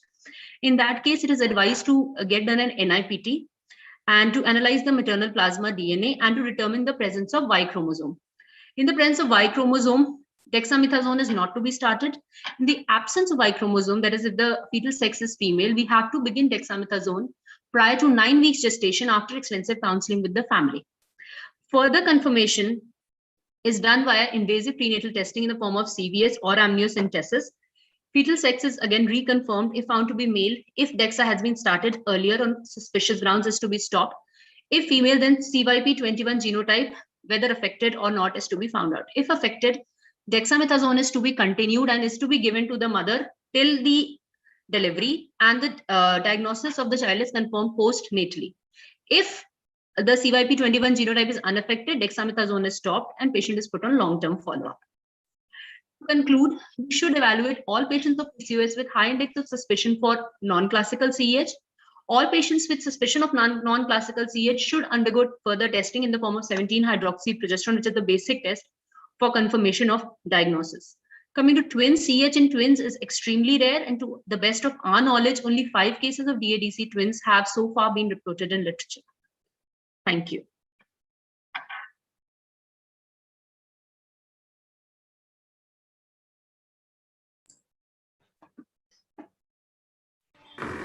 Hello, Dr. Nisha, very well illustrated. So I have one question for you. If this patient comes to you preconceptually and she has been tested, her 17 OHP levels were high and you have tested her, she's a carrier for, she's a non-classical CH. So what, if she's come for you for the preconception counseling, what will you do? What is the next plan of action?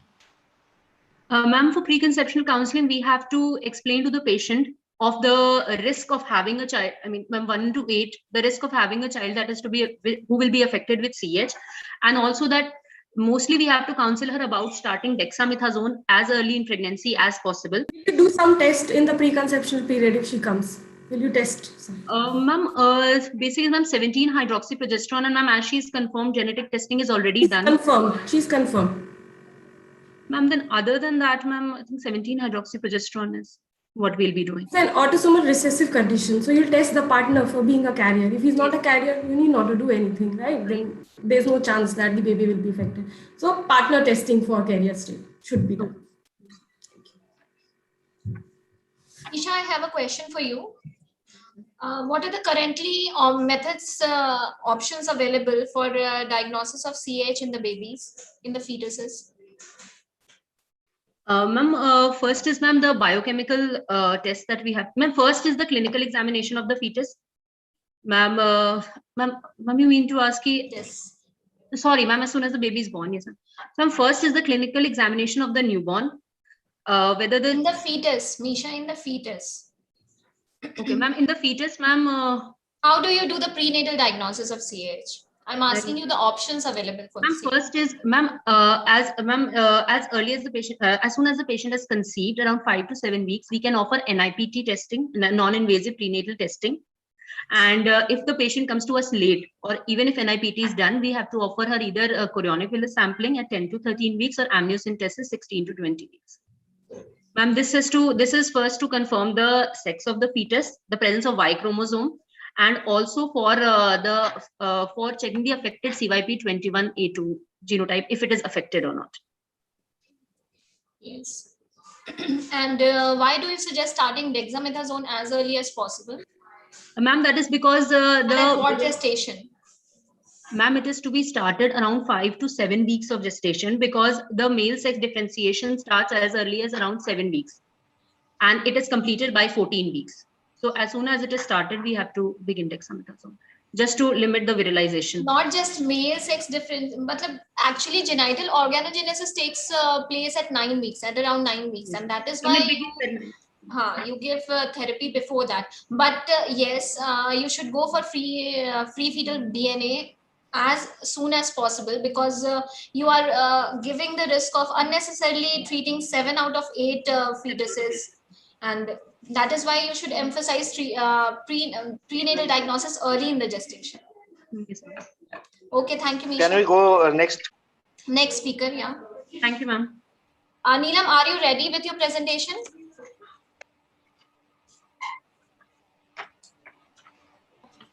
Yes, ma'am, okay. I'm ready. So Dr. Neelam Jain will be presenting her topic. Fine. Share your screen, Neelam.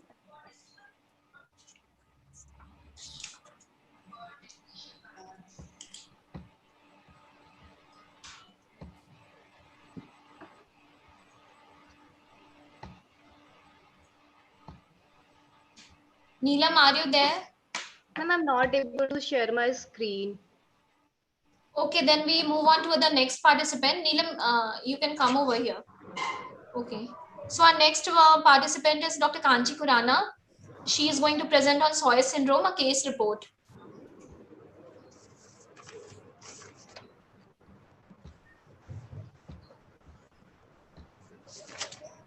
Dr. Kanchi, please unmute yourself.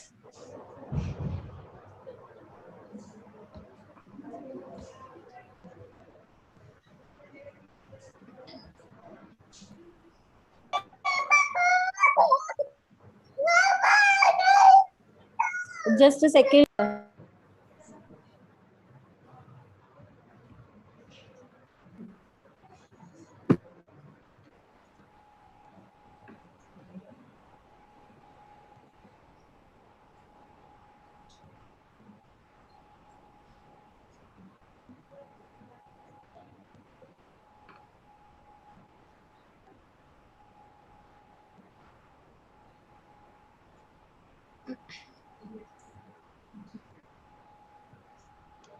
Dr. Neelam, you can stop sharing your screen as of now. Okay, ma'am. We'll give you a chance at the end.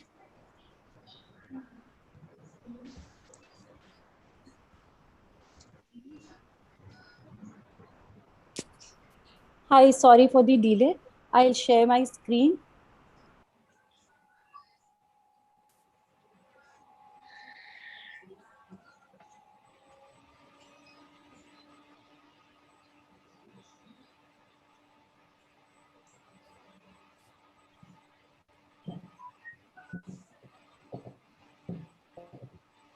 Dr. Kanchi, please start. Yes. Good afternoon, everyone. So I'll be presenting a case of Swire syndrome, successful pregnancy in a patient with the above syndrome, a case report.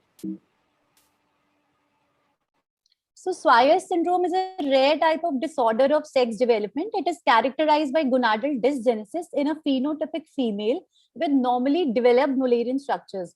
The karyotype of the female is XY. Its incidence is 1 in 80,000 pregnancies. It was first described by Jim Swire in 1955. It results from failure of testicular development in early embryogenesis, and several genes are implicated for this condition. Most of the cases are sporadic, but there are few case reports of the occurrence in the same family as well. So most cases will present with delayed puberty and primary amenorrhea. So I am presenting a case of Swire syndrome patient Mrs. A, who reported at the age of 18 years with complaints of primary amenorrhea, which is the most common presenting complaint of this syndrome, and later at the age of 30 years with primary infertility. So Mrs. A has conceived with ART, basically IVF with ovum donation, and is 8 weeks pregnant at present. And informed consent was taken from the patient for reporting the case. So patient presented at the age of 18 years with the complaints of primary amenorrhea. There was no cyclical abdominal pain, hormonal intake, radiation, or chemotherapy exposure. There is no history of CNS symptoms. There was history of appendicectomy at the age of 12 years, and she is the first child of a non-consanguineous marriage. And she has 2 younger sisters, and all of them have attained menarche at appropriate age. So whenever a patient of primary amenorrhea comes to us, we have to take a relevant history and do a physical examination pertaining to especially secondary sexual characteristics. We'll do a UPT basic hormonal profile, which includes LH, FSH. And since the LH was increased, we made a diagnosis of primary ovarian insufficiency. Karyotyping was done. She had a karyotype of 46XY, and the diagnosis of Swire syndrome was made. On general examination, she was 152 centimeters tall and her BMI was 24 kg per meter square.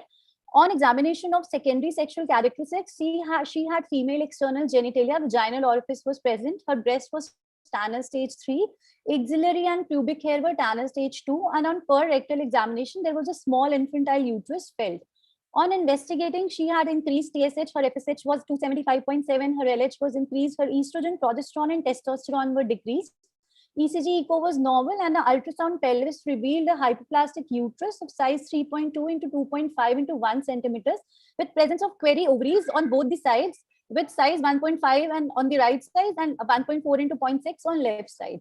MRI pelvis also revealed the similar findings. Her ovaries were not identified at the expected location. They were situated posterior to round ligament. A karyotype was done, which had genotype of 46XY. She was counseled and further subjected to diagnostic laparoscopy.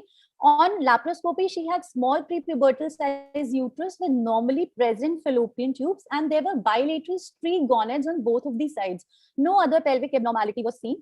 Given streak gonads and genotype of XY, bilateral removal of the streak gonads was done, and it was sent for histopathological examination. The histopathology report showed fibrofatty tissue with occasional tubular structures lined by columnar epithelium, and no ovarian tissue was seen. So discussing this syndrome, coming to this Swire syndrome, it is a form of pure gonadal dysgenesis. The first known step of sexual differentiation in any XY fetus is the development of testes. So early stages of testicular formation, that is at the 2nd month of gestation, there is action of several genes. The most important of them is SRY gene, which is the X sex determining region of the Y chromosome.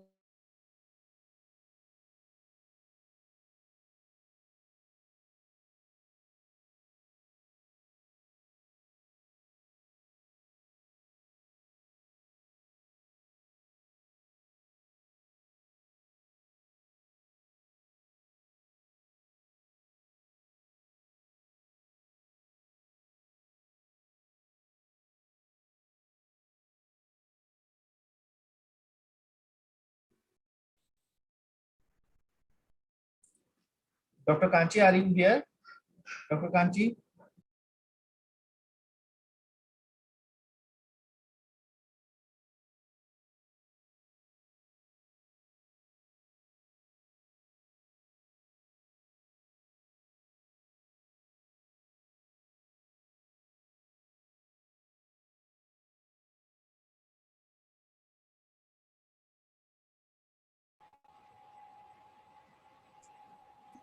Should we move on to our next speaker?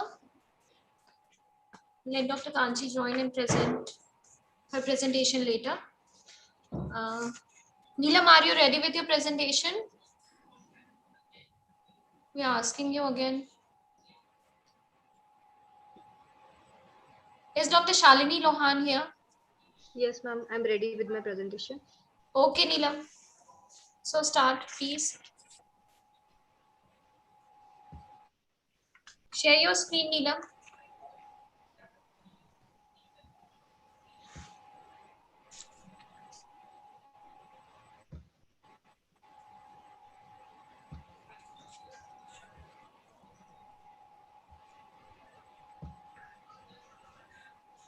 I could not share. I think they are not allowing me. I don't know. There's some problem in screen sharing.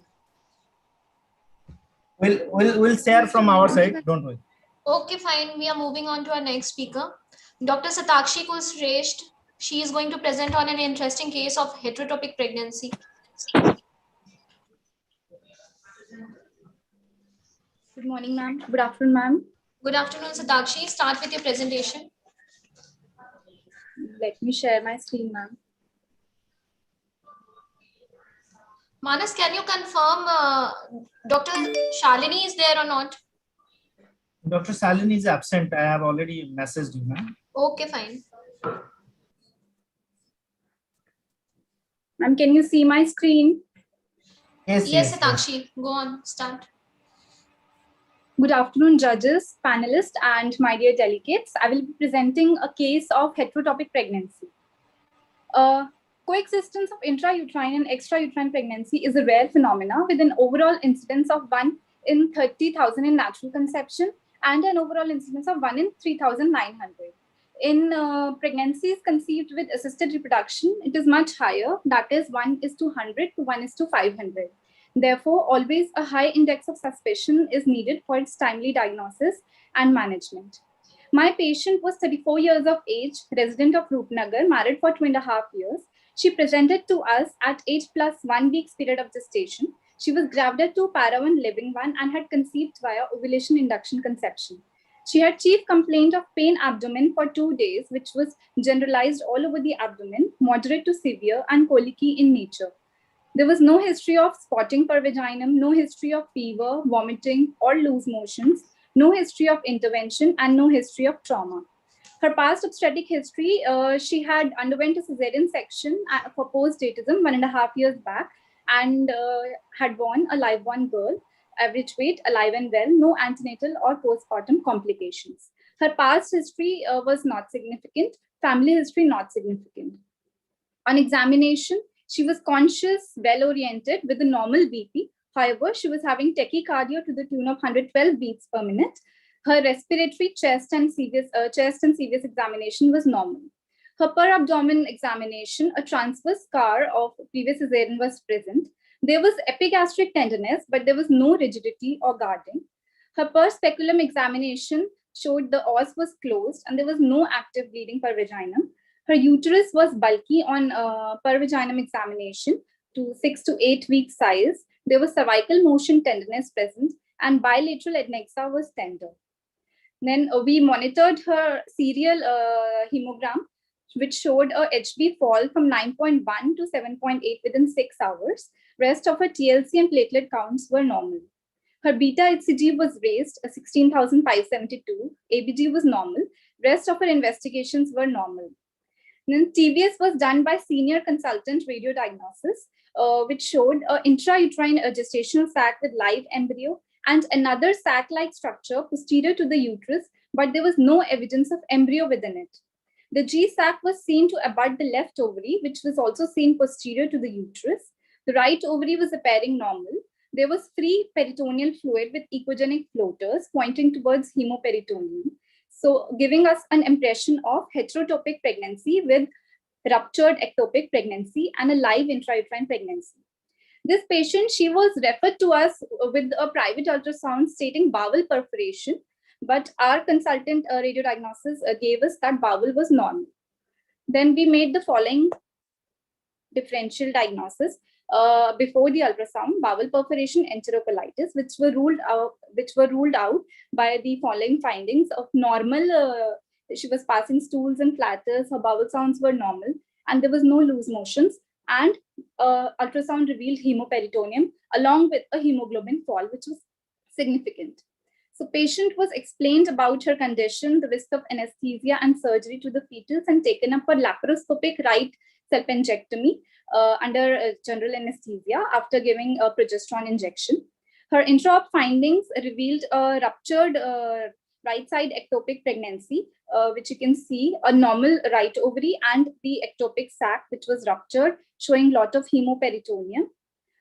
Along with adhesions were present between the anterior abdominal wall and uterus. 250 cc clots were present. Left fallopian tube and bilateral ovaries were normal. She received 1 unit blood transfusion in the intra-op period. Her post-op course was stable. Fetal cardiac activity was reconfirmed, and patient was discharged under stable condition. So coming to discussion, heterotopic pregnancy is a very rare phenomena in which there is coexistence of intrauterine and extrauterine gestation. A high index of suspicion is needed for timely diagnosis. 70% are diagnosed between 5 to 8 weeks, 20% between 9 and 10 weeks. The risk factors are assisted reproductive techniques like ovulation induction and IVF conception, previous tubal surgeries, pelvic inflammatory disease, previous history of salpingectomy. The most common site of ectopic is fallopian. However, cervical and ovarian heterotopic are also reported. So when should we suspect heterotopic pregnancy? We should be very vigilant of heterotopic pregnancy after artificial reproductive techniques. And when we are seeing persisting or rising choriogonadotropic levels even after DNC for spontaneous or induced abortion, the cardinal signs are a pain abdomen, which is persistent, hemoperitoneum with an adnexal mass. When there are more than one corpus luteal cyst present in a natural conception, or when vaginal bleeding is absent in presence of signs and symptoms of ectopic. Vaginal bleeding can be present in heterotopic, but most common finding is abdominal pain, and vaginal bleeding is a less significant finding. So the 4 common presenting signs were 83% patients present with abdominal pain, adnexal mass, signs of peritoneal irritation 13%, and an enlarged uterus. TVS has a varying sensitivity from 26 to 92.4%, and it is the first line investigation to diagnose. Then diagnostic dilemma. Following conditions can confuse us with diagnosis of heterotopic pregnancy. That is a normal intrauterine pregnancy with a hemorrhagic corpus luteal cyst, bicornuate uterus gestation with gestation in both the cavities, adnexal torsion, and surgical conditions which cause acute abdomen. Then treatment. It can be surgical, medical, and watchful waiting. Medical treatment is offered only when the pregnancy is unruptured and at an early gestational stage, and watchful waiting is only offered when there is no cardiac activity and the pregnancy is not viable. Then medical method, methotrexate in systemic administration is contraindicated. However, local administration of methotrexate have been tried in ectopic, cervical ectopic pregnancies.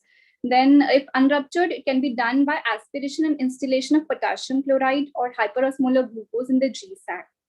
According to a study by Lee JB, 20% of expectant management cases have resulted in rupture, and there is a high risk of subsequent emergency salpingectomy in cases which are managed expectantly and medically managed. And there is a significantly higher abortion rate to the tune of 28% as compared to surgical management, in which it is 20%. Then if ectopic pregnancy is ruptured, the only option is surgical management, and the survival rate is very good, that is to the tune of 66%. Then the effect of fetus on laparoscopy. There is rise in intra-abdominal pressure during pneumoperitoneum, which can lead to decreased uteroplacental blood flow and fetal hypoxia.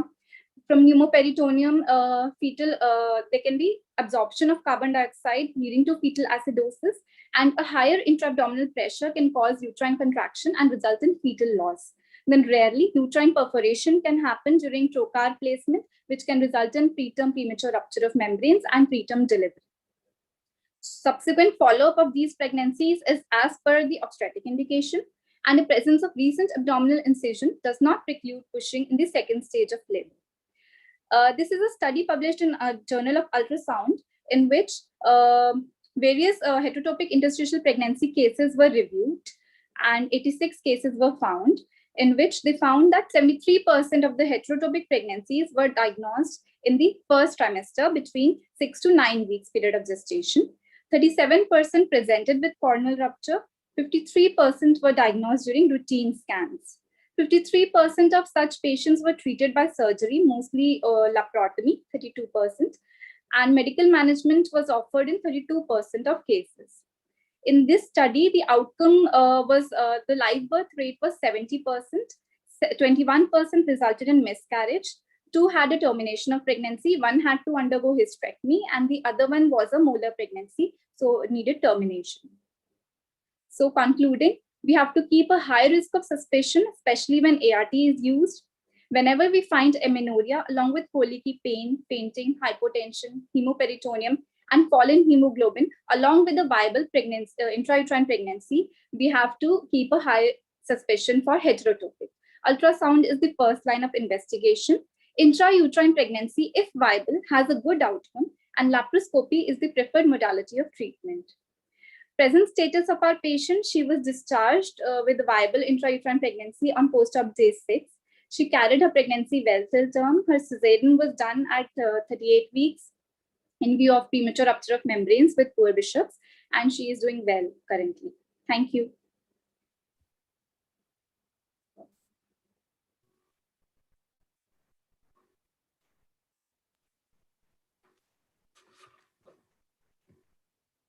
Thank you, Satakshi, for your presentation.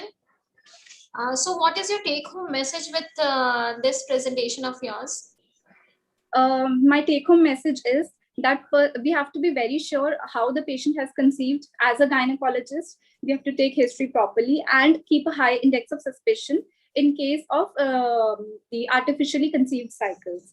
Secondly, when we are ordering ultrasound, we have to be very sure that adnexa has been looked properly. Sometimes we see only the uterus, that there is an intrauterine pregnancy, and even the radiologists, they neglect the adnexa. We have to see properly bilateral adnexa, whether there is corpus luteal cyst or there are how many cysts are present and what is the nature. This is the key to early diagnosis, and we will miss before the patient ruptures. And even if we stumble upon such a case, then we have to counsel the patient nicely that if the intrauterine pregnancy is viable, she need not worry. It has a 70%, more than 70% survival rate. Sakshi, hi. So suppose this patient comes to you at 6 weeks and then no ultrasound has been done. She comes to you, she says, I want MTP, I don't want to continue this pregnancy. You order an ultrasound. So there's an intrauterine pregnancy as well as there's an adnexal pregnancy. So what different management can you offer to the patient? Because the patient does not want to continue the pregnancy. She can, if she is not willing to continue pregnancy, we can offer her medical management for this heterotopic pregnancy. We can offer her methotrexate injection, IV methotrexate, because she doesn't want to continue, and the medical management of the intrauterine pregnancy as well, along with that. Dr. Satakshi, how old is the first child? Why was she given ovulation induction? Ma'am, actually, she was given ovulation induction in private. Only 1 year of infertility was present. So we don't really know the exact reason why she was given. She was given infertility. Yes, ma'am. Ma'am, she had conceived 2.5 years back. 1.5 years back. So she had went to a private hospital that she wants to conceive. So she was given without any investigations. Okay. But in her intra finding also, there were adhesions with the abdominal wall. So maybe she was having some PID also, which is also a risk factor for heterotopic. Let's move on to our next speaker, Dr. Bhumika Arora. She'll be presenting on abdominal ectopic pregnancy. Is Bhumika here?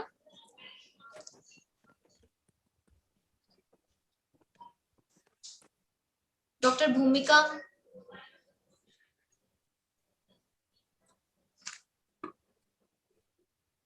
Manashi, is Bhumika here? Can you confirm? No, ma'am. I can't see her name. Can you Okay, so just allow Dr. Jain to share his screen? Dr. Neelam Jain can give her presentation.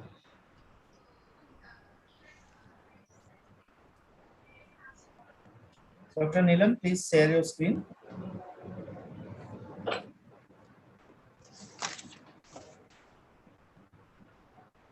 Visible? Yes, now it's visible.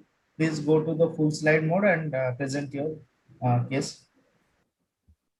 Yes, now you can present. Good afternoon, everyone. I'm Dr. Neelam Jain. I'm a fellow at PGI in high-risk pregnancy and perinatology. Today, I'm presenting 2 cases of isolated pleural effusion and the diagnostic and the management dilemma we faced with these 2 patients. Isolated fetal pleural effusions are seen very rarely in 1:10,000 to 1:15,000 cases. Mortality ranges from 22 to 53%. There are 2 types, primary and secondary. Primary is also called as congenital chylothorax, and secondary is associated with other immune or non-immune hydrops. Immune causes could be Rh or ABO incompatibility. Non-immune causes could be chromosomal abnormalities, genetic disorders, infections, cardiac or lung anomalies, hematological or metabolic disorders. Chylothorax can be isolated or may be associated with genetic syndromes, lymphatic anomalies, secondary to rupture or laceration of thoracic duct. In half of the cases, the effusion is isolated, and in other half, there is associated hydrops with skin edema or ascites. Most of the clinical manifestations are secondary to the pressure effects or loss of protein and lymphatic fluids, like impeding adequate lung oxygenation, cardiac failure, volume depletion, electrolyte imbalance, loss of albumin, worsening edema, nutritional depletion, and there is risk of infections. My first case was a 32-year-old, 4th gravida, previous term and 1 preterm delivery with 1 abortion with 2 living issue at 35 plus 1 weeks period of gestation, was referred to PGI for fetal right pleural effusion. Patient was booked and supervised at private nursing home. When her pregnancy was remained well till 34 weeks when she was diagnosed with unilateral right-sided fetal pleural effusion. Ultrasound was done at PGI on 11th Feb, which was suggestive of moderate bilateral pleural effusion and mild ascites. On review, ultrasound after 1 week was suggestive of polyhydramnios, and there was moderate right-sided pleural effusion. There was no ascites or pericardial effusion was seen. Patient was planned for fetal pleural fluid drainage on 22nd Feb. On the day, review scan showed that there is only mild right-sided pleural effusion, and there was no evidence of ascites or skin edema. So only amniocentesis was done and thoracocentesis was not done at that time. Our patient was kept on conservative management as pleural effusion was resolving. Maternal blood was sent for TORCH, parvovirus B19, HPLC, blood group. All causes of non-immune hydrops were ruled out. Amniocentesis was done. FISH and CMA were normal. Her GTT and thyroid were normal, HPLC normal. Level 2 ultrasound was done, which was also normal. Fetal echo was done, which was normal. Patient came with complaints of leaking per vaginum on 28th of February at 37 plus 5 weeks period of gestation.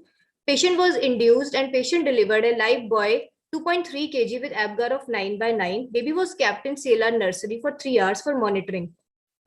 This was the X-ray which was done at that time, and there was minimal pleural effusion on the right side and left side was normal. Then the fetal echo was also done postnatally, which was normal, and baby got discharged on 5th of March in satisfactory condition. And baby is well till now, till today. My second case was of 32 years primary gravida at 34 plus 5 weeks period of gestation. She was referred to us from a private nursing home in view of fetal right-sided pleural effusion. This pregnancy was conceived on ovulation induction. There was history of secondary infertility for 12 years. NT-NB scan was not available. Dual scan was also not available. Quadruple screen was done, which was low risk. And in the level 2, There was premature ossification of sacrum and calcaneum and no other gross congenital anomaly. There was no FGR. Ultrasound was done on 2nd Feb at 32 weeks, was suggestive of moderate right-sided pleural effusion. Fetal MRI, which was done outside, was reviewed at PGI, was suggestive of moderate to significant right-sided effusion with partially collapsed right lung, which otherwise does not show adenomatoid changes with minimal left-sided effusion. Review scan was done in PGI on 15th of February, which suggestive of bilateral pleural effusion. Right was more than left, moderate to gross pleural effusion and mild pleural effusion on the left side. There was no ascites, no pericardial effusion. Patient was planned for amniocentesis and therapeutic fetal pleural tab was done on 22nd of February. Around 22 ml straw color fluid was aspirated and sent for cytology, biochemistry, and cytogenetics. The reports were the lymphocyte to monocyte ratio was 98.4% and triglyceride levels were low, were 5.4. The distinguishing features of chylous effusion from serous effusions are milky white or yellow bloody color, more than 110 triglyceride levels, lymphocytosis. So there was lymphocytosis, but triglyceride levels were low initially. Patient came in the emergency on 3rd of March with complaint of decreased fetal movement. Emergency section was done in view of decreased fetal movement with precious pregnancy and poor bishops. Patient delivered a live boy 2.78 kg with ABGAR of 8 and 9 with no gross congenital malformations. Baby was immediately shifted to NICU and was kept on nasal frongs on day 1. Then baby was intubated on day 3 because of severe apnea and started on total parenteral nutrition. And the medical management was started and baby was started on octreotide. Neonatal echo was done on day 3, which was normal.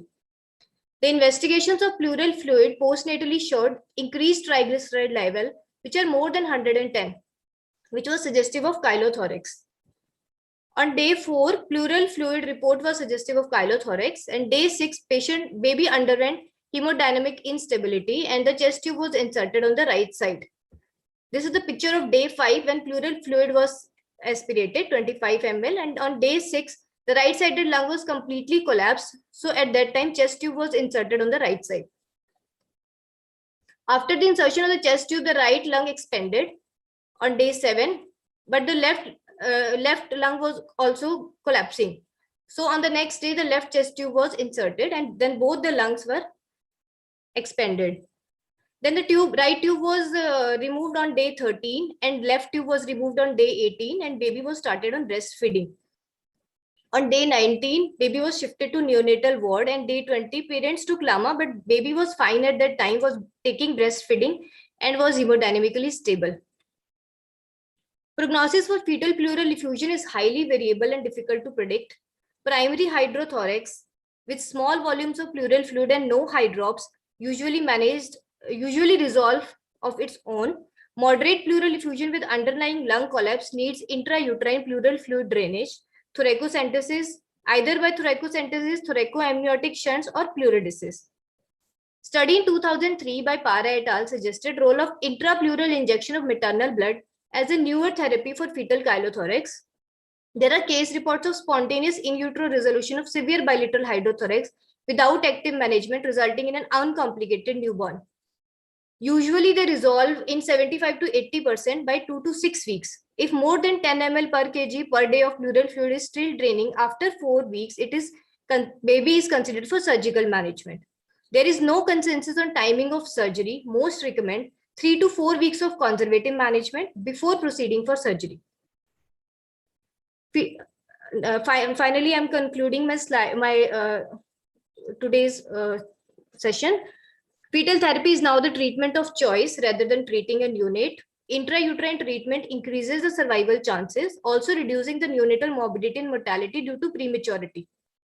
Conservative management is effective in 80% of the cases, such as pleural drainage, parenteral nutrition, and medical management, such as medical treatment with octreotide. Surgical interventions, such as pleurodesis, thoracic duct ligation or embolization, pleuroperitoneal shunts are required in persistent cases only.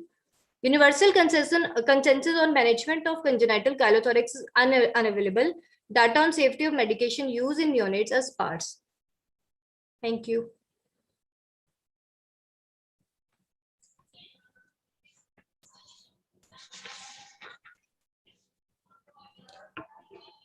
Neelam, thank you for your presentation. It was really nice. What are the differentials you will keep in mind when you see a fetus with pleural effusion and ascites? All the causes of immune and non-immune hydrops to be ruled out in any such baby. First, I would like to look out for any gross gross anomaly, like any heart anomaly or any major lung defects like congenital diaphragmatic hernia. Then I will go for karyotyping in such baby if they present early to look out for any chromosomal anomaly. Then I would like to see the infections like in maternal. I would like to send the torch infections report of the mother to rule out any infections. Then I would like to rule out beta thalassemia. I would like to do HPLC of both husband and wife. And I would like to check for blood group of the mother just to see for RH incompatibility. All these I would like to do. Just to rule Neelam, out. just tell me, you did amniocentesis for the second case, right? Yes, ma'am. Were you suspecting any infection in that baby? No, ma'am, we were because not. no PCR was sent for that amniotic fluid. Just fish and karyotype was done with it. Right? Well, we are not suspecting because torch was done earlier and there was no history suggestive of an infection. Still, we get done torch for the mother, which was negative. So there was no suspicion of infection in that baby. Was aneuploidy screening available for both the babies? Aneuploidy screening quadruple screen was available for one baby. For one of the babies. Neelam, you said you will do HPLC. Why do you do HPLC in these cases? Ma'am, in cases of if baby suffering from beta thalassemia major, then it might present with hydrops. So early manifestation would be pleural effusion. Then for it alpha thalassemia, not for beta thalassemia, because that present with hydrops, right? Not beta. It's for alpha thalassemia, not for beta thalassemia. Any other test, any Dopplers you want to do for this baby?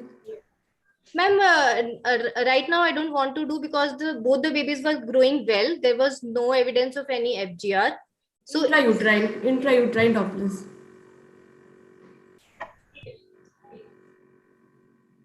You have to rule out fetal anemia, right? So you have to do MCA. Yeah, ma'am. Yes, ma'am. MCA, PSC. Cerebral artery Doppler. You have to do because anemia. The reports may be normal. You don't do parvovirus routinely, right? So if there's anemia, you will think of other possibilities and testing accordingly. Thank you. MCA Doppler doesn't require the baby to be small always, right? Yes, it can be done from 18 weeks. Yes, ma'am. Okay, thank you, Neelam. Thank you, ma'am. Our next speaker will be, is Dr. Bhumika here? No, if she's not here, we move on to Dr. Due to some emergency, he cancelled right now. Okay, thank you. We move on to Dr. Neha Handa. She'll be presenting upon cesarean section scar ectopic pregnancy, a diagnostic dilemma. Welcome, Dr. Neha. Start with your presentation, please. Yes, I'm sharing my screen.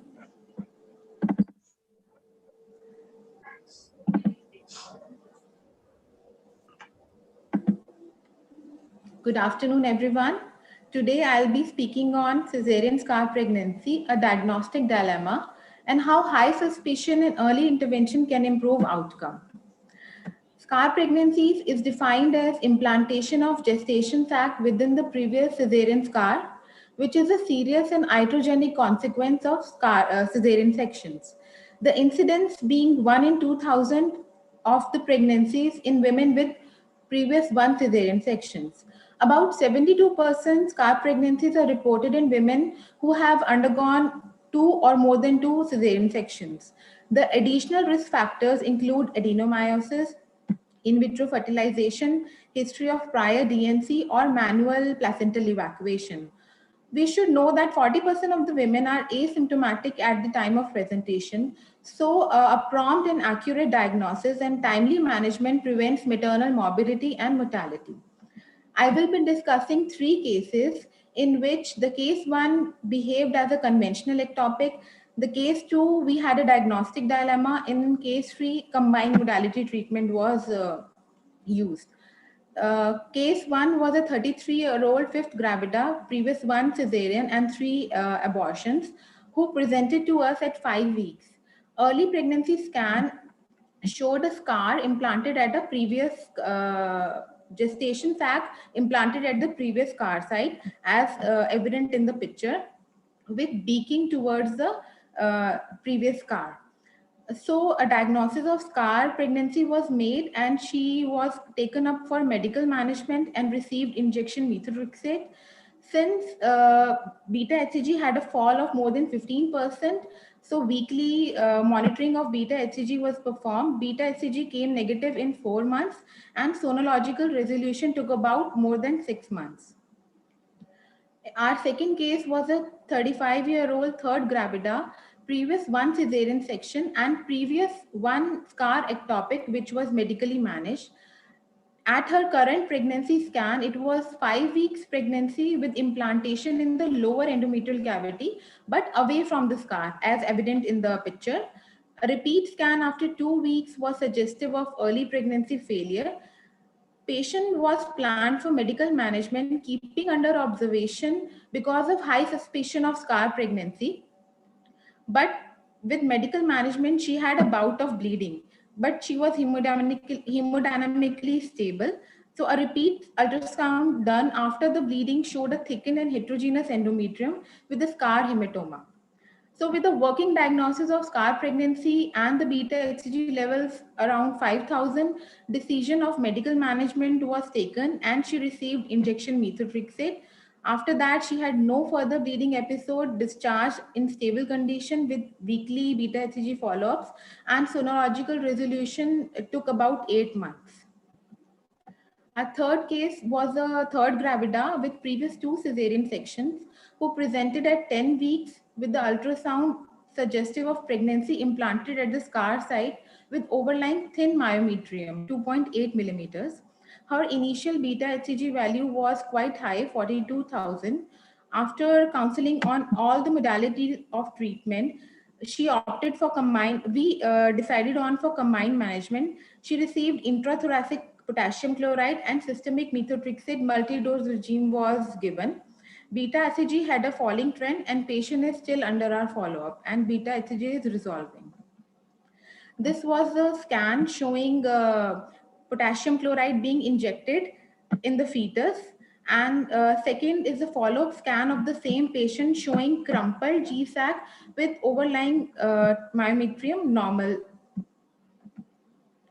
So scar pregnancies can present at any time during the gestation.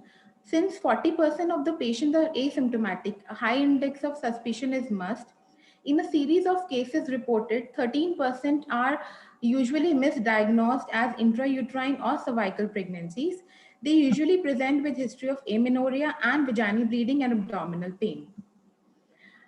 Transvaginal ultrasound is the imaging modality of choice with a sensitivity of 86.4% aided by a color Doppler. MRI is usually reserved for patients who are difficult to diagnose initially. The ultrasound criteria for diagnosis are empty uterine cavity, empty cervical canal, sac in the anterior lower uterine segment, overlying thin myometrium, usually measuring less than 5 millimeters, and low impedance, high velocity peritrophoblastic color flow. There are 2 main types of scar ectopics. Type 1, the endogenic type, and type 2, the exogenic type. Type 1 are implanted over the scar, but they grow towards the uterine cavity.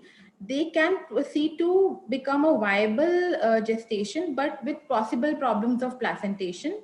Type 2 are implanted deep within the scar and they grow in the direction of serosal surface, and they have high rates of early uterine rupture and hemorrhage. This is a new ultrasound grading system whereby it is divided into 4 grades depending upon the proximity to the myometrium. Grade 1, 2, 3, and 4.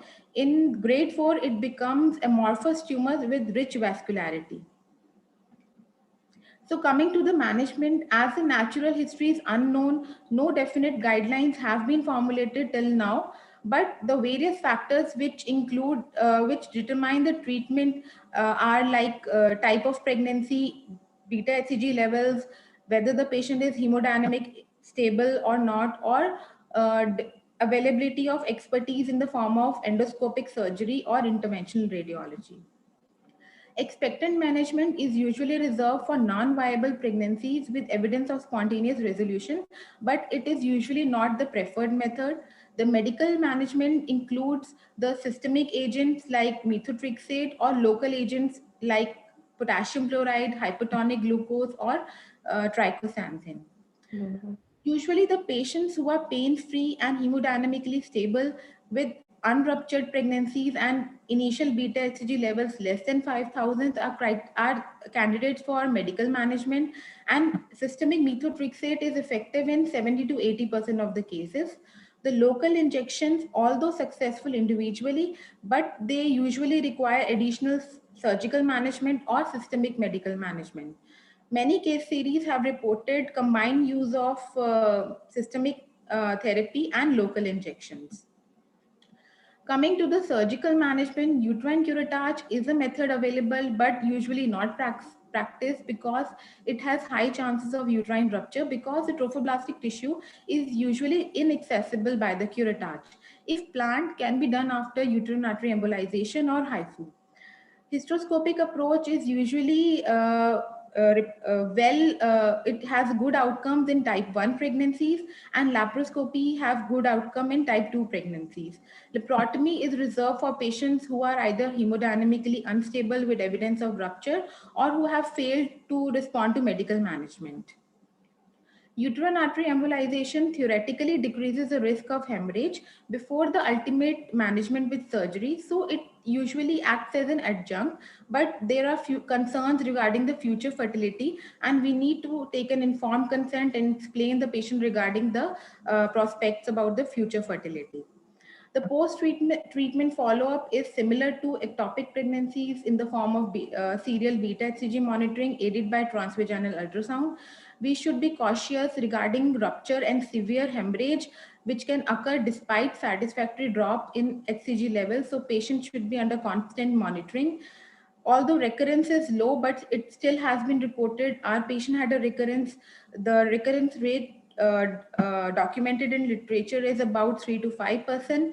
So high index of suspicion with early ultrasound examination in subsequent pregnancy is key to the further management. So to conclude, scar pregnancy presents as unique diagnostic and therapeutic challenges. Medical management is reserved for hemodynamically stable patients, as in our cases. Local injection work well in live pregnancy. Uterine artery embolization acts as an adjunct to surgical management. Although recurrence is rare, still caution is needed, and only way to prevent scar pregnancy is the prevention of primary cesarean sections. Thank you.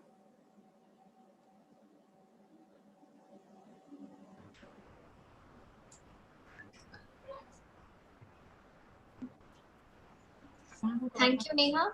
I have a question for you. What are the differentials for the cesarean scar pregnancy?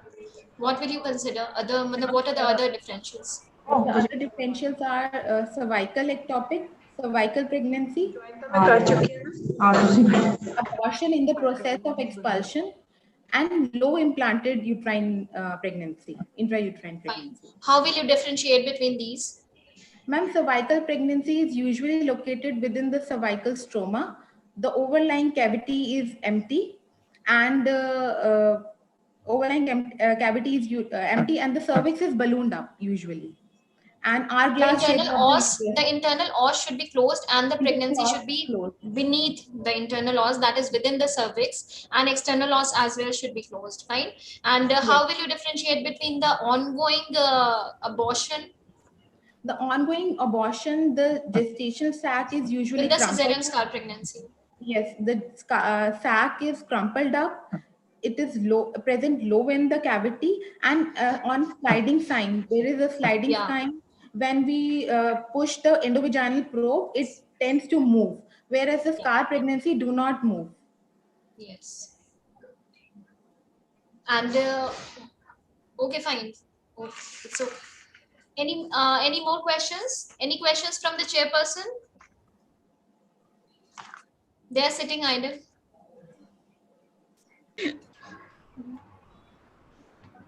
No further questions. Any questions from Dr. Siddhi or Dr. Anupa?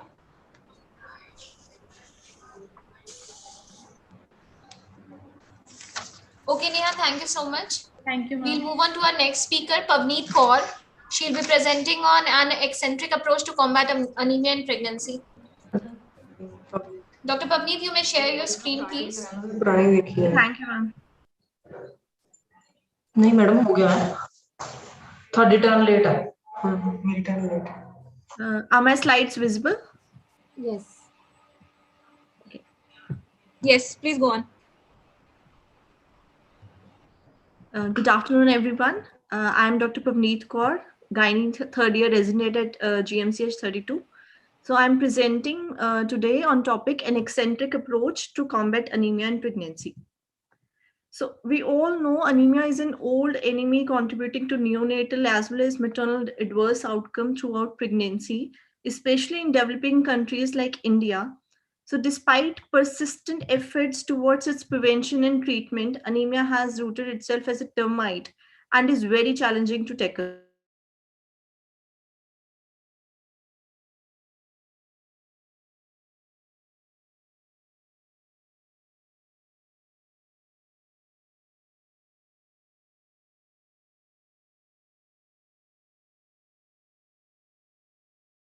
In pregnant women. So we always keep on aiming at achieving targets in small steps. So according to Anemia Book Bharat, we need to achieve 32% decline in incidence by 2022.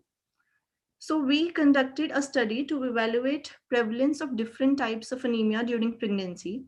Our study was a prospective observational study, which included 325 anemic antenatal women from IPD and OPD of GMCH Chandigarh, and all pregnant women more than 34 weeks of gestation with HP less than 11 gram percent, according to WHO classification for anemia in pregnancy, were included. And exclusion criteria was less than 34 weeks period of gestation and history of acute blood loss and unwilling for participation. After ensuring ethical clearance and consent from participants, all participants underwent CBC, including peripheral blood film, and serum levels for ferritin, B12 levels, and folate levels were done. Various statistical tests were applied to achieve significance, and the results were combined deficiency was seen more common than isolated deficiencies, and that too in combined deficiency, B12 and folate was the most common, followed by B12, folate, and iron deficiency anemia, and followed by B12 and iron deficiency anemia. However, overall 69.6, that is almost 70% of patients had B12 deficiency and 50% had iron deficiency anemia. The other significant finding was a poor compliance to oral iron. Almost 73% of our patients either had never taken oral hematinics or took it for less than 3 months in total, and compliance was present only in 27% of subjects. So this non-compliance was seen in all degrees of anemia, mild, moderate to severe, and there was there was equal distribution of patients among non-vegetarian and vegetarian group.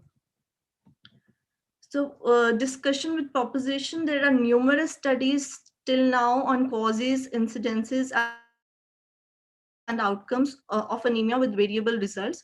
In our study, the significant findings were one was non-compliance to oral iron, that was about 72%, and the next was prevalence of B12 deficiency anemia, that was 70%, apart from iron deficiency anemia. So this stimulated us to think out of the box to get a solution to tackle this health challenge. So what are the factors for poor compliance to oral iron? Many patients are unaware about the importance, and moreover, almost 70% face GI symptoms, which lead to non-compliance, and they have to take pills daily and for long period of time, which also affect the compliance. Another study shows increased hepcidin levels, which in turn decreases the iron absorption. So there are a number of literature, a plenty of literature available that promote use of IV iron and injectables to treat anemia. And also this has been seen that injectables are more acceptable among the lower socioeconomic group, and a very good compliance to tetanus toxoid injection has been seen. This has been seen that if a patient coming from lower strata or even a middle strata, she must have taken TT injection, but not the pills. So what suggestions for correcting anemia in pregnancy we are giving? We have an aim to give wholesome treatment. Combine injectable iron and B12 may be planned to advocate along with TT injections on OPD basis to all or at least diagnosed anemic pregnant women with following advantages. It is more acceptable. There are no issues with absorption and compliance. The second thing we promote is provide protein packets for effective balanced nutrition, because as we see the structure of hemoglobin, it consists of iron and globin, that is protein chain. So until and unless you don't provide a balanced nutrition to your patient, the anemia will not be corrected.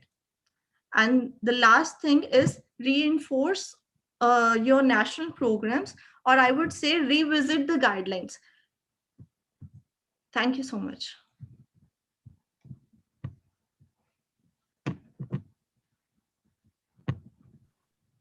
Hi, Dr. Pavneet. I have a question for you. Hello, you have recruited the pregnant patients who are more than 34 weeks of gestation in your study. Yes, and excluded less. Why so? Because the hemodynamic changes and all these things are prevalent in the second trimester. So why have you recruited in the late gestation? Actually, this is my thesis study, and it had two main objectives. The first one was to see the type of anemia in pregnancy, and the second one was to see the maternal and fetal outcome. So initially, if the patient comes early and we treat the iron deficiency anemia, the maternal and fetal outcome basically is affected more. So we recruited little later gestation patients so that we could get a total overall incidence of fetal and maternal outcome.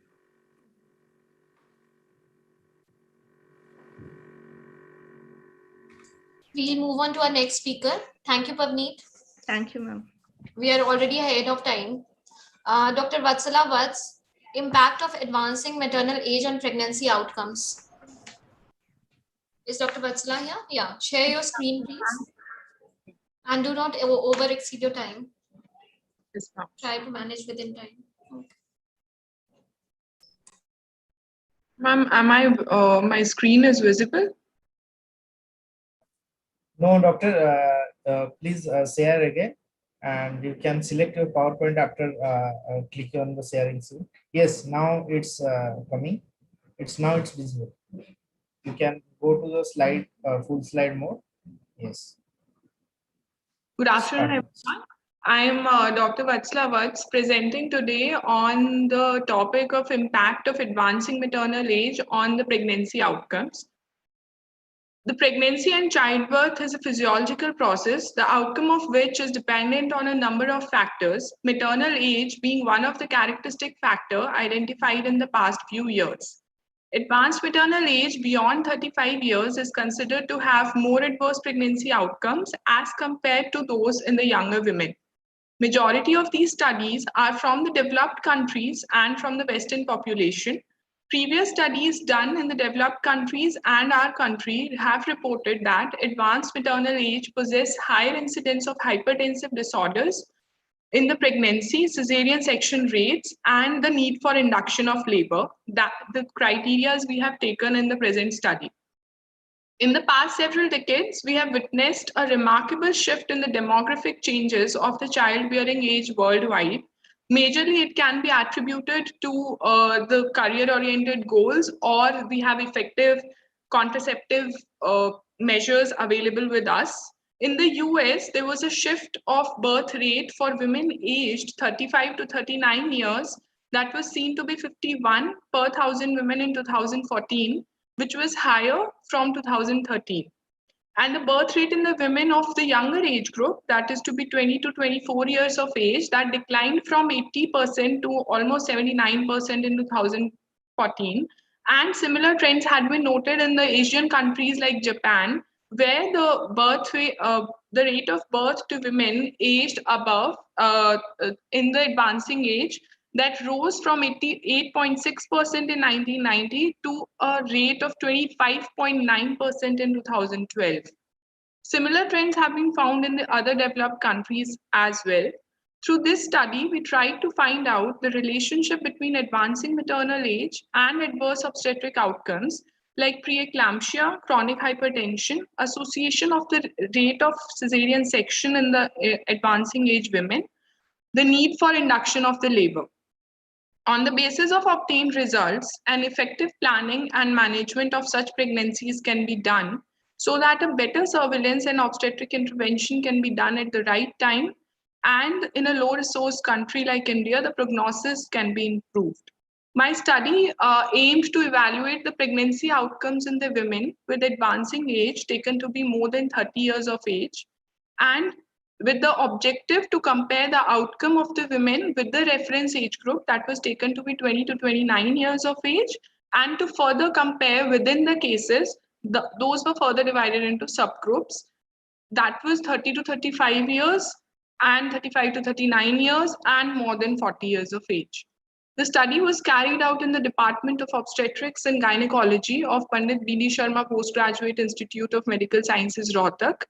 Informed and written consent was obtained from the study from the women on the standard consent form. The design was an analytical case control study, and it was done over a period of 1 year from February 2019 to April 2020. There were 800 consecutive pregnant women were admitted to the labor ward of the Department of PGIMS Rohtak, and for the purpose of the study, pregnant women were categorized into two, group 1 and group 2, one to be the control group from the age of 20 to 29 years, and in the cases, these were further divided into three subgroups, majorly 30 to 34 years, 35 to 39 years, and more than equal to 40 years. All the women who presented to the labor ward, the pregnant women who presented to the labor ward and who delivered in our institute were taken as the subjects, and women less than 20 years of age were excluded. The data thus obtained was analyzed by SPSS 21 version and used for further analysis. The maternal outcome variable studied in the present study included the mode of delivery, that was normal vaginal, cesarean section, or assisted deliveries, the labor, whether it was spontaneous or induced, and hypertensive disorders of pregnancy like preeclampsia and chronic hypertension. Regarding the observations, that was mode of delivery, that first one, this table showed that how many pregnant women, they underwent an assisted vaginal delivery or cesarean section or the need of or the normal vaginal delivery. So here we compared the women of advancing age with that of the controls on the basis of the mode of delivery. We found that there was a significant rise in the number of cesarean sections in the advancing maternal age. That was further, the subgroups were compared with the reference age group 2A, 2B, and 2C, and we found a significant rise in all the three subgroups for the rise in the cesarean section rates. Along with that, there was no variation observed in the incidence of assisted vaginal deliveries in our study, and the number of normal vaginal delivery decreased with the advancing age. Then we compared the induction of labor in the cases in the control group, and out of the 400 women in the control group, majority of the women went into spontaneous labor in my study. And similarly in the cases, in 23.6% women, induction of labor had to be done, though we did not obtain any statistical significant difference in between the subgroups when they were compared to controls in case of the induction of labor. Comparing the incidence of hypertensive disorders in the cases in the controls, we noticed that there was a significant difference found between the cases in the control group with the incidence of the hypertensive disorder. A higher incidence of hypertensive disorder of pregnancy was found in the advancing maternal age group. On the comparison with the subgroups, the percentage of women having preeclampsia increased significantly from 10.2% to 18.6% in the age group subgroup of 2A, that is in the females of age group 30 to 34 years. Similarly, there was an increase seen in the subgroup 2B. While more than in 40 years in our study, we could not find any significant difference with the number of rise of the cases on preeclampsia. The incidence of chronic hypertension was found to be comparable in all the subgroups, as there was no significant difference found in our study in the case when we compared the chronic hypertension. We observed in a study that with the advancing maternal age, the percentage of normal vaginal delivery declined. That is 71.5% was seen in the younger age group. They delivered vaginally more, while in cases of advancing age groups, the assisted deliveries or rate of cesarean section increased. And similar studies done by our Jolly et al. And Sahu et al., we have the results in concordance with our study. Regarding the labor, we had seen there were comparable results were found in the case in the control group regarding the induction of labor. And that may be attributed, while in cases of some of the other studies done all over the world, there were studies noted that more induction of labor was needed in the cases of advancing age. That may be attributed to more number of preeclampsia cases or more number of IUGR cases that was seen. But in my study, we could not get a significant difference in between the rates of more number induction of labor. As far as the hypertensive disorders were concerned, a significant difference was found between the cases in control. And there was a significant increase in the incidence of preeclampsia from 10.2%. Please try to conclude. The time is over. Please try. Time is up. With more number of women having delayed childbearing, there is increase in the morbidity and increase in the need for operative interventions. As is evident from the present study, the incidence of maternal complications like preeclampsia, need for induction of labor, and requirement of interventional procedures has enhanced. So the mother should undergo prenatal screening, prenatal diagnosis, and a close supervision for complications to ensure a safe motherhood and a healthy baby. The pregnancy of advanced maternal age should be managed by a multidisciplinary approach. Thank you.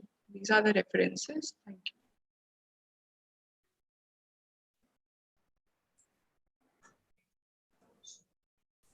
Any questions for Dr. Vatsla?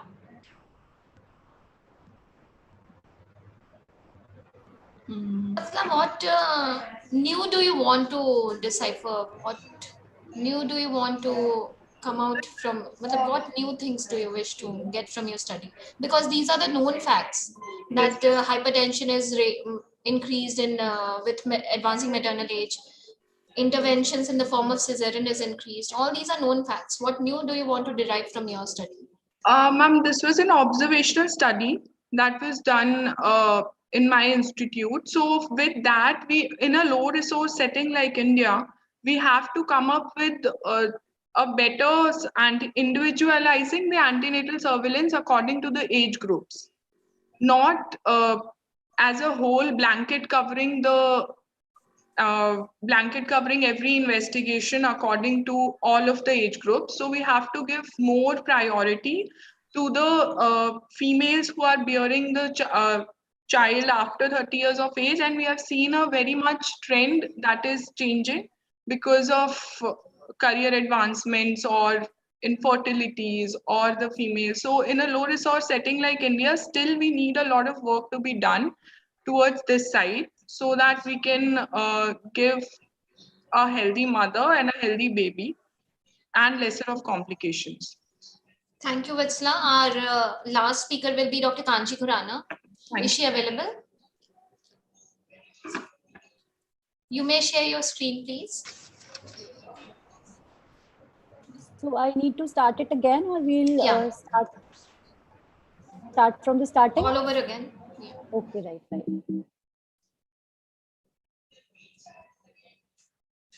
So I'll be presenting Swires syndrome, successful pregnancy in a patient with the above syndrome, a case report.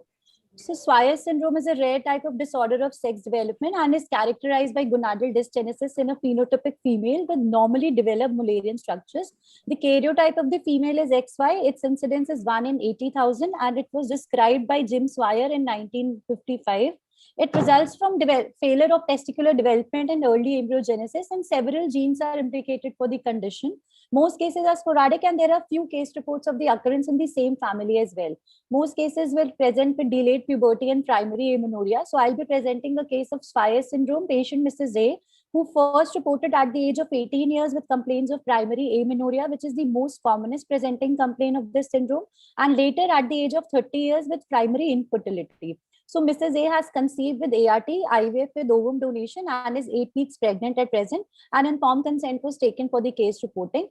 So the patient presented at the 18 years of age with complaints of primary amenorrhea. There was no history of cyclical abdominal pain, hormonal intake, radiation exposure, or chemotherapy, or any CNS symptoms. There is history of appendicectomy at the age of 12 years, and she's the first child of a non-consanguineous marriage, and she has 2 younger sisters, and all of them have attained menarche at appropriate age. So whenever a patient of primary amenorrhea comes to us, we have to take history and do relevant physical examination, especially pertaining with secondary sexual characteristics. We do a UPT basic hormonal profile, which includes LH, FSH, TSH, estrogen, progesterone, and testosterone. A pelvic ultrasound and an MRI should be done, and kidneys should be always seen. So if we see a uterus, then if the LH and FSH is increased, we make the diagnosis of primary ovarian insufficiency. And if we do a karyotype and we see a XY genotype, then we label it as Swyer syndrome. So a general examination was, she was 152 centimeters tall and her BMI was 24 kg per meter square. On examination of the secondary sexual characteristics, she had female external genitalia, breast was Tanner stage 3, axillary and pubic hair with Tanner stage 2. And on per rectal examination, she had a small infantile uterus. On investigating her, she had increased TSH, normal prolactin, increased FSH, increased LH, decreased progesterone, estrogen, and testosterone. Her ECG and echo were normal, and an ultrasound showed a hypoplastic uterus of 3 into 2.5 into 1 centimeter size with presence of query ovaries on both sides. So MRI was done, and MRI showed similar findings with a hypoplastic uterus, and the ovaries were not located at the expected location. They were found posterior to the round ligament. A karyotype was done for the patient. She had genotype of 46XY. She was further counseled and subjected to diagnostic laparoscopy. The laparoscopy showed a small prepubertal sized uterus with normally present fallopian tubes. Bilateral streak gonads were seen. Right side was 2 into 1.5 into 1 centimeters and left side was 0.5 into 0.5 centimeters. No other abnormality was seen. So given the streak gonads and genotype of XY, there was bilateral removal of streak gonads done, and they were sent for histopathology. The histopathological report showed fibrofatty tissue with occasional tubular structures which were lined by columnar epithelium, and no ovarian or testicular tissue was seen. So coming to the discussion of Swyer syndrome is a form of pure gonadal dysgenesis. So first known step of sexual differentiation in an XY fetus is the development of testes. So early stages of testicular formation, that is at 2nd month of gestation, there is action of several genes, and the most important is sex determining region of Y chromosome, which we call SRY gene. So mutations of SRY gene will account for 15% of the cases of the Swyer syndrome, but most of the cases the cause is not identified. It may also be due to mutation of the autosomal genes like DHH, MAP3K1, NR5A1, SOX9, etc. on X chromosome. If any of the gene is mutated on both the chromosome, the bipotential gonads will fail to differentiate into testes in a fetus with XY genotype. So without testes, there will be no production of testosterone or anti-Mullerian hormone. So without the presence of testosterone, there will be no virilization of the external genitalia, and it will result in a normal female genitalia. Mullerian ducts, in the absence of anti-Mullerian hormone, will develop into uterus, fallopian tube, cervix, and vagina. So the patients with Swyer syndromes, although have a XY genotype, will have normal female genitalia, normal uterus, and normal fallopian tubes, as in our patient. Affected individuals will have undeveloped clumps of gonadal tissue known as streak gonads, and due to the lack of the development of gonads, Swyer syndrome is known as 46XY complete gonadal dysgenesis. Adrenal glands, since are not affected, they will produce androgens, and most patients will have axillary and pubic hair, though it may be sparse in some cases. Gonadal tumors can develop at any age during childhood, even before the Swyer syndrome is even suspected. expected. So 30% of the cases will develop gonadoblastoma, which is a benign tumor, but gonadoblastomas may be precursors to the development of a malignant tumor known as, for example, dysgerminoma. So patients with Swyer syndromes therefore should be counseled for prophylactic gonadectomy as early as possible to prevent the risk of malignancy, as in our case.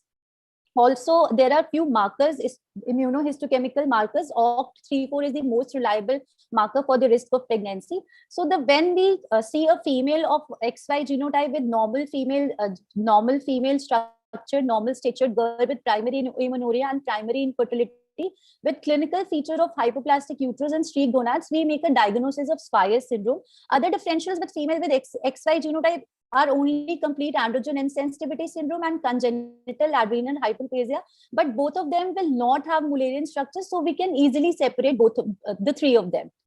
Also, the patients with Swyer syndromes are obviously raised as girls and have a female gender identity. They have genotype phenotype mismatch, but the patients have normal vagina and will have normal sexual intercourse. The patient presented with complaints of primary amenorrhea was diagnosed as Swyer syndromes, and thus she was put on HRT, which induced her menstruation and also helped in the development of secondary sexual characteristics, also prevented early osteoporosis. The patient though stopped taking HRT 1 to 2 years on her own, and then later at the age of 30 years, she presented to us with the complaints of primary infertility. On examination, she had female external genitalia. On pervaginal examination, her uterus is small. On investigation, she was hypothyroid, started on Thyronorm. Pelvic ultrasound also revealed a hypoplastic uterus. The size was 3 into 2.5 into 3.5 centimeters. She is a non-smoker, non-alcoholic, and no history of recreational drug use. She was counseled for her fertility and was also counseled for the need of donor eggs for her conception. Advised to start HRT for 6 months to increase the size of uterus and also to plan her ART cycle. She was compliant with her HRT, and the result was increase in the size of uterus to 6 into 4 into 3 centimeters. Along with HRT, she had her supportive counseling and assessment. Her husband was informed of the condition, and he was very supportive throughout the treatment. Before starting the donor egg program, she had a 3D ultrasound done to assess the endometrial cavity, and it revealed a normal endometrial cavity. After 6 months of HRT, from day 2 of subsequent withdrawal bleed, she was started on estrabit, folic acid, and aspirin. The anonymous matched egg donor had controlled ovarian stimulation in an antagonist protocol with recombinant FSH, and 12 mature eggs were retrieved from the donor, and ICSI was done with husband's sperm.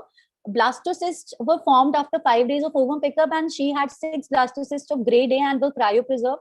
On day 12 of her menses, her endometrium was assessed and was found to be 8 mm trilaminar. So she was started on progesterone injection, 100 milligram IM from day 14 of her menses, and her blastocyst transfer was done on day 20 of her menses. The embryo transfer was smooth and uneventful.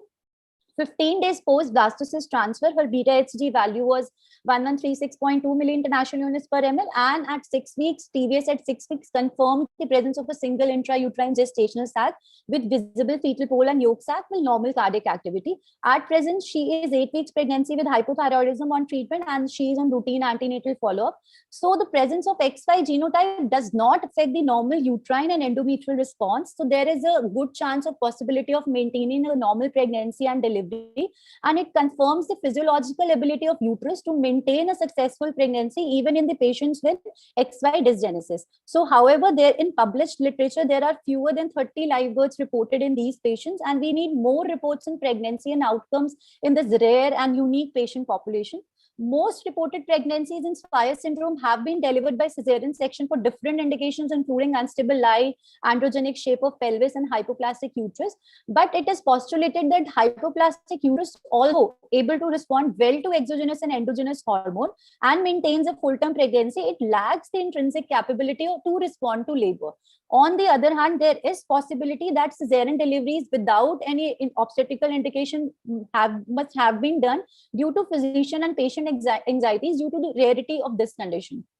So this case report basically is relevant because it calls attention to exclude rare DSDs, especially in a subject with primary amenorrhea.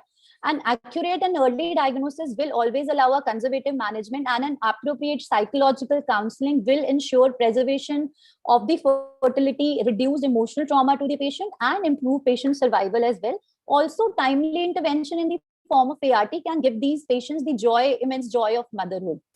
So, thank you.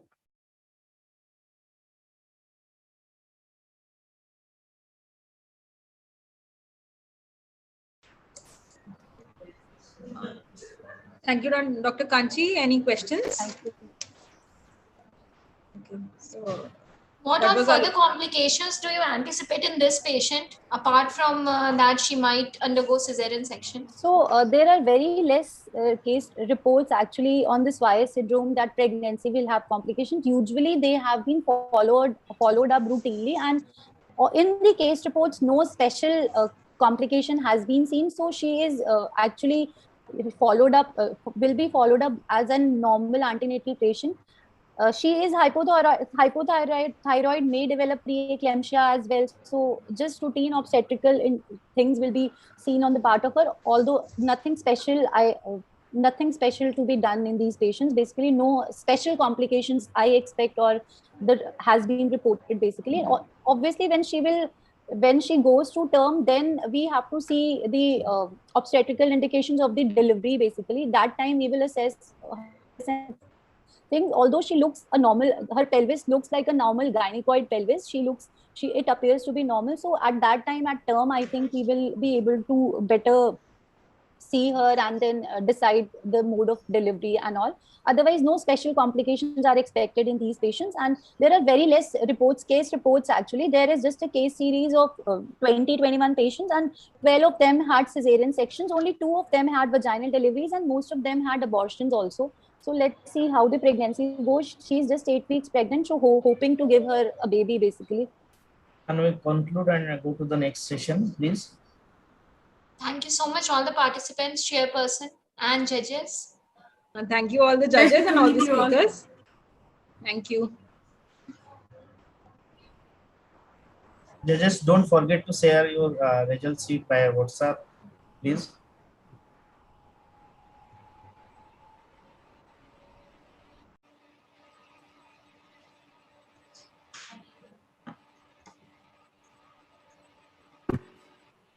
Isha?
Am I audible? Yes, you are audible. So we'll be starting with oral 3, gynae original articles. So presenters will be given the time of 7 minutes for presentations and 2 minutes for question and answers. So the chairpersons for this session are Dr. Lata Singh. She is attending consultant at Fortis Hospital, Noida. Dr. Anjali Soni, she is professor at RPGMC Kangra. Dr. Navdeep Kaur, she is consultant at Chima Hospital Complex, Mohali. I request chairpersons to introduce judges.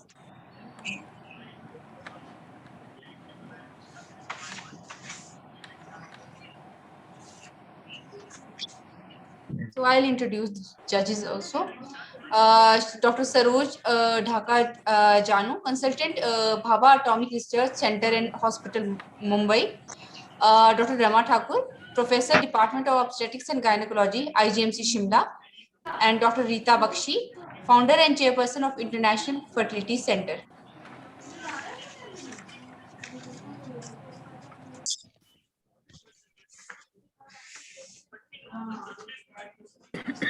So, our first speaker for this session is Dr. Rakhi Rai.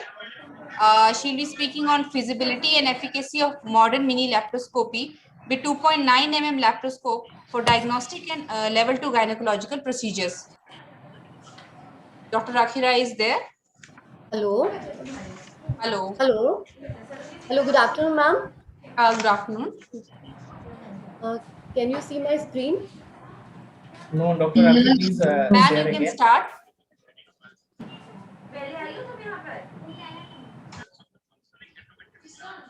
Is it visible now? Yes, it's visible. Visible. Just give me a minute. Actually, I just want to close that inset.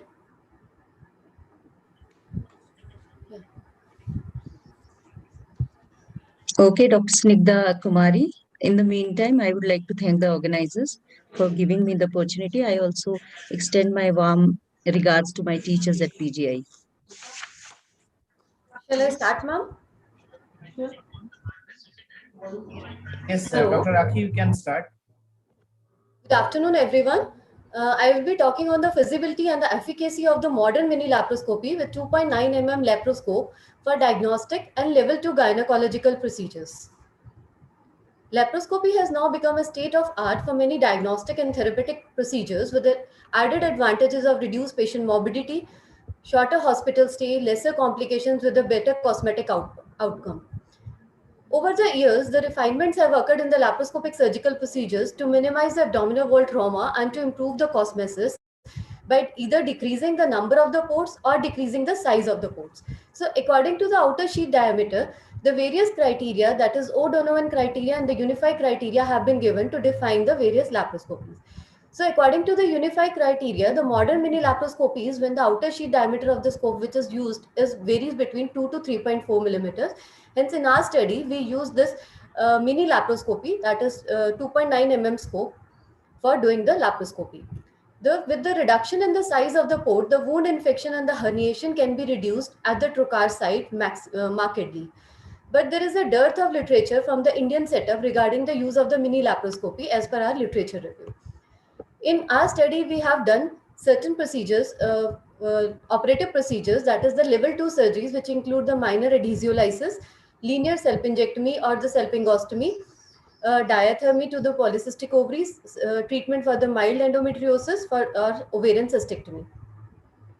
This was a prospective study conducted in the Department of Obs and Gynae of AIIMS, New Delhi. 100 women were recruited who have to undergo the diagnostic laparoscopy for either infertility or the chronic pelvic pain, or with the preoperative findings suggestive of the need of the level 2 gynecological procedures like adhesiolysis, fulguration of endometriotic spots, cystectomy, salpingectomy for hydrosalpinx or unruptured ectopic pregnancy with a BMI of less than 28 kgs per meter square. And those with any contraindication for any laparoscopic surgery or large adnexal mass or the fibroid or previous abdominal surgery or tubovarian mass, they were excluded. The patients, they underwent the diagnostic modern mini laparoscopy with 2.9 mm telescope under general anesthesia. A subumbilical 3 mm incision was given, direct trocar entry was performed, and one accessory port of 3 mm was inserted for manipulation of the operative purposes. Abdominal cavity explored, findings were noted down, quality of the image was assessed, operative intervention was done according to the intraoperative findings. 24 women, they underwent the operative laparoscopy, where one ancillary port was converted to 5 mm for the insertion of the harmonic or the specimen retriever. No suture was applied to the 3 mm port, whereas the only skin suture was applied at the 5 mm port side. Now coming on to the outcome measures, the primary outcome measure was the assessment of the postoperative pain assessed by the VAS score at 1 hour, 2 hour and at the time of discharge. The pain was scored as mild, moderate and severe. No analgesia was given on the regular basis. Only NSAIDs were given as and when required basis. And patients were contacted telephonically for any pain and the requirement of postoperative analgesic tablets. Secondary outcome measures were the duration of the postoperative hospital stay, readmission rate, patient satisfaction level and the cosmetic outcome at the 7 days. 3 patients were excluded from the intraoperative postoperative analysis due to dense adhesions, tubovarian mass in the second case, and the hydrosalpinx, which was densely adherent to the bowel. Coming on to the results, the mean age was 29 years, BMI was 27.2. The major indications of the laparoscopy were primary infertility in 68%, secondary infertility in 30%. Only diagnostic laparoscopy was done in 76% of the patients, and the 24% of the patients, they underwent the operative laparoscopy as well. Out of which, 1 patient had ovarian endometriotic cystectomy, 5 underwent salpingectomy, 8 had ovarian drilling, 9 underwent adhesiolysis, and 1 had fimbrial cystectomy. Coming on to the VAS score, as you can see from the table, almost 48.5% of the patients at first hour of the post-operatively had only mild VAS score of 1 to 3, whereas only 4.1% patients had the severe score of 7 to 10. And at discharge, the score markedly get reduced, with 72% of the patients having only a mild VAS score and only 1% of the patient having a severe VAS score. So there was a significant reduction in the VAS score from 1 to 2 hours to till discharge. Then the number of the postoperative analgesic tablets required in the postoperative period, it was more in the operative mini laparoscopy group, whereas 34% of the patients that did not, in the whole cohort, did not require even a single analgesic tablet in the postoperative period. And 13.4% patients required only a single analgesic tablet, and only 16.5% required 5 or more analgesic tablets in the postoperative period. The mean postoperative analgesic tablet requirement was 2.4 plus minus 2.86. As you can see in this table, there was a significant correlation of the VAS score with the duration of the surgery, hospital stay, and the postoperative analgesic requirement.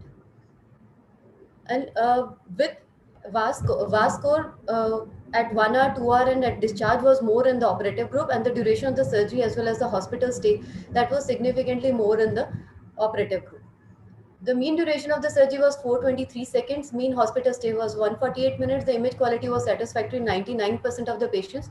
Only one patient had a complication in the form of inferior epigastric artery, which was managed conservatively by the bipolar coagulation at the site. And application of the stitch, a 3 millimeter port, was required in only 2 patients because of bleeding. But none of the patient required readmission or the wound or had a wound infection, and none of the patient had incisional hernia at 6 months follow-up. So coming on to the discussion, as we all know, the conventional laparoscopy using 10 millimeter endoscope is still a common practice in India, even for the diagnostic purposes. Although there is a gradual shift of from the larger endoscopes to the smaller endoscopes, that is 10 to 5, and more smaller, that is 3 millimeter endoscope, with the hypothesis of reducing the postoperative pain, better cosmesis, reduced postoperative hernia formation in the Western countries. But in India, the literature is still lacking. In India, only study which I found that was done by the Roy KK et al., who compared the 5 millimeter laparoscope with the 2.9 mm optics and found a difference, no difference in the postoperative pain, but with the equal efficacy for the diagnostic laparoscopy with a shorter operative time in the 2.9 mm scope. Husler et al. Did a study on 52 patients with 2 mm micro laparoscope and 10 millimeter conventional in the same session and found a comparable accuracy with regard to the diagnostic information. Gizi et al. Did a study with 5 millimeter and 3 millimeter instruments and found the less postoperative pain with equal effectiveness and safety without compromising the surgeon's ability to conduct the procedures and without increasing the complication with 3 mm.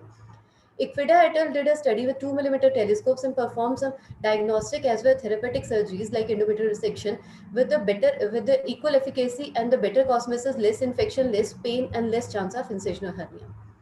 Hence, the modern mini laparoscopy is feasible in terms of the clarity of vision, operative procedure feasibility, and the cost with the conventional laparoscope, with added advantages of the shorter operative time, lesser postoperative pain, better cosmesis, and the reduced incidence of the incisional hernia. But the problems are the smaller field of view, and hence more expertise is required and needs a larger incision for the specimen removal. Hence, to conclude, the modern mini laparoscopy with 2.9 mm laparoscope is a feasible and the safe option for diagnostic laparoscopy, as well as for some level 2 gynecological procedures with minimal postoperative morbidity in the form of pain, wound infection, incisional hernia with a good cosmetic outcome. Hence, modern mini laparoscopy is the beginning of the new age of the technology. Science is always in progress, and the future depends on what you do today, and in a gentle way you can shape the world. Thank you. Very well spoken, Dr. Rakhi. I would just like to ask you one thing, that in the, you did some endometriotic cyst removal. Were you able to remove that with a 2.9 mm laparoscope? Yes, ma'am. We were able to do the endometriotic cystectomy. The size of the cyst was around up to 3 centimeters, which we have removed by 2.9 mm. But the side port, ancillary port, we have to convert it to 5 millimeter because we don't have the instruments for 3 millimeter surgery. Like harmonic, we don't have for 3 millimeter harmonic is not available. So with it, we use the harmonic with a 5 millimeter harmonic was used, and the ancillary port was converted to 5 millimeter. And the specimen was removed through that 5 millimeter port. So then does it matter, if we had given this as 5 mm and, does it make any difference? So finally you did have to have a port which was 5 mm. Yes, ma'am. But one of the primary port as well as the ancillary port was still 3 millimeters. So we don't have to apply a skin suture to that site. It reduces the pain markedly. Even the small skins that causes pain in the post-operative period. So we have seen that pain gets reduced as well. Patient's post-operative requirement of analgesia, patient comfort is more with the 2.9 mm scope. Even in the operative cases, it is much more comfortable for the patient. Hello, Dr. Rakhi. I want to ask you a question. Yes, ma'am. Hello, you said that 95% of your patients had infertility, but you resorted to self-injectment in 3 of them. So what was the indication for self-injectment? Ma'am, it was a hydrosalpinx and the patients were posted for IVF, in vitro fertilization. So prior to IVF, we have to... Okay, that was the indication. Yes, ma'am, the self-injection. Hello, Dr. Rakhi. I want to ask one question. Yes, ma'am. Which method you used for tissue retrieval? Which port? Which size port? Ma'am, the side port, the lower side port was used. Actually, the 2 ports, they were put in the ancillary, in the operative procedures. We use the 2 ancillary ports on the left side of the patient, that is on the side of the surgeon. Okay. And the lower port was converted to 5 millimeter because it is always better if we remove the specimen from the lower port than from the upper port.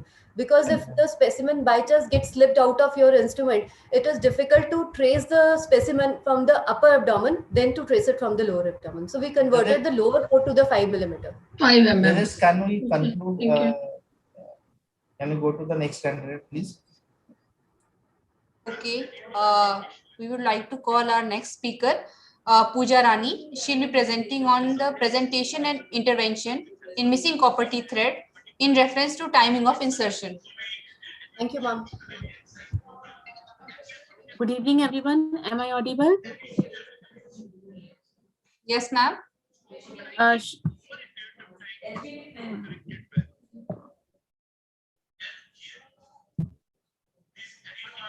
it visible, ma'am? Are my slides visible? Yes, yes.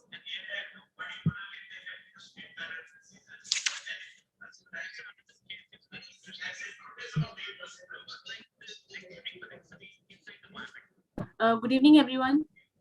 This is Dr. Pooja Rani, and today I'm going to discuss about presentation and intervention in missing copper T thread in reference to timing of insertion. As we all know that intrauterine copper T device is the safest one-time insertion method of contraception, but still its utilization is suboptimum in developing countries. And for this, we need complications are needed to be addressed adequately to prevent them acting as any disincentive. But there is very scant literature available on the expulsion rate, missing thread, and related complication on the intrauterine copper T devices. So the present study was aimed and hence planned. The primary aims were to study the presentation, procedures followed for localization of device and removal of intrauterine copper T device in patients who presented with missing thread, to analyze the correlation between the above in reference to timing of copper T insertion, and our secondary aim was to develop a performer for the feedback on copper T insertions. We collected 1-year data of cases which were referred, reported, or detected with missing copper T thread in OPD. Data was analyzed for relation to timing of insertion, presentation, complications, number and kind of interventions for its removal. Proportion of women with missing copper T threads were calculated among all the women in percentages. Complication rates in different subgroups were compared by using normal test of proportions. Correlation between the different groups couldn't be calculated because of the major difference in the the number of subjects in the different groups. This is the chart showing the results. Total enrolled patients were 57, out of which 30 patients have had copper T insertion immediately during cesarean.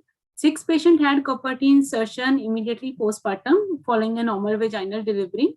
Interval copper T insertion was done in 20 patients, and 1 patient had post-abortal copper T insertion. Coming to the individuals, as we can see that out of 6 patients who had immediately postpartum copper T insertion after following a normal delivery, OT removal was done in 2 using hysteroscopy. OPD removal was successfully attempted in 2, and in 2 it was not traceable, so we thought it to be as spontaneous expulsion.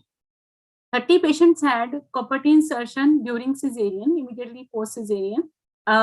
So in those, out of these 30 patients, 56.67%, that is 17 patients, had to undergo OT removal, out of which 15 had hysteroscopic removal, and in 2, laparotomy was done. OPD removal was successfully attempted in 11 patients, and in 2 patients, the copper was not traceable, so it found to be spontaneously expelled. Coming to the interval insertion, we had total of 20 patients, out of which in 20% only the OT removal was attempted, was needed, and it was done by hysteroscopy only. And in most patients, that is 80%, OPD removal can be done successfully. We had only 1 patient with the post-abortal copper insertion, and the removal can be done on OPD basis easily. And now coming to misplaced and mispositioned copper findings on ultrasound in reference to timing of insertions. We found 8 patients in whom the property was found to be misplaced or mispositioned on ultrasound. Out of these 4, out of these 8 patients, 4 patients had copper insertion during cesarean sections. 3 had immediately postpartum insertion following a normal vaginal delivery, and 1 patient had interval copper insertion. As you can see from these cards, these charts, that the impact of timing of copper insertion on incidence of misplacement and its expulsion. This can be explained on the basis of involution of uterus and leg cervical opening for the intrapartum or the immediately postpartum insertions. And this other reason we can say is the blind procedures which are attempted to remove the copperty in which the thread is not visible. They increase the misplacement further, and such misplacements are often difficult to predict. And at some places, they use a curettage which may damage the endometrial lining, and it may cause deepening of the misplaced copperty even further. Although copperty hook and a long artery, they are equally preferred instruments for low placed copperty removal, but for one which is seen to be misplaced higher up and suspected that it can be impacted, in such cases hysteroscopy is the ideal procedures, but one can also proceed with the ultrasound in ultrasound guided attempt. So further, to avoid these things, we can suggest to avoid expulsion and misplacements, improvisation of the device design or application of a suture technique should be planned and studied to ensure the string visibility and to avoid the missing thread. Since hormone releasing devices are also there, which reduce the bleeding and correct anemia along with the contraception. So such devices we can use, course devices can be used, and they can act as incentive for the patient too. Because the exact incidence of misplaced copperty requiring removal is not known, hence to correct this, a performer should be developed for collecting information for all the insertions at follow-up. To do so, more data is needed for developing a common information performer and to develop SOPs for the follow-up of the patients. So in conclusion, I would like to say that there is a definite impact of timing of copperty insertion on incidence of misplacement and expulsion. Blind procedures, they tend to increase the misplacements and are difficult to predict. Immediate referral should be done to avoid deeper embedding in such patients rather than attempting again and again. And if ultrasound facility is available, then ultrasound guided copperty removal should be the first attempt to remove a such copperty. Otherwise, hysteroscopy is ideal in all the cases of failed copperty removal attempt by copperty hook or by long artery. And definitely more studies and more data is needed for developing a common information performer to develop SOPs for follow-up of such patients. Thank you so much. Yeah, very nice, Pooja. I think that was a good presentation. I just wanted to also understand how many, I mean, is it a usual routine for you to put copper T following cesarean? Is that No, ma'am, this is not a usual routine in our setting.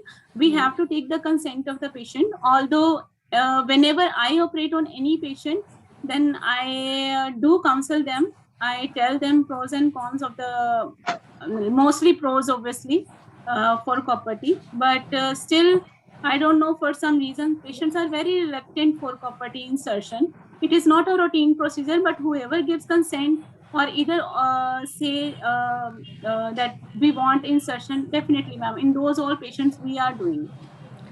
And what are the rate of infection that you saw, you know? Was it more in case of post normal delivery or post cesarean when you put a copper T? Ma'am, in my experience, my PG experience and my senior residency experience, and after that, I have seen only 2 patients who had postpartum infection and who had copper T inserted, and one had post-delivery, post-normal delivery. That was in my PG time, and one I saw in my senior residency. Other than that, I don't think so that I have experienced much. Hello, Dr. Pooja. Can you hear me? Yes, ma'am. I can hear you. My video has gone, but I would like to put a question to you. Like you said Yes, that ma'am. following a out of total misplaced IUCDs, 30 Yes, ma'am. followed the LSCS and Yes, 6 ma'am. followed NVDs. Yes, Do you ma'am. have the percentage of the total, like how much it was of the total? Like how many IUCDs were inserted following a cesarean section, and how many PP IUCDs were inserted following a normal vaginal delivery? Yes, ma'am. I think in my presentation only it was shown. It was almost 33. It was only 30, almost 33%, ma'am, in post cesarean.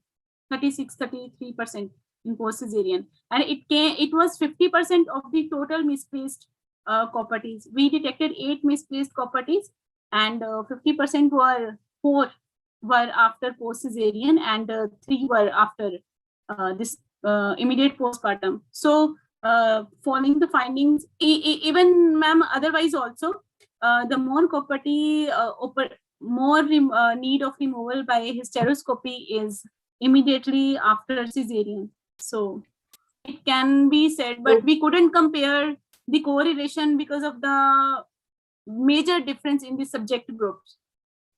Yes, because then you should have the number of the total IUCDs insertions. Yes, ma'am. Yes, ma'am.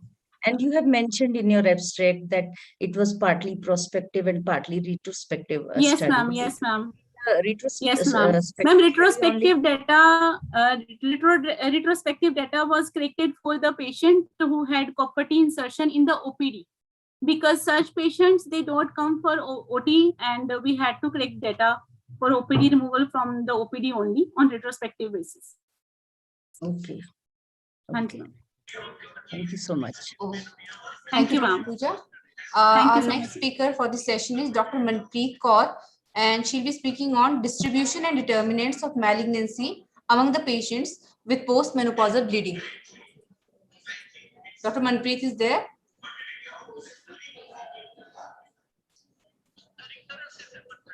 Dr. Manpreet. Dr. Manpreet. Hello, Dr. Manpreet.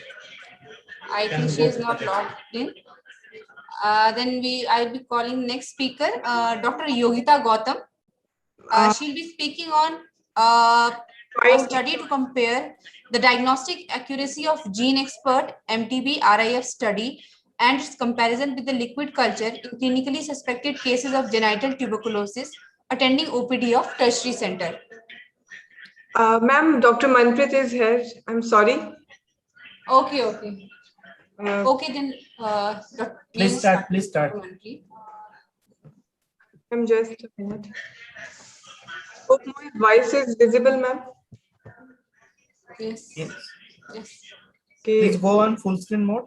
Good afternoon to everyone. My topic for today is distribution and determinants of malignancy among patients with postmenopausal bleeding. Menopause is a point in time that follows 1 year after cessation of menstruation, and postmenopause years following this point. And postmenopausal bleeding is vaginal bleeding after 12 months of amenorrhea in a woman of menopausal age group. And the most feared cause of postmenopausal bleeding is genital malignancy, unless proved otherwise. And most of the present literature lays stress on the evaluation of postmenopausal bleeding for endometrial cancer, since it is the most prevalent type of malignant neoplasia of the genital tract in Western countries. And there's a dearth of studies documenting genital malignancies other than endometrial cancer to be the cause of the postmenopausal bleeding. And the present study was therefore planned to find the proportion of all malignancies of the genital tract in patients presenting with postmenopausal bleeding, especially in our part of the country.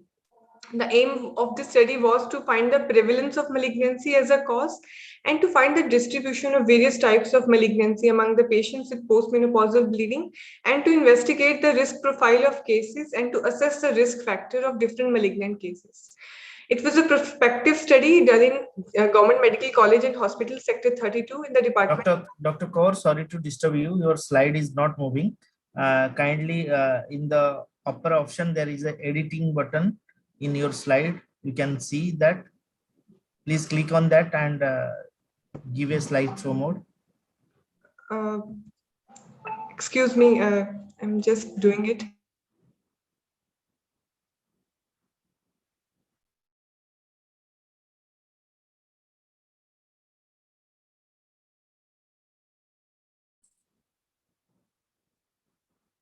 Hello. Yes. My slides are visible? Your slide is visible, it is not moving. आपकी जो ऊपर एक editing वहां पे लिखा है ना, वहां पे एक पॉपअप आ रहा है, देखिए आपका डिस्ट्रीब्यूशन जहां पे लिखा है डिस्ट्रीब्यूशन, वहां के ऊपर एक एडिटिंग कंटिन्यू लिख के आ रहा है आपकी पावर पॉइंट में.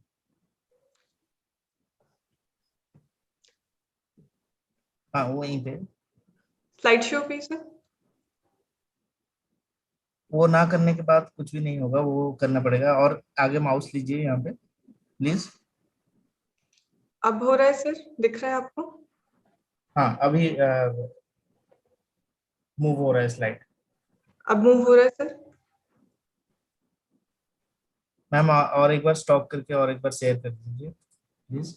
ओके सर, स्टॉप शेयर करके दोबारा शेयर करिए. हाँ.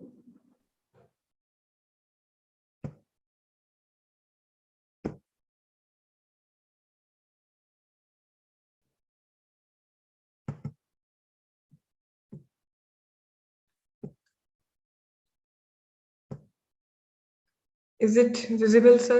अब ठीक है. There is a option na enable editing. Please click on that, ma'am. Okay. Your slide is protected view mode. Enable editing, please click on that. Sir, I have clicked. Okay. And go to the slide, full slide mode. Yes. Now it's moving. Thank you, sir. Thank you for, sorry for the technical glitch. And I'm again starting. And the menopause, it's a point in time that follows 1 year after the cessation of menopause, menstruation. And postmenopause is the years following this point. And the vaginal bleeding after 12 months of amenorrhea is called postmenopausal bleeding. And the most feared symptom is malignancy. And most of the present literature, it lays stress on the endometrial cancer as a cause of postmenopausal bleeding, because it is the most common type of malignant neoplasia of the genital tract in the Western countries.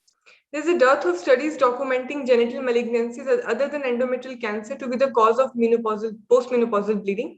The present study was therefore planned to find the proportion of all malignancy of the genital patients presenting with the postmenopausal bleeding, especially in our part of the country. The aim of the study was to find the prevalence of malignancy as a cause among women with postmenopausal bleeding, to find the distribution of various types of malignancies among patients with postmenopausal bleeding, and to investigate the risk profile and to assess the risk factors of different malignant cases. It was a prospective observational study done in Government Medical College and Hospital, Sector 32, and total 50 patients with postmenopausal bleeding were enrolled and informed consent was taken. Systemic and pelvic examination was done and PAP was taken. Where possible and where carcinoma of cervix was suspected, cervical biopsy was taken. Ultrasound pelvis was done, and if endometrial thickness was more than 4 millimeter, endometrial biopsy was taken. And if pap smear comes suspicious, cervical biopsy was taken.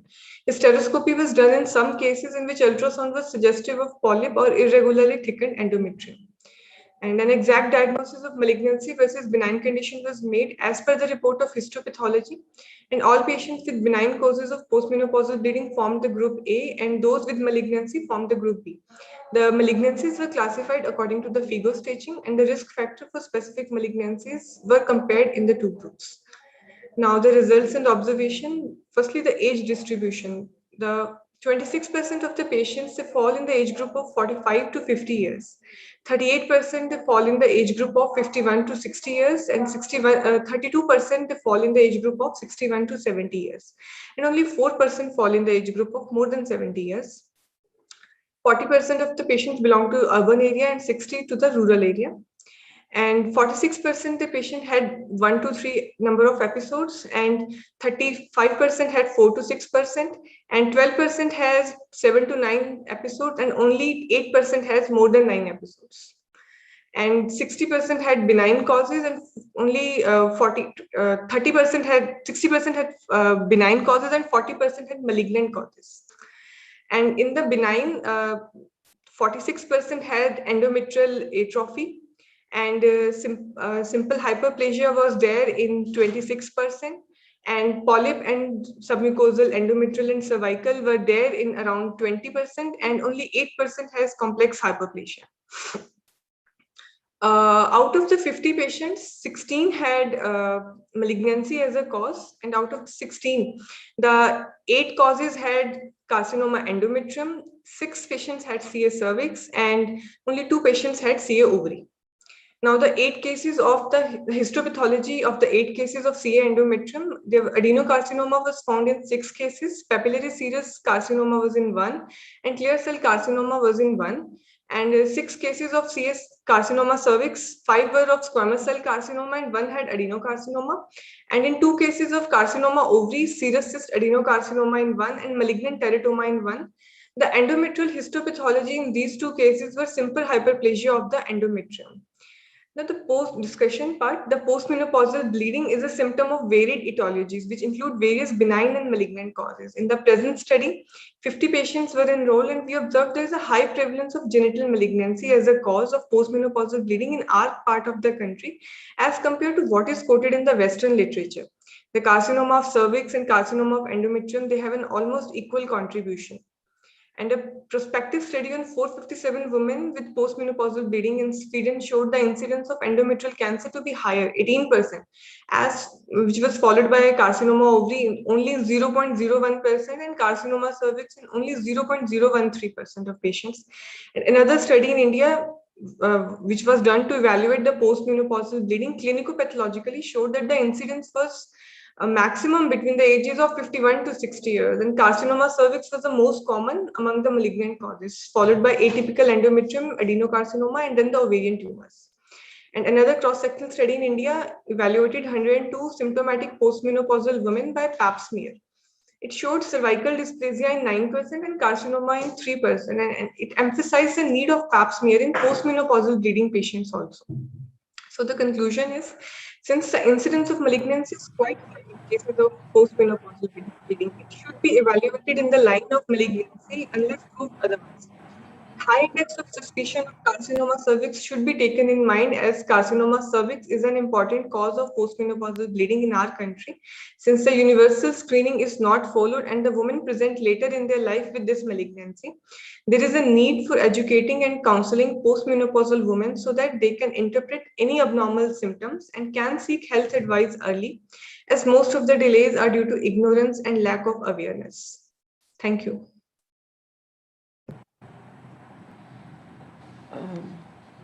Manpreet, that was a good. I know questions. I can only say that I think this is a good observation that in India, cervix and endometrium nearly hold equal. I'm not sure what was the statistic that you found for ovarian cancer, but cervix and endometrium, was Western countries. So we'll be calling our next speaker, Dr. Yogita Gautam. She'll be presenting on a study to compare the diagnostic accuracy of Gene Expert, MTB, RISA, and its comparison with liquid culture in the clinically suspected case of genital tuberculosis attending OPD of tertiary center. Is Dr. Yogita Gautam is there?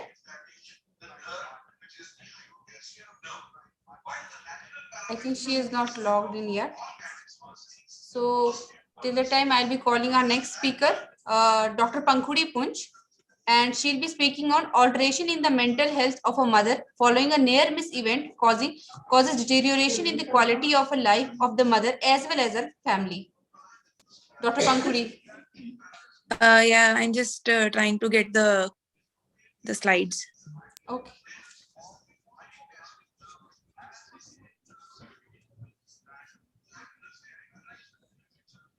Are my slides visible? Yes. Okay. So today I would like to talk about a very important but a very ignored component of a maternal near miss event, that is alterations in the mental health of the mother. In introduction, near miss, as we all know, is a life-threatening condition which can have long-lasting physical as well as mental effects on the mother long after their primary condition has been managed. This leads to a deterioration in the quality of life and well-being of the woman as well as her family. Mental health aspects which are especially relevant in this setting of a severe obstetric illness and near miss include postpartum depression and post-traumatic stress disorder. Several studies are available that tout postpartum depression as a leading cause of mental health morbidity amongst women who have a relatively normal pregnancy and puerperium. However, not many of these include women who have had a near miss event during their pregnancy or puerperium. This near miss population is especially vulnerable to postpartum depression, which may lead to the woman being handicapped when it comes to taking care of their newborns. Similarly, a severe obstetric outcome as a stressor, which can lead to post-traumatic stress disorder among the near miss cases. Sound mental health, as we all know, is important for all new mothers, but especially for these near miss women, as they have additional factors which can lead to a deterioration in their mental health. This was a case control study and was conducted in the Department of Obstetrics and Gynecology at PGIMA over a period of 1 year. The WHO near miss criteria was used to identify near miss women who were admitted in the emergency obstetric areas of CLR, SLR, Gynae ward in the Department of Obs and Gynae at PGI. A total of 75 near miss women were recruited as cases at 6 weeks post-discharge from the hospital.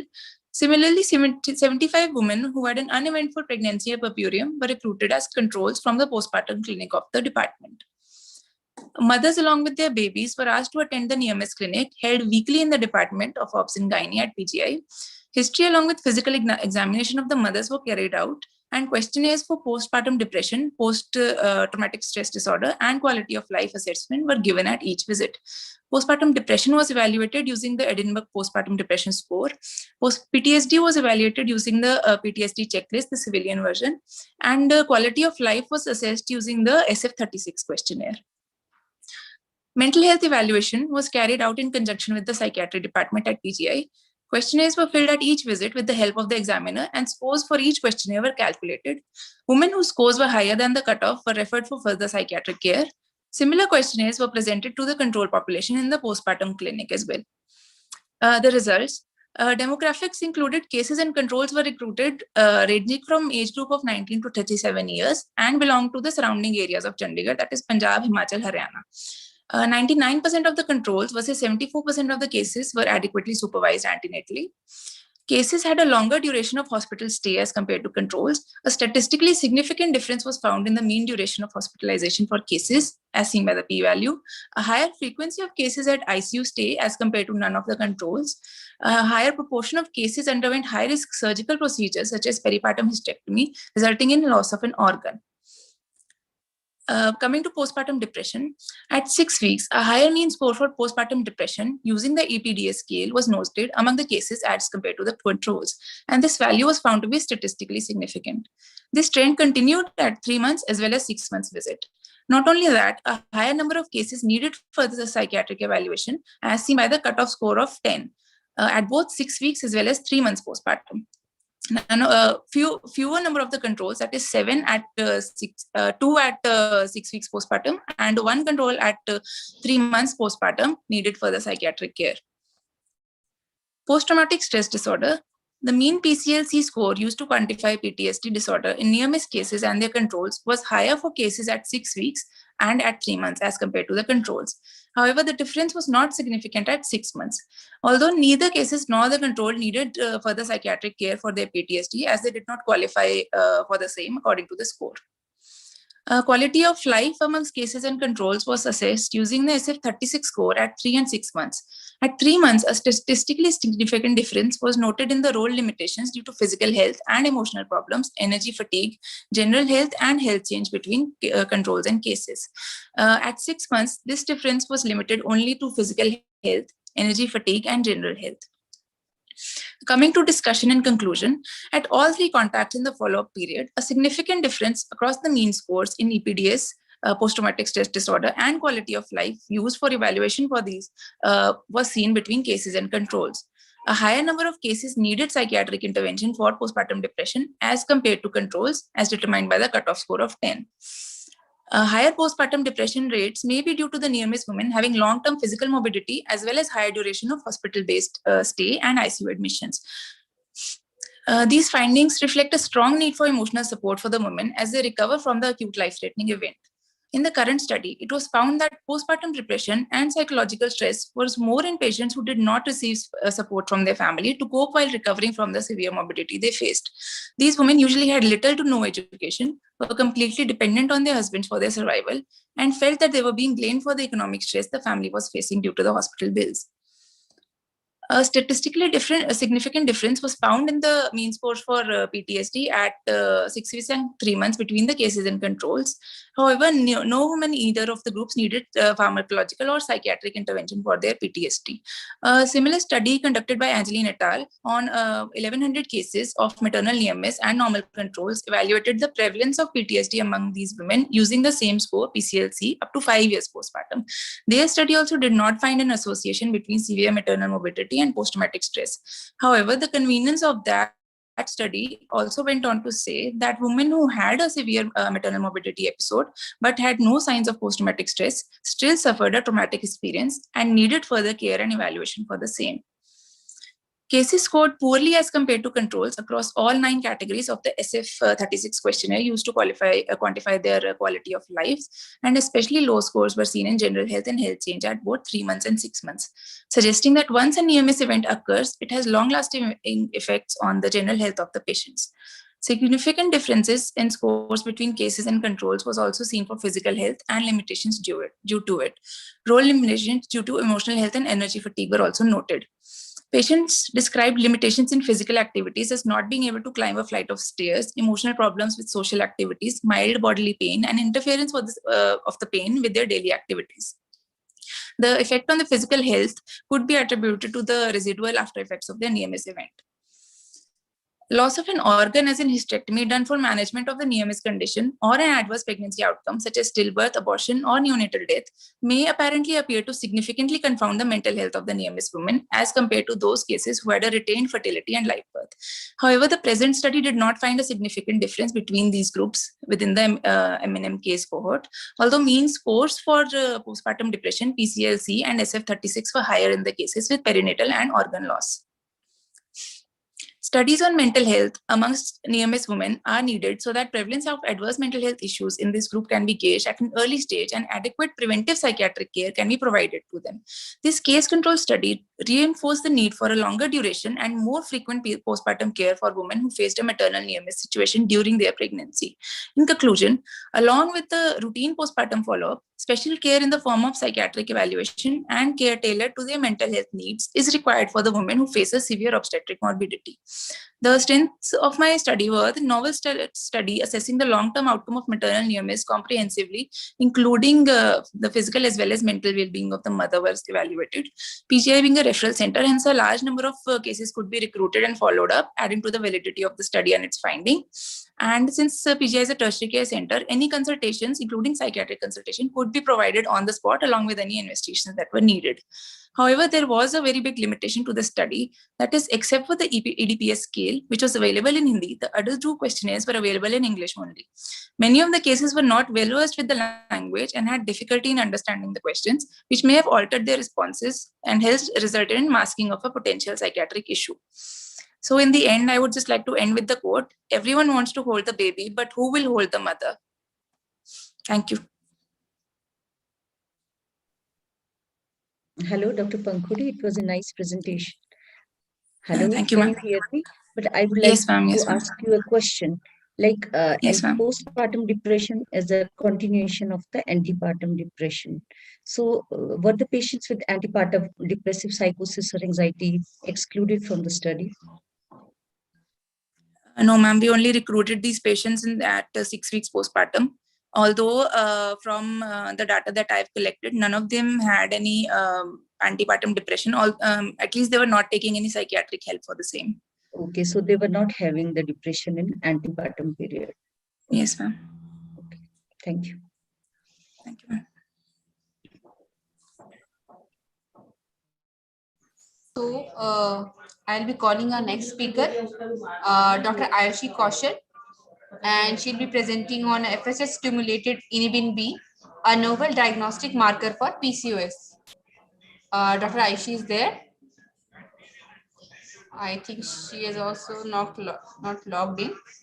So after that, so I'll call the next speaker, Dr. Isha Sunil, and she'll be speaking on prevalence of premenstrual syndrome among medical students and etiological factors associated with it. Dr. Isha Sunil. Dr. Isa, hello. Dr. Isha? Yes, yes. Hello, can you hear me? Yes, we can hear you. Please share your slides. Yes. Okay, you can start. Is my screen visible?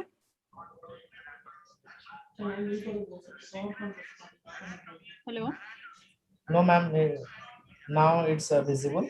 Please go on full screen mode. Yes, just a moment. So shall I start? Yes, yes. So good afternoon, everyone. I'm Dr. Isha Sunil, and I'll be speaking on premenstrual syndrome, its prevalence and etiological factors. It's a study that I did in a medical college on medical students. So premenstrual syndrome is a psychosomatic disorder that comprises of physical, mental, and emotional symptoms that occur 1 to 2 weeks before menstruation and resolve after periods. The premenstrual syndrome was first described in 1931 by Frank and Horney, and they described that it was mainly due to hormonal imbalance. Its prevalence has been reported in 20 to 32% of premenopausal and 30 to 40% of the reproductive female population. This disorder has been rapidly gaining interest among the practitioners because of the amount of burden of disease and sickness absenteeism it causes monthly to the women, especially who suffer from a severe form of this disorder. Various biosocial and psychological causes have been proposed as the cause of the syndrome, including abnormal serotonin function, presence of progesterone altered endorphin, modulation of gonadotrophin secretion, exercise, smoking, use of alcohol, altered transcapillary fluid balance, and a diet rich in beef or caffeine containing beverages. The purpose of this study was to detect the prevalence of PMS and PMDD among the college students and the risk factors for the same. So the study was approved by the Ethical Committee of Acharya Sri Chandra College of Medical Sciences, Jammu. It was a cross-sectional study done among the students of colleges COMS from September 2017 to October 2018. The study comprised of 320 college girls, including undergraduate students, interns, and postgraduate students. They were subjected to a structured questionnaire about physiological and physical signs and symptoms they experienced during their menstrual cycle. The criteria was based upon the burden of these symptoms. The research tool applied was Premenstrual Symptom Screening Tool, PSST. It includes a list of premenstrual symptoms as well as a measure of impairment accordance with the DSM-4 criteria of PMDD. So this is the questionnaire.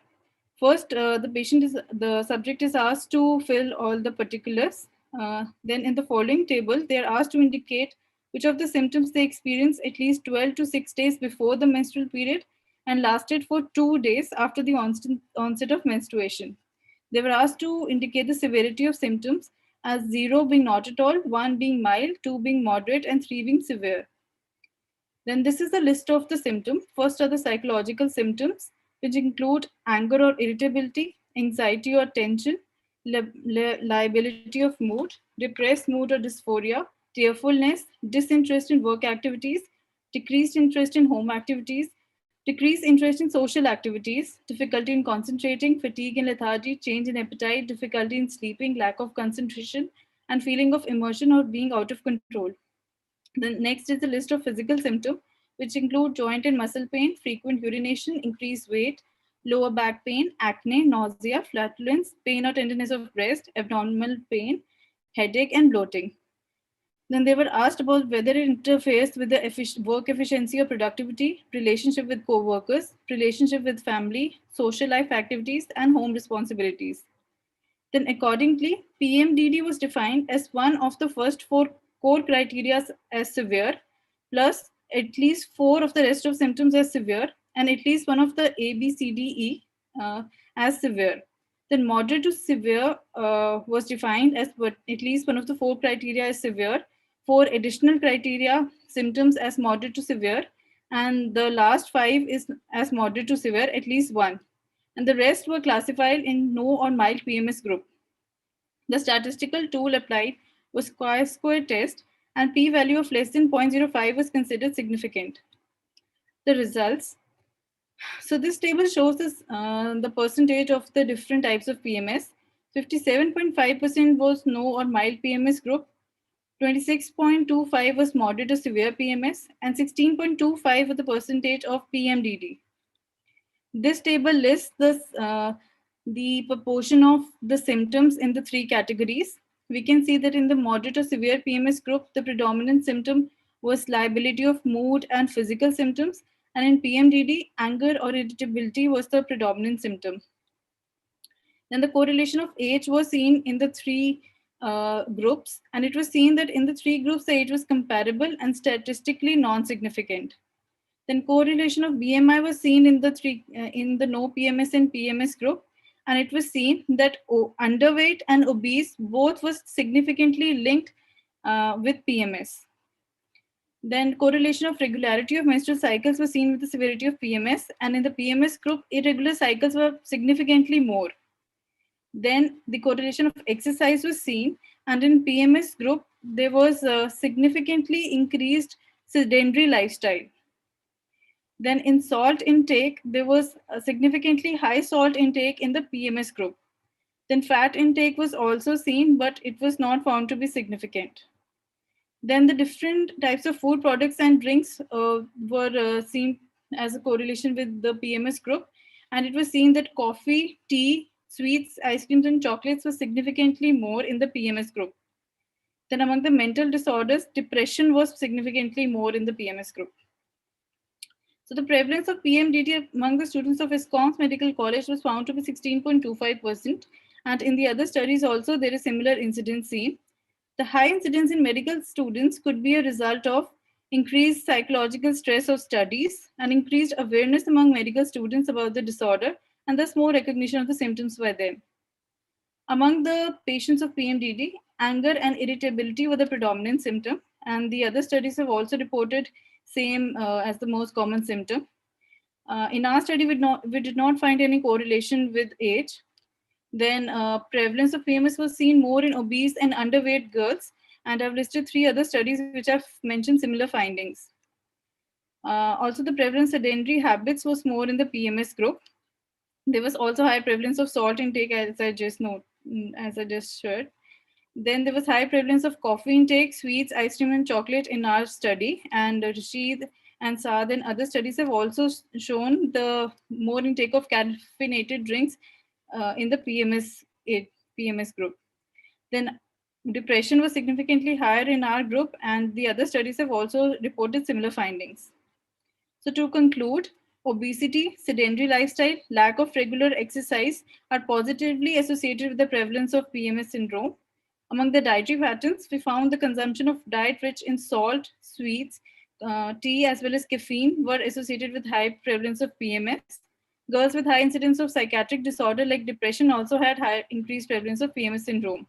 So it is therefore essential to encourage the female adolescents to adopt a healthy lifestyle, which includes appropriate healthy nutrition, increasing the intake of vegetables and fruits, cutting off the added salt in their food, as well as decreasing consumption of caffeinated beverages, particularly coffee, from the diet would be useful in decreasing the symptom of PMS. Also, increased awareness is required among the girls about this disorder so that they do not feel inhibited to seek treatment for this disorder, which is responsible for a lot of absenteeism from schools, colleges, and workplace. So decrease in prevalence of PMS and PMDD would go a long way in improvement of female health and well-being. Thank you.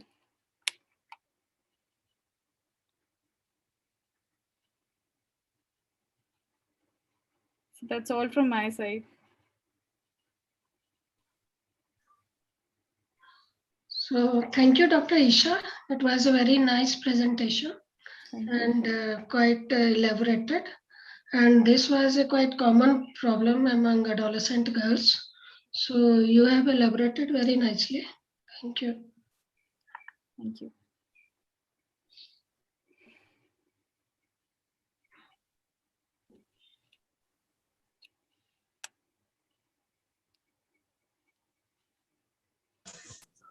Dr. Anu Pathak. She'll be presenting on a title, The Observational Study to Assess the Prevalence of a Genitourinary Syndrome and its Impact on the Quality of Life in Postmenopausal Female Visiting OPD of Tertiary Center. Is Dr. Anu Pathak is there?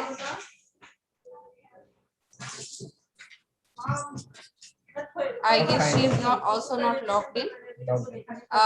Then I'll be calling our next presentee, Dr. Naina Gaba, and she'll be presenting on indication, method selection, and management of termination of pregnancy during first and second trimester in the women with cardiovascular disease. Dr. Naina? Yes. Okay. Dr. Naina,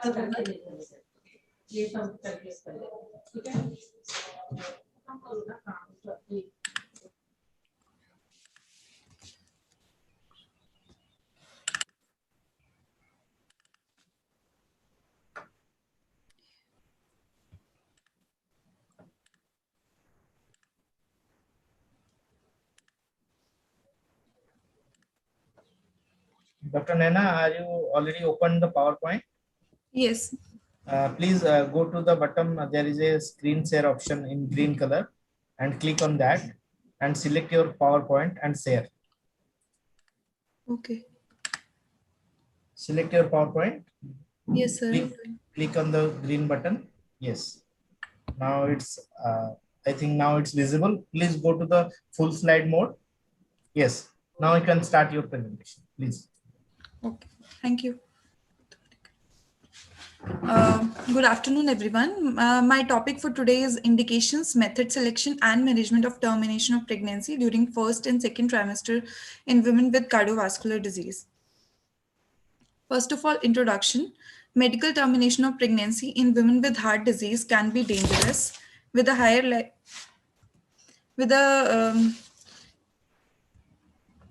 can be dangerous because heart disease is generally associated with higher morbidity and mortality. Higher life expectancy, more women with congenital or acquired cardiac disease achieve pregnancy because of now higher life expectancy, and they are unable to contemplate pregnancy. There is very little data on the safety and complications, and there are no guidelines as such. So in our department, there is a cardio-obstetric clinic. We conducted a retrospective study for 1 year on 16 women with the heart disease undergoing medical termination of pregnancy, and the indication, method, complications, and the post-abortal complications were analyzed. So results. Mean age was 29 years, and around 11 patients belonged to the age group of 20 to 30, and more than 5 patients were more than 30 years of age. Out of 16, 14 women had one or more living child, And period of gestation, 10 women were less than 9 weeks, 4 were 10 to 16, and 2 women were more than 16 weeks of gestation. Only 2 women were were using any contraception prior to this index pregnancy. That is just barrier only, and the rest 14 were not using any form of contraception. And out of the for the diagnosis of heart disease, 13 women were diagnosed during this index pregnancy of the heart disease. Rest 3 were diagnosed during pregnancy. And regarding the cardiac lesions, 6 women had rheumatic heart disease, 3 had primary or secondary pulmonary artery hypertension, 4 had dilated cardiomyopathy, and other 3 have congenital heart disease in the form of PDA or aortic bicuspid aortic valve. Out of 16 patients, 14 were NYHA class 1 to 2, and only 2 were NYHA 3 to 4. And WHO classifies pregnancy morbidity risk into 4 categories, and category 1 to 4. Category 1 is there is no increased risk. Category 2 is mild increase in the risk. Category 3 is significant increase, and category 4 is pregnancy is contraindicated. So 14 patients were category 3 to 4, and only 2 patients were category 1 to 2. And regarding the indication, 18 women underwent MTP for unwanted pregnancies, and rest 6 because of the severity of the cardiac lesions. And 9 women underwent suction and evacuation, and 2 went hysterotomy with tubal ligation. 4 undergone MIFI followed by misoprostol medical termination, and 1 had a mechanical method, intracervical Foley's followed by dinoprostone gel.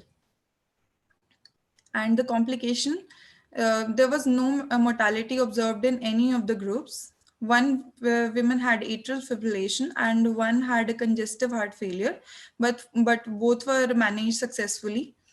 2 women, regarding the contraception, after the MTP, 2 women chose tubal ligation, 5 were implanted IUCD, 2 women were given DMPA, 2 women were given choose for barrier contraception, and 5 women chose none.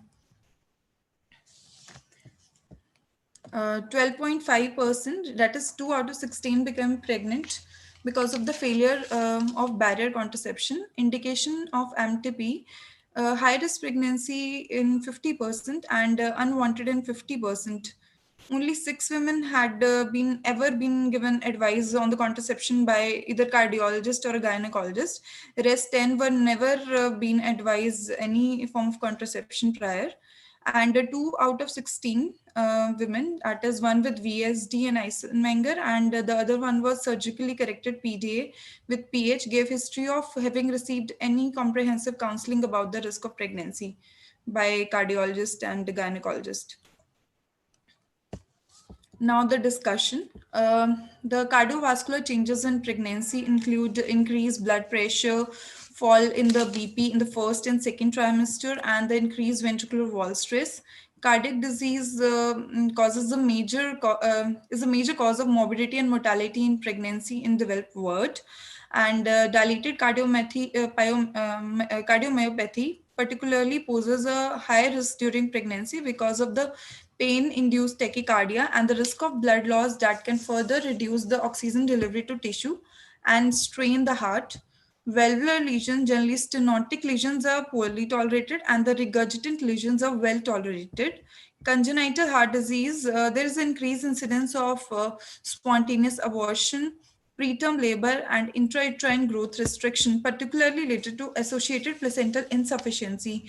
And counseling regarding the risk of pregnancy and MTP is must by both cardiologists as well as gynecologists, so that patients, especially category 3 or 4, can be avoided. Pregnancy can be avoided in those patients, and many drugs are contraindicated in pregnancy. For example, ACE inhibitors, warfarin, statins, etc. Regarding the mode of termination, it is individualized decision.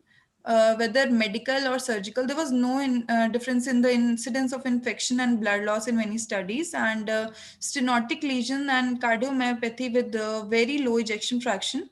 The general anesthesia is preferable to regional, as the accompanying fall in BP and resultant tachycardia is less with GA. Mifepristone is safe in women with heart disease, and misoprostol with mifepristone is associated with less bleeding than the mifepristone alone. Oxytocin is associated with drop in blood pressure, so should be used judiciously. American Heart Association does not recommend antibiotic prophylaxis during MTP in women with heart disease, except in women with previous endocarditis or prostatic heart valves. Mode of contraception: barrier methods, that is condoms, diaphragms, and cervical caps in isolation, are suboptimal because of the failure rates as high as 17%. And oral contraceptive pills containing estrogen increase the thromboembolic propensity and are therefore best avoided. Oral contraceptive pills containing only progesterone have a higher failure rate, up to 7%. IUDs are safe and a failure rate is low, that is 0.8% for non-hormonal and 0.2% for hormonal or LNG-based devices.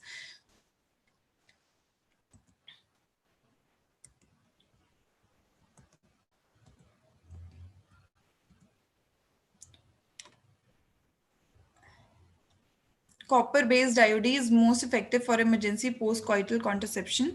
Most reliable are implants containing etonogestrel or levonorgestrel with a failure rate of 0.05%, and tubal ligation when fertility is not desired should be advised. Thank you, everyone. There is a question from my side. Which were the two patients who undergo the hysterotomy in these 16 patients? And one was Eisenmenger and VSD with Eisenmenger, and the other was severe PH. And what was the gestation at what the hysterotomy was done? That were the one who were around 16 weeks? Yes, ma'am. One around 16 and one was around 19 weeks with previous 3 cesarean. Okay, and that two were done. Tubal ligations were done on that two patients only. Yes, ma'am. Hello, Dr. Naina. Yes, you said that these two patients, like who was category 4, Yes. like they were counseled nicely by the by the doctors, cardiologist and gynecologist, like against the pregnancy. Still, they managed to carry on the pregnancy till 16th and 18th week. Yes, ma'am. These patients underwent hysterotomy, na? These two girls.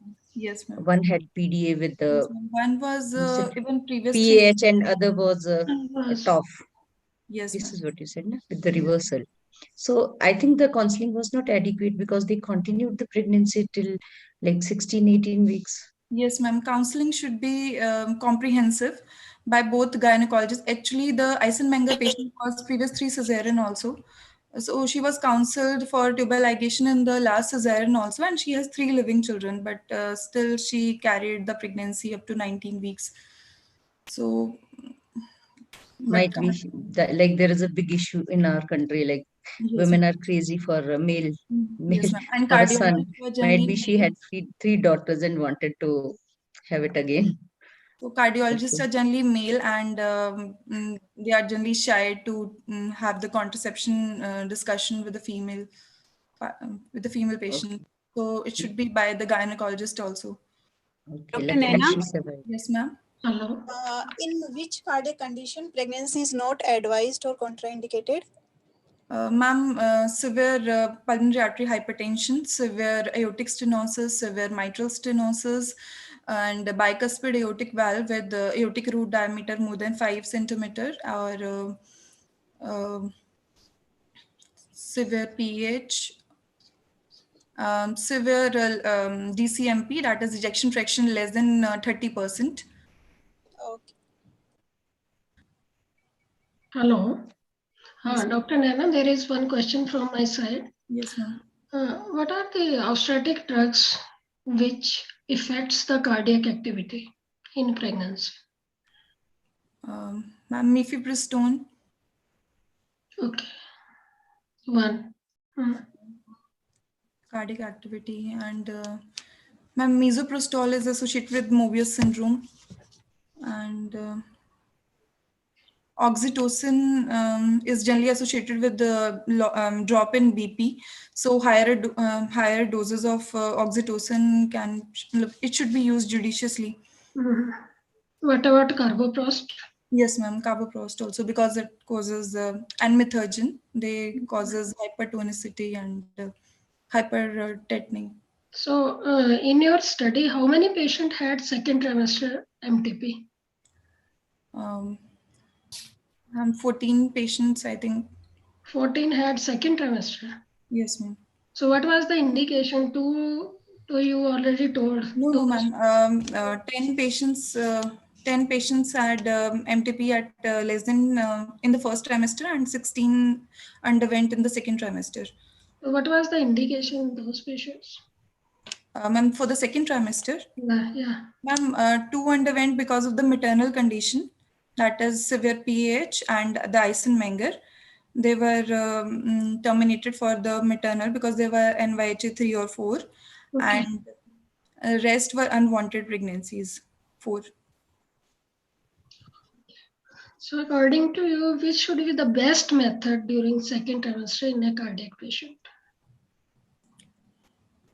Ma'am, it depends the family is complete or not, and the parity and the uterus is scarred or unscarred uterus, and otherwise my medical method is appropriate, but the NYHA 3 or 4 patients which cannot afford the blood loss, we can go for surgical method as well. Thank you. It is basically individualized decision. Thank you. Okay, ma'am. Then I'll be calling the next speaker, Dr. Anju Singh. She'll be speaking on evaluation of compliance with cervical screening among HPV vaccinated women in low resource setting. Dr. Anju is there? Yes, ma'am. I'm okay. there. Okay, ma'am. Okay, ma'am. You can start. Is my screen visible? Yes, ma'am. Good evening, all. Myself, Dr. Anju Singh. I will be presenting my study done for the evaluation of compliance with cervical screening among HPV vaccinated women in low resource setting.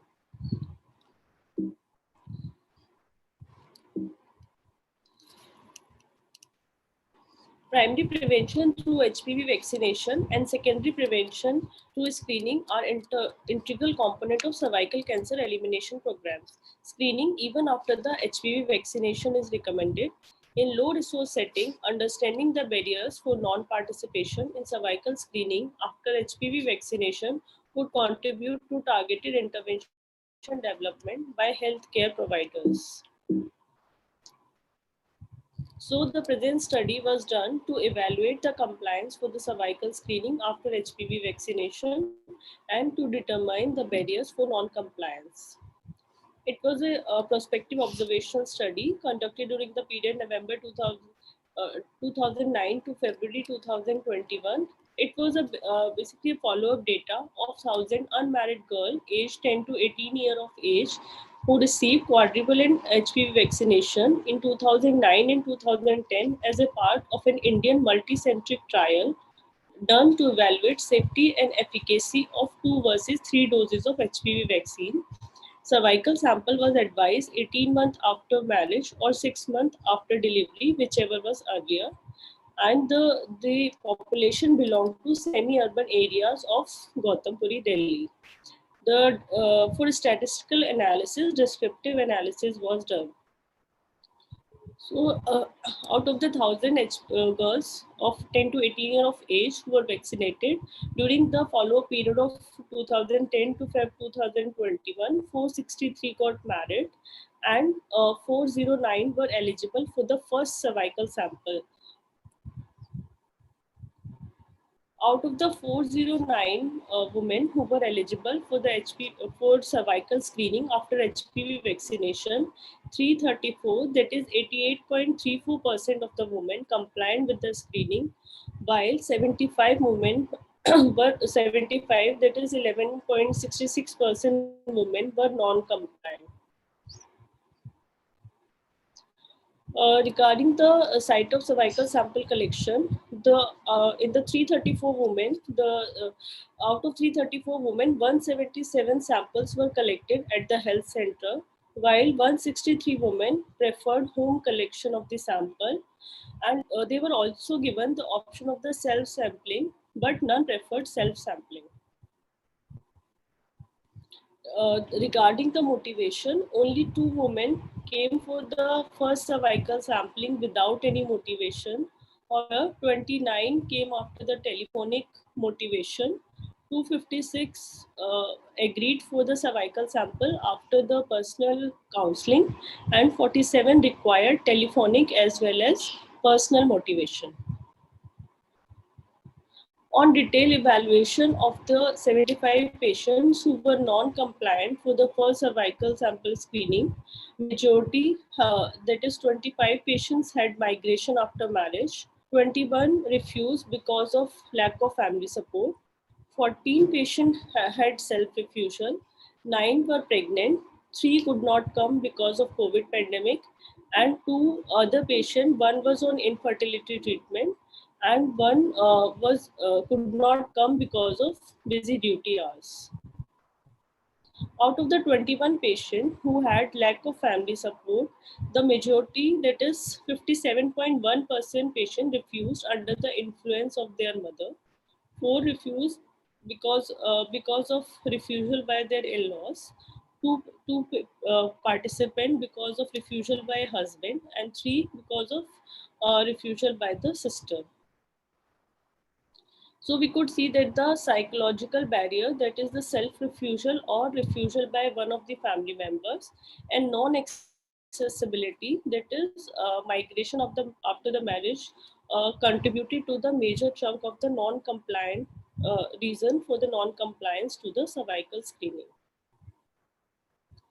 The patient refused on their own because of fear of pain, embarrassment, and opinion that the such tests are not needed, and lack of the family support. Among the patients who had a lack of family support, majority were not ready for the screening because of fear of disclosure to the in-laws, and they were of belief that it may affect childbearing, and such tests are unnecessary. The results of our study are supported by a number of studies in the literature. In a systematic review by Pradeep Devarpalli et al., which included 31 studies with 25,650 participants, 27 studies demonstrated that the commonest reported barrier for the cervical screening among low and middle income countries is a lack of knowledge and awareness, and 28 studies reported psychological barrier, that is fear of pain, shy, and embarrassment is the main barrier for refusal to cervical screening. In a study published in 2018 by Kirsty F. Bennett et al., it included 543 subjects, and significant barriers they mentioned are because the patient had reported that they have other important things to do rather than screening, and according to them it was of low relevance due to sexual behavior. Regarding the self-sampling, in a study by Robin Mullins et al., who conducted a study to know whether the self-sampling for cervical screening can overcome barriers to the pap smear. It included 3,000 studies, and they reported that 1/3 of the patient preferred self-sampling, and the main reason to opt for self-sampling was better convenience in 37.8% of the patient, and 31.5% of the patient reported less embarrassment with the self-sampling. So we can conclude that the targeted intervention for increased compliance to cervical screening must include awareness session even among educated female. Family members must be included during the awareness and the counseling session because they play an important role in the decision making of the participant. Reinforcement for the cervical screening must be done at the time of HPV vaccination. The facility for the cervical screening should have increased accessibility to the remote area and can be enhanced by digital linkage, and the population in the low and middle income countries need to be aware more about the self sampling with the use of mass media. Thank you. I have a question. Dr. Anju? Yes, ma'am. I just wanted to ask, what will you do if the patient becomes pregnant after first dose of vaccination? Ma'am, then the HPV vaccine is not advised during the pregnancy, but the second dose can be given in the postpartum period also. So how many doses will be given postpartum?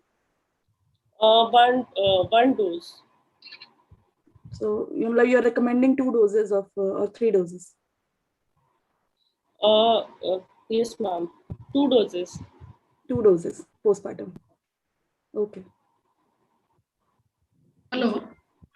Hello. Yes, ma'am. Dr. Anju, what is the protocol of screening in these girls, vaccinated girls? Ma'am, these girls were screened for the after the HPV vaccination. They were screened for the titers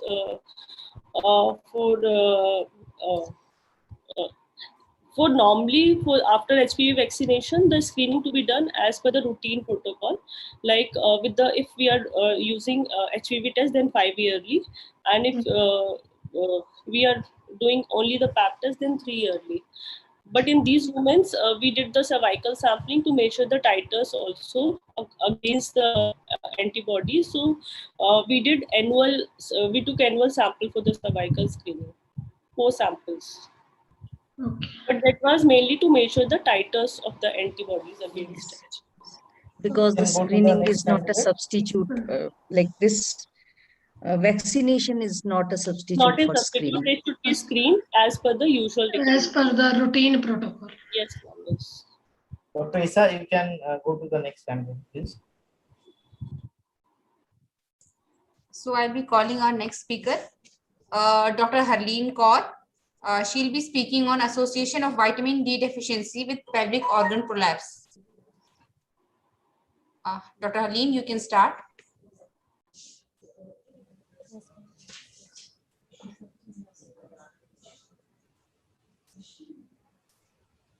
Good evening, everyone.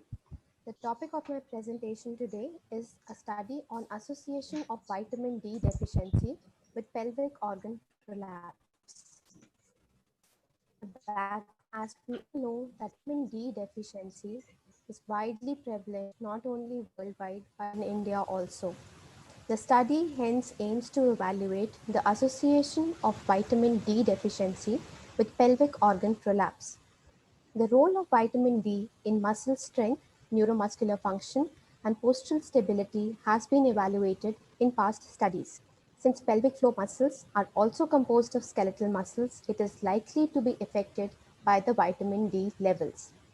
A few studies have shown an association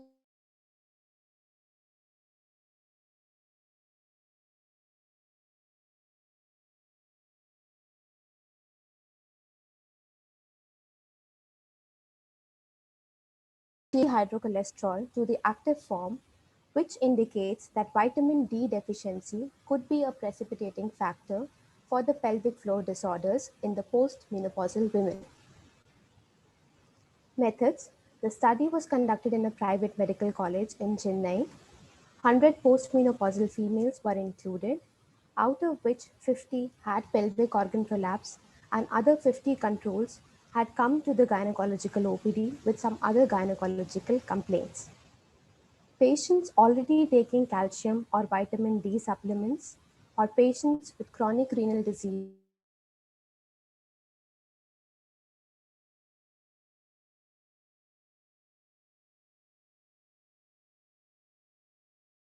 The study was carried out after obtaining clearance from the Institutional Ethics Committee and consent from the patients. The results of our study. In our study, the maximum patients in both the cases as well as the control groups belong to the age of 51 to 60 years with 6 to 10 years of menopause and most belonging to the rural areas. Among the cases, 90% had vitamin D deficiency, 6% had insufficiency, and only 4% had sufficient levels of vitamin D. Whereas in the control group, 74% had vitamin D deficiency, 16% deficiency, and only 10% had sufficient levels of vitamin D. Now, the demographic distribution of the cases and the controls. Amongst the cases, maximum of the patients, they fall into category of 51 to 55, 51 to 60 years, with maximum falling between 56 to 60 years. And in the control group, the maximum were found in the 51 to 55 years age group, with a mean age of 57.34 in the cases and 55.18 in the control group. Distribution according to the BMI.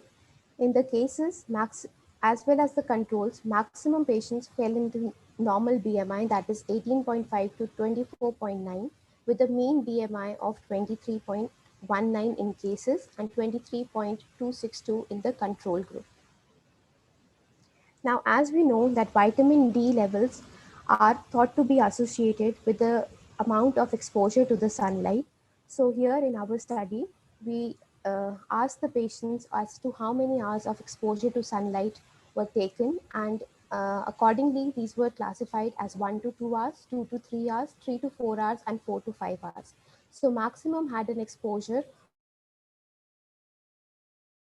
of 2 to 3 hours. On calculating the mean vitamin D levels in less than 3 hours group and more than 3 hours group, it was seen the mean values were 11.45 in the less than 3 hours group and 15.9 in the more than 3 hour group. However, the p-value was not significant.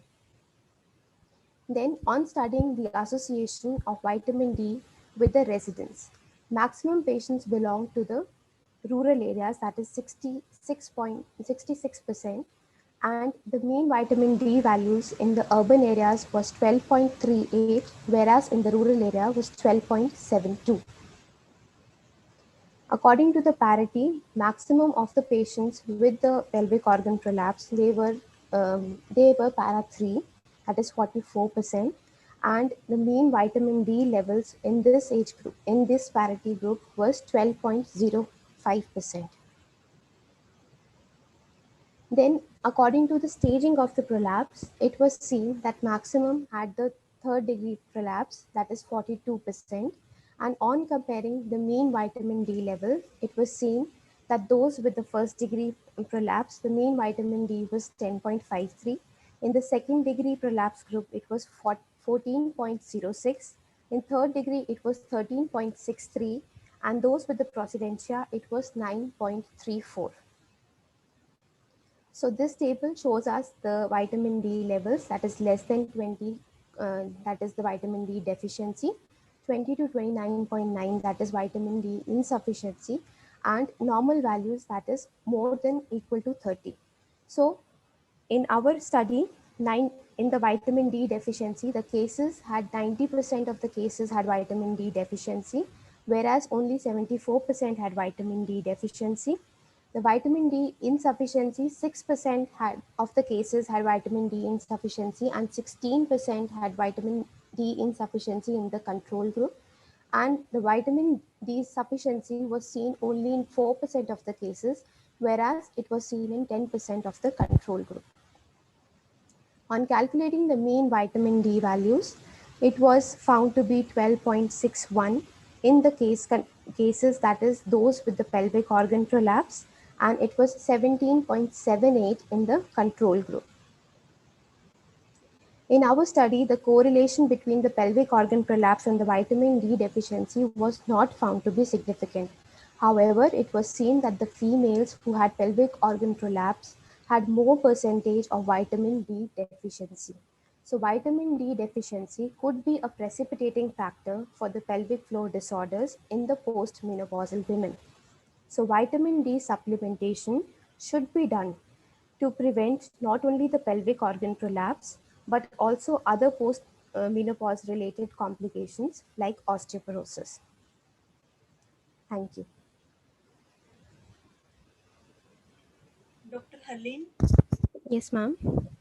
Is this the routine practice to check vitamin D3 level in every post-menopausal female?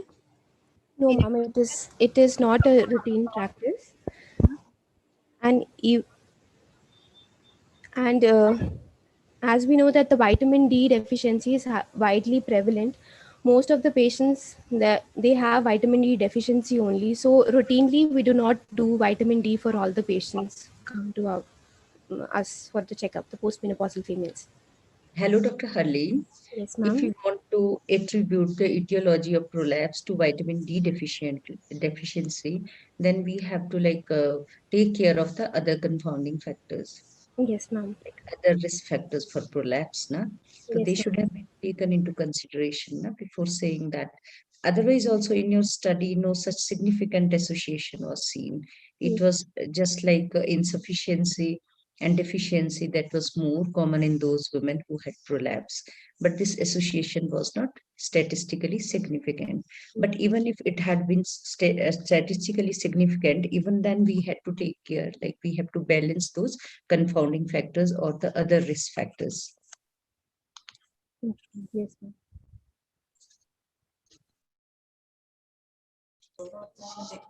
So I'll be calling our next speaker, Dr. Yamini Sharma, and she'll be speaking on the prediction of malignancy in adnexal masses by International Ovarian Tumor Analysis Scoring System. Dr. Yamini are is there? you here? Pardon? Dr. Yamini? Hello, Dr. Yamini is here. Hello. Okay, then I'll be calling our next speaker, Dr. Kusum Lata. She'll be speaking on a universal laparoscopic approach with emphasis on the ovarian preservation and its use of indigenous bags for the spillage-free removal of dermoid cyst. Update on technique. Dr. Kusum Lata is there? Yes, Dr. Kusum is Okay, here. ma'am. You can start, ma'am.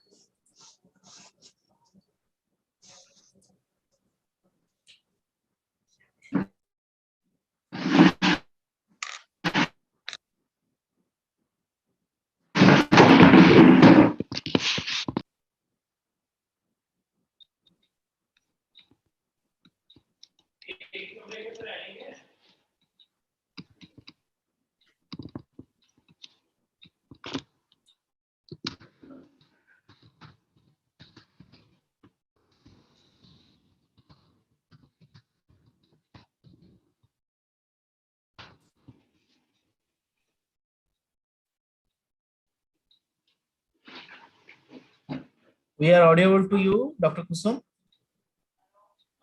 Hello. Dr. Kusum, we are audible to you. Hello.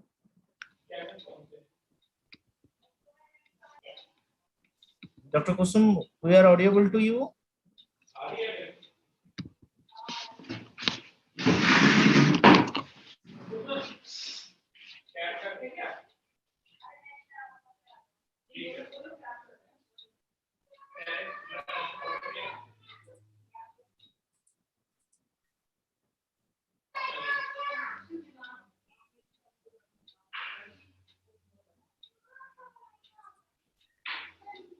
Dr. Isa, please call next speaker.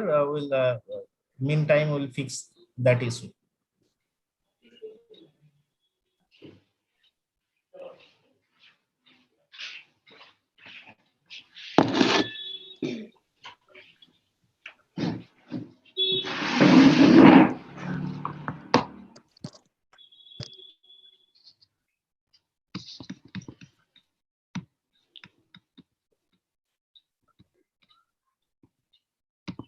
Dr. Kusum, we are audible to you.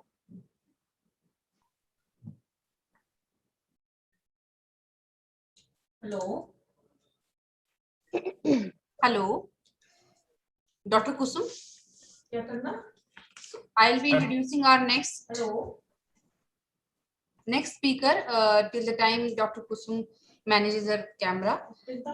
Dr. Manju Lata Verma, and she'll be speaking on effect of vaginal douching with normal saline before insertion of dinoprostone vaginal insert for labor induction. Dr. Manju? Hello. Yeah, I am here. Yes, ma'am. You can start, ma'am. Okay. Am I audible to all? Yes, ma'am.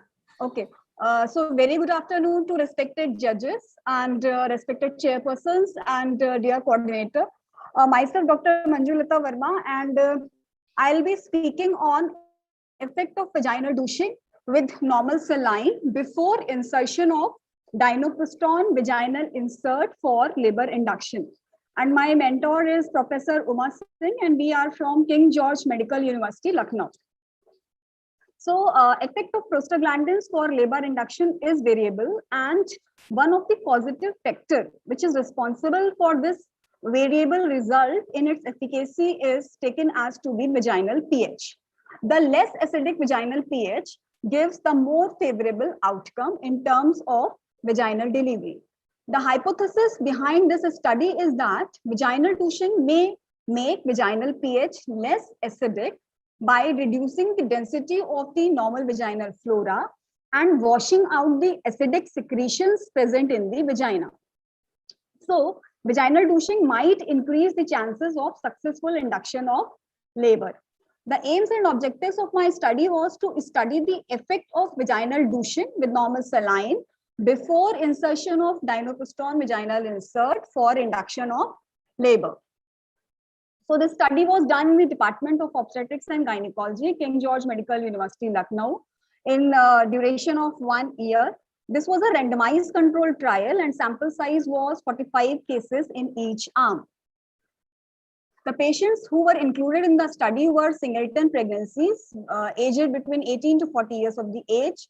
Term pregnancies were taken into the study with cephalic presentation, with reactive fetal heart in cardiotocography, and no contraindication to vaginal delivery, absence of spontaneous uterine contractions, and cervical modified Bishop score less than 5. These patients were included in the study. Exclusion criteria was multiple pregnancies, pregnancies less than 37 weeks, non-cephalic presentations, ruptured membranes or suspected chorionitis, non-reassuring fetal heart rate, fetal anomaly and fetal demise.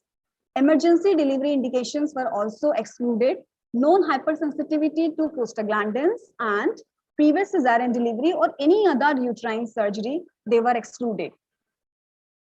So in my study, total 90 patients were randomized, and this randomization was computer generated with allocation ratio of 1:1. Two groups were created. Group A had 45 patients and group B also had 45 patients.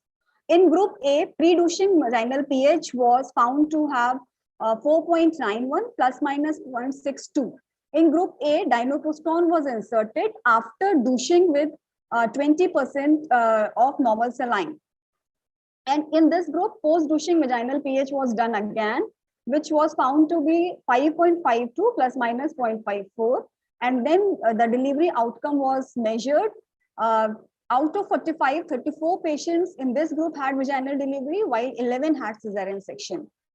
And in group B, in this group, the mean vaginal pH was 5 plus minus 0.5. And in this group, no vaginal douching was done with normal saline.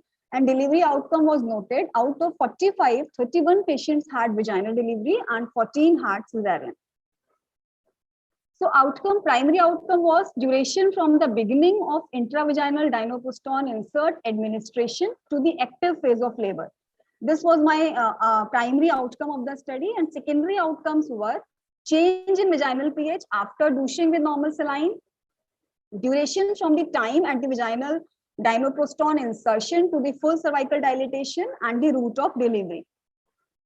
Outcome were also seen for the presence of uterine hyperstimulation, presence of labor arrest, fetal distress, meconium passage, or any fetal infection. So these are my results. That details of vaginal pH in group A before douching, it was found to be 4.9, and the range was from 4 to 6. And in group A, after douching, the vaginal pH was increased from 4.9. It happened to 5.52, and in this group the range was 4.5 to 6.5. And in the group B, in which douching was not done, the single pH value was 5 and the range was same between 4 to 6. Change in Bishop score after removal of dinoprostone vaginal insert in group A and group B. On comparing this, In group A, the initial Bishop score was 2.5, and in group B, it was 2.73. So there was no statistically significant difference in both the groups. And after removal of dinopustone insert, again, there was no significant difference was found between the two groups, because in group A, the Bishop score after removal was 7.6, and in group B, it was again 7.36. When we compare the duration of labor between the two groups, in group A, time to active phase was taken 18.3 hours, and in group B, it was 19.3 hours, and it was again statistically non-significant. Time to complete cervical dilatation between the two groups was almost similar. It was 21.2 hours in group A and 22.9 hours in group B. It was again not significant. And duration of the second stage was also found to be similar in both the groups. When we compare the duration of delivery in the two groups, the total duration in group A, that was with douching group, the total hours were 22.3 hours. And in group B, without douching group, it was 23.7 hours. And the p-value was again not significant. And when we compare primary gravida patients in both the groups, this was again not significant. Even in multi-gravida patients, this douching was not found to have any significant result. On comparison of mode of delivery in two groups, in group A with douching group, out of 45, 34 patients had vaginal delivery, and in group B, out of 45, 31 had vaginal delivery, and cesarean was also more or less same. So the mode of delivery was also not significantly affected.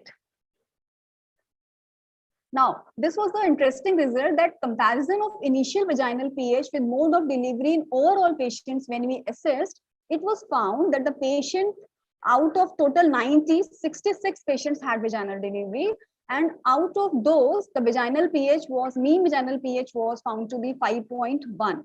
And in the cesarean group, this mean vaginal pH was 4.63, and this difference was found to be statistically significant. It was less than 0.001. So this was the basic initial intrinsic vaginal pH of the patients who had significant, statistically significant effect. Now, when we compare the mode of delivery in primary and multigravida patients between the two groups, the results were similar for both primary gravida and multigravida patients, and they were not significantly different according to douching with or without douching. On comparison, even if douching was done or not, the complications in terms of hyperstimulation, acute fetal distress, or fever, they were comparable.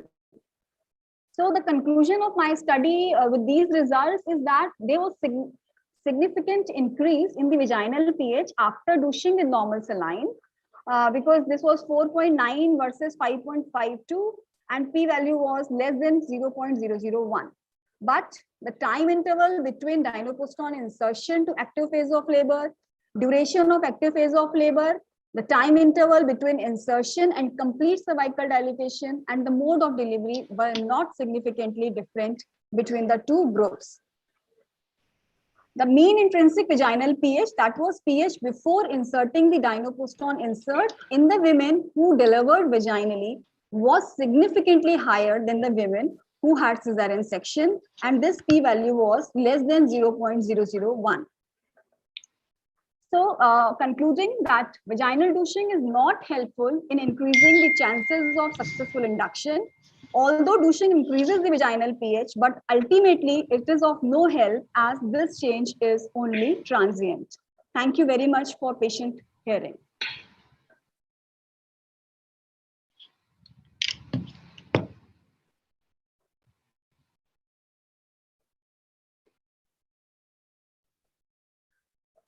Hello, Dr. Manjulata. Yes, ma'am. Was there any difference in like infectious morbidity in the two groups? No, ma'am. Definitely there was no difference between the two groups. How did you actually do the vaginal douching using the normal saline? Ma'am, this was done with the 20 ml syringe, and 20 ml normal saline was taken. Before insertion, the pH was taken by litmus strip, and then after getting the pH, 20 ml normal saline was pushed for vaginal douching. So you might have read a lot about the vaginal douching prior to the induction of labor. Like, can we use the other substances, like, and is there any role of multiple douching? Ma'am, as far as I could get the literature, there was only one study which was done by Yala Baid et al. Who had done this douching, and they have shown that douching might be helpful for getting the successful induction of labor, and they also did this douching with the normal saline only. So I am aware with this normal saline. Okay, thank you. Thank you, ma'am. Hello, Dr. Manju. Yeah, ma'am. Is there any other advantage of this vaginal douching before induction? We took the hypothesis that vaginal douching might be helping by increasing the vaginal pH, so vaginal delivery outcome will be increased. But I don't think, ma'am, that there is any other advantage of this doing the single sitting douching with normal saline. Okay. And how much saline did you use? This was 20 ml normal saline was used. Single push of 20 ml normal saline. Thank you. Thank you so much, ma'am. Dr. Manju? Yeah, ma'am. Is all the cesareans that were done, what were the indications? All the cesareans were because of the non-progress only, or some other indications were also there? Yeah, there were indications. Some of them had non-progressive labor. Some of them even had their cesarean section in latent phase of labor because of fetal distress, which was picked up by CTG monitoring. When we saw the CTG was of category 3 or category 2, this dinoprostone insert was removed and patients were taken for cesarean. In some of the patients, cesarean was done because of presence of meconium in latent phase of labor. Then did you compare the difference of these things, which patient excluded the meconium and the other causes for fetal distress causes from the NPL patients? Yeah, definitely, Dr. Navdeep, we compared, and there was also again no significant difference when douching was done and without douching group. So it was quite similar in both the groups. Thank you, Dr. Manju. Thank you so much. Now we can call Dr. Isa. Now we can call Dr. Kusum. Dr. Kusum. Yes, the next speaker is Dr. Kusum Lata. She'll be speaking on a universal laparoscopic approach with emphasis on ovarian preservation and use of indigenous bags for spillage-free removal of dermoid cyst. Update on techniques. Dr. Kusum. Dr. Kusum, please share your screen.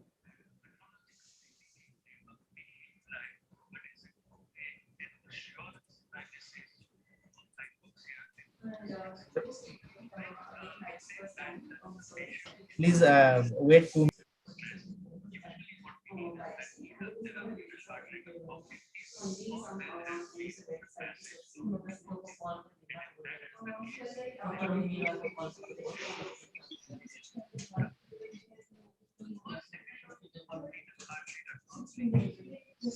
Dr. Kusum? Yes, good afternoon, ma'am.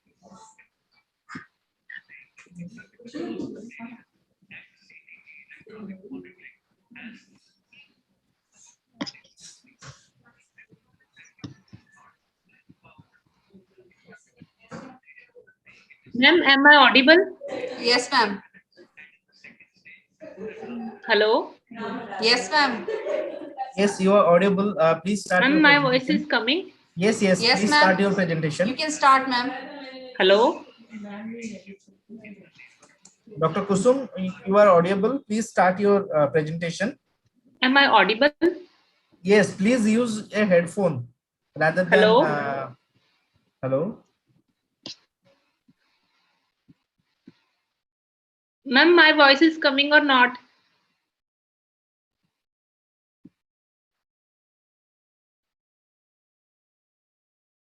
Am I audible? Yes, ma'am. Should I start, ma'am? Should I start? Ma'am, please share your screen. I'm not able to Your hear PowerPoint this is not visible.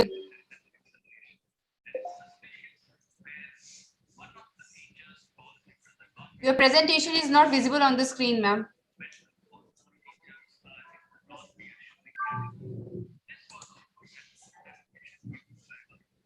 Am I audible? Yes, ma'am, you are audible. But screen is not visible, ma'am. Am I audible? Should I start? Yes, ma'am, your presentation is not visible. Please share the presentation.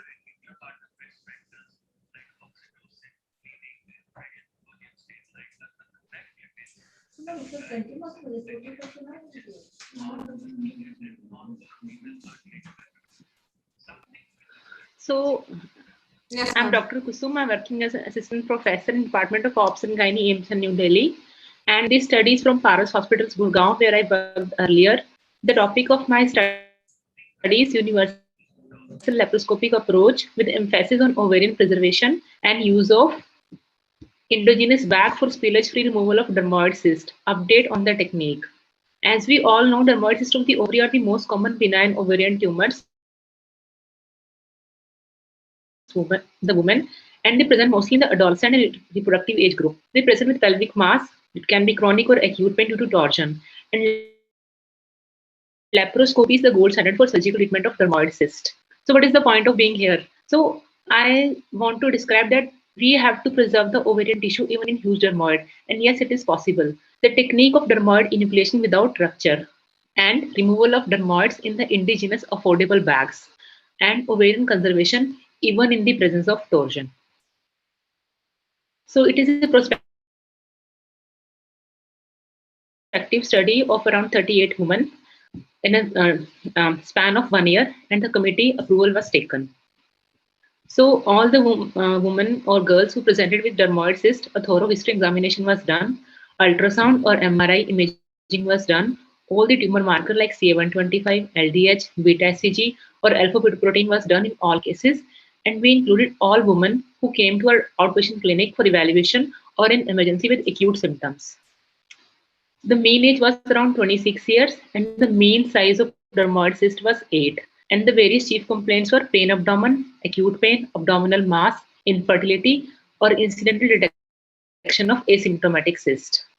So the operative procedure performed were unilateral cystectomy, bilateral cystectomy, unilateral bilateral salpingo-oophorectomy, and TLH plus BSO. The size of dermoid was not the criteria of ovarian removal. As in our experience, even in huge dermoids, a satisfactory amount of ovarian tissue can be saved. In case of ovarian torsion, detorsion, and cystectomy is the standard plan wherever possible. So these are the result of our study. The mean age was around 26. The mean sample size was 38, and one patient was having bilateral ovarian cyst. So the number of dermoid were actually 42 instead of 38. There were 6 prepubertal girls, 28 were in the reproductive age group, and 4 were menopausal. 10 patients were asymptomatic, and almost all of the tumor marker were normal. The mean size was around 8, and we were having 18 women around size of 10 to 15 centimeter, even more than 15 centimeter, and we could do the cystectomy in almost 31% of the 31 women. That is around 81%. Usually we put an umbilical or supraumbilical port depending on the size of the cyst. Pneumoperitoneum is created with a central 10 mm port and ancillary ports are put which are 5 mm. If torsion is identified, we first twist the cyst about its pedicle and achieve the detorsion, and assistant hold the ovarian ligament to steady the ovary. So it was a huge cyst around 15 centimeter in which we use a cold scissor to cut the outer sheath. So we identified the site of dermoid and interface between cyst tissue and the normal ovarian tissue. Distinction can be easily made with the healthy tissue, usually at the ovarian hilum. So ovarian cortex is excised at the anti-mesenteric border using scissors, that is cold scissor or harmonic, in an attempt to identify the correct plane of cleavage. And you can see that the assistant is applying traction and counter traction, and the cyst is removed. The cyst was removed in an endo bag and the ovarian reconstruction was done using microsuture. This is the end result, and this was a big dermoid. These are the mops containing all of the caseous material. So avoid puncturing, aspirating or injecting of vasopressin, as piercing with the needle leads to leakage of dermoid contents. So gradually enucleate the cyst, taking the help of hydrosection if necessary. We had cases of torsion in which we found all the black gangrenous ovary, but still some amount of ovarian tissue was there which can be preserved. So in case of torsion ovaries, once the entire cyst is removed, ovarian reconstruction is done with bilateral 2-0 suture. And if the ligament, this is the ovarian ligament, if it is excessively long because of the stretch by the dermoid cyst, so we do fixation YUVAAFOGSI by applying a fixator to the ligament and anchoring it to the posterior aspect of uterine cornua. So these are the various indigenous bags. We use 3 types: gloves, IV set, or Eurobag. These are the huge dermoid in Eurobag. Eurobag material is quite sturdy and it avoids any leakage or breakage. So for smaller cyst, we use the glove bag. We cut the finger and tie it in the silk suture. And here we do the silk reefing, which we can tighten up. For medium size cyst around 7-8 centimeter, we took the IV set, and for huge cyst, we use the Eurobag. In 2 of the women where we were doing laparoscopy, we had to convert to mini laparotomy, but it was a lab guided because when we put a central port, we can identify the ovarian ligament, and with ovarian ligament identified, one can present the ovarian dermoid to the abdomen. So the incision becomes ultimately smaller because all the ovarian mass is above the it is near the skin. So ovarian ligament was stabilized, dermoid was presented through that incision and was drained without spillage. So once dermoid is drained, all of the ovary was removed out. Earlier the size of dermoid was around 20 centimeter, 22 centimeter. So we couldn't make that much of incision. So from the 3-4 centimeter incision, we just drained the cyst and it was too large. Here you can see the torsion of dermoid. In total 6 women we saw, and YUVAAFOGSI was performed for them. The mean number of twists in the symptomatic woman was 3.5 and asymptomatic was 2.25, and the mean size was 5.7 centimeter. So as we all know that all of these dermoid, they are usually in the reproductive age group. So our aim is to preserve the ovary and remove them in a safely manner. Earlier we used to do it with, in studies it has been seen that it can be removed by colpotomy or through the trocar after aspiration, but all this is not done these days. So yeah, dermoid can definitely rupture during the laparoscopic removal, and the risk of chemical peritonitis is a rare entity. It is around 0.2%, and we believe that surgeons should exercise utmost caution to prevent any potential iatrogenic complication.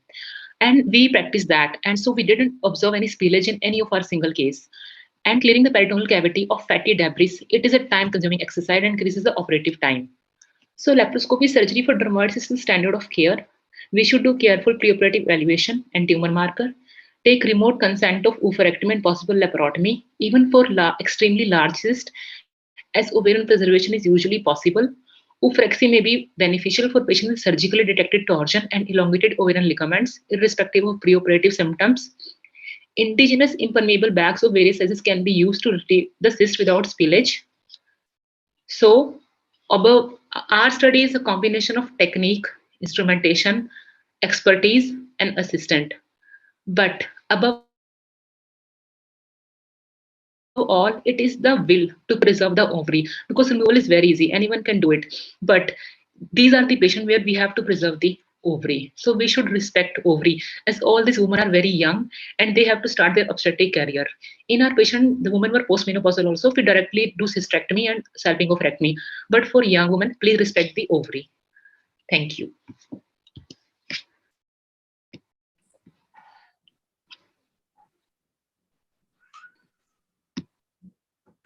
Dr.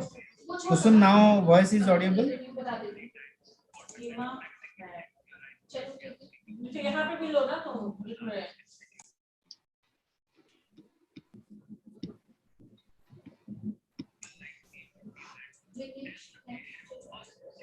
Dr. Kusum?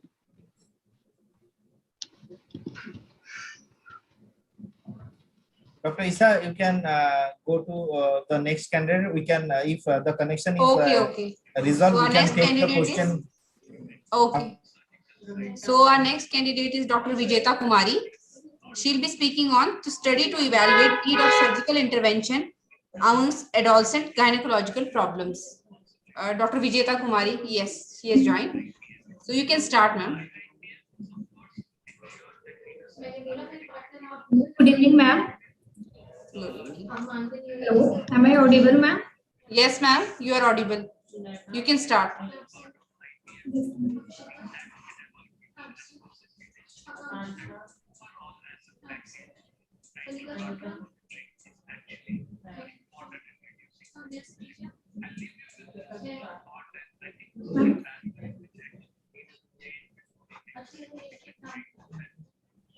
Hello, good evening, ma'am. This is Vijayta, junior resident from KGH Lucknow. I'm going to present my study under the heading Study to Evaluate the Need of Surgical Interventions amongst Adolescent Gynecological Problems. My mentor is Professor S.P. Jaiswal, ma'am. First of all, introduction. Adolescence is a period of life during which enormous physical and psychological changes occurs with specific health and developmental need. As per WHO, age limit of adolescence is 10 to 19 years. Adolescent population in the world is 1.2 billion, making up 16% of the world's population, while in India it is 253.2 million, constituting 20.9% of the total Indian population. A vast majority of girls in India are suffering from either gender or reproductive morbidities that affect their overall development, school performance, and future fertility. Aims and objective of my study are to evaluate the different gynecological problems in adolescent girls and to assess the percentage of cases needing surgical intervention amongst adolescent girls with gynecological problems. It was the prospective observational study conducted in the Department of Obs and Gynae KGM Lucknow from June 2019 to May 2020. That is the total duration of my study was 1 year, in which the all adolescent girls presenting with various gynecological problems to the OPD and endo admissions were enrolled in the study who fulfilled the inclusion criteria.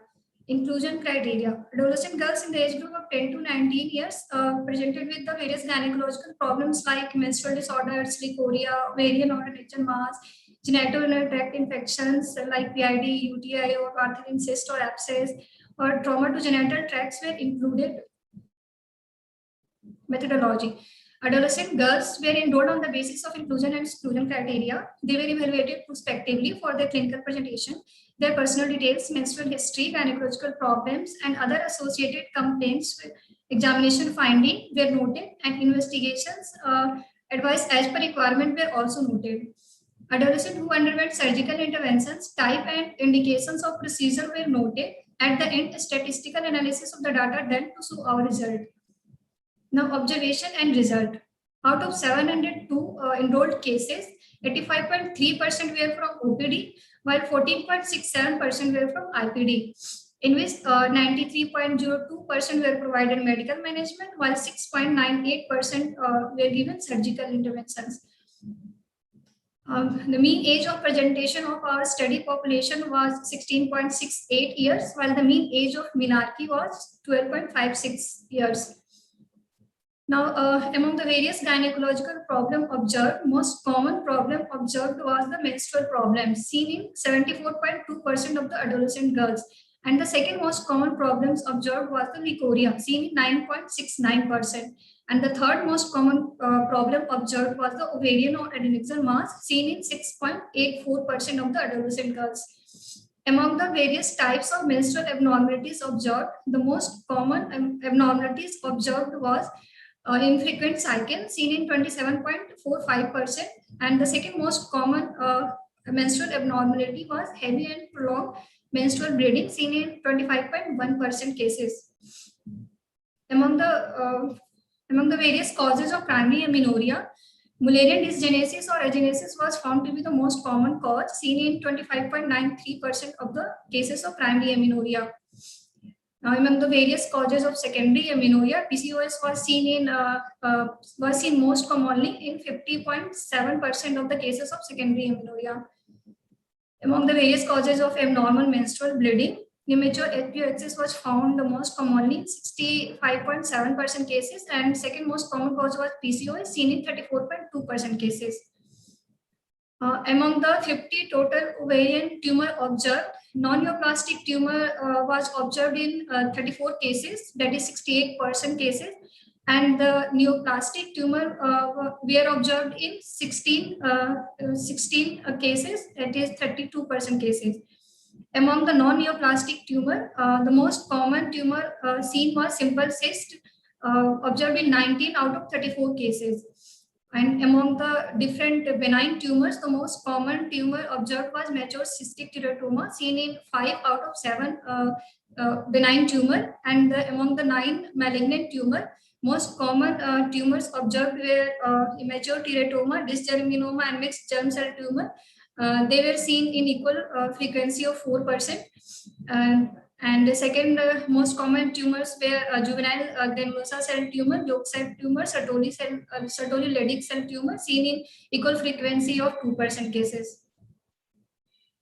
Now, on plotting the mean age of presentation of non-neoplastic benign and malignant tumor on the control chart technique, it has been seen that the mean age of malignancy was significantly below the overall mean age, that is below the 95% low confidence limit. And while correlating between the age, between the size and malignancy, it has been seen that the relative risk of malignancy was more for the higher size, that is for the size more than equal to 15 centimeter. Now, among the different types of surgical intervention provided, the most common surgeries performed was laparotomy, done in 20 cases, that is 40.8% cases. And the second most common surgeries performed was vaginoplasty, done in 16.3% cases. Out of 20 laparotomies, first 4, that is the 16, were done for the ovarian tumor, constituting 80% of the laparotomy. Now, conclusions. Menstrual disorders are still the major issues of concerns among the adolescent girls, accounting for 75.1% of our study population. And surgeries for the gynecological problems among adolescent girls are not as rare in our environment as previously reported in the study done by the Ekwembu et al. In Nigeria 2010. And most common indications for surgical interventions among adolescents was ovarian tumor, done in 32.6% cases, that is 16 out of 49 ovarian tumor, and followed by Mullerian agenesis, for which vaginoplasty done in 16.3% cases. Thank you.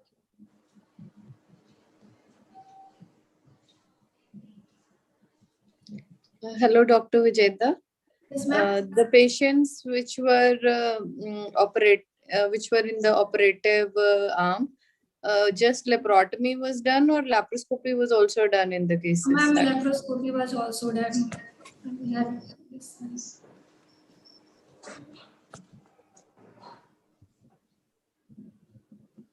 And how did you differentiate in which patient you have to do laparoscopy and in which you have to go for laparotomy? Ma'am, laparotomy was done, laparoscopy and laparotomy, ma'am, laparotomy was done mainly for the malignant tumor, in which in which a staging laparotomy was done, and that was the most common cause of laparotomy. And ma'am, whether any diagnostic laparoscopy was done before that, before jumping into a laparotomy? Ma'am, ma'am, once a malignant tumor was, ma'am, on the basis of MRI or ma'am, Bruker biopsy, once the malignancy confirmed, then we directly planned laparotomies were done, basically. Thank you. So question and answer session with Dr. Kusum was not done. So now Dr. Kusum has a question and answer session this time. Thank you so much. Thank you. I'm sorry for my connection activity. No problem, ma'am.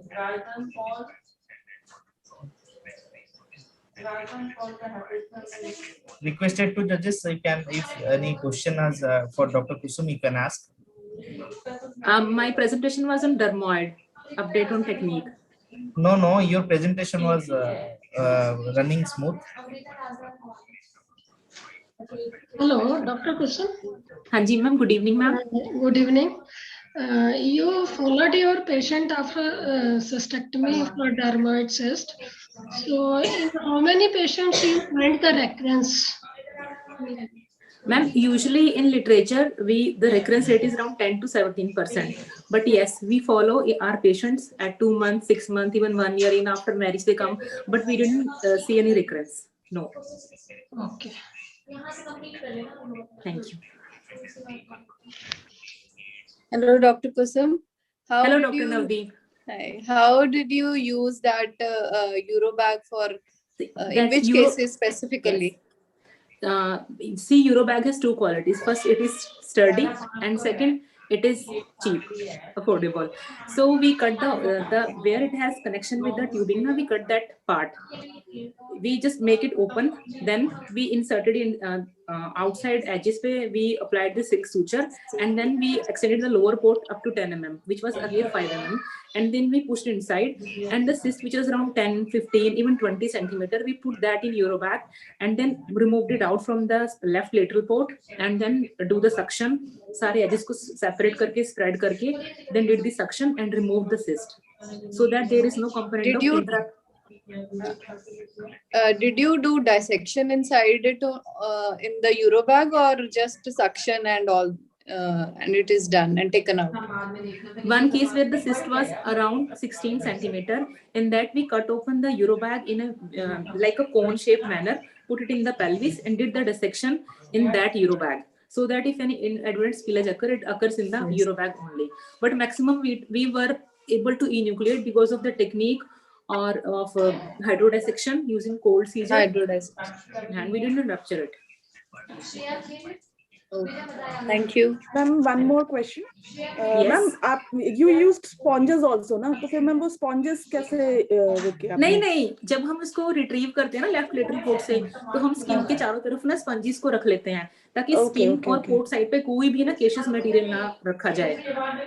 इसको spread करते हैं. And then it was very big, so you were able to retrieve the ovarian tissue.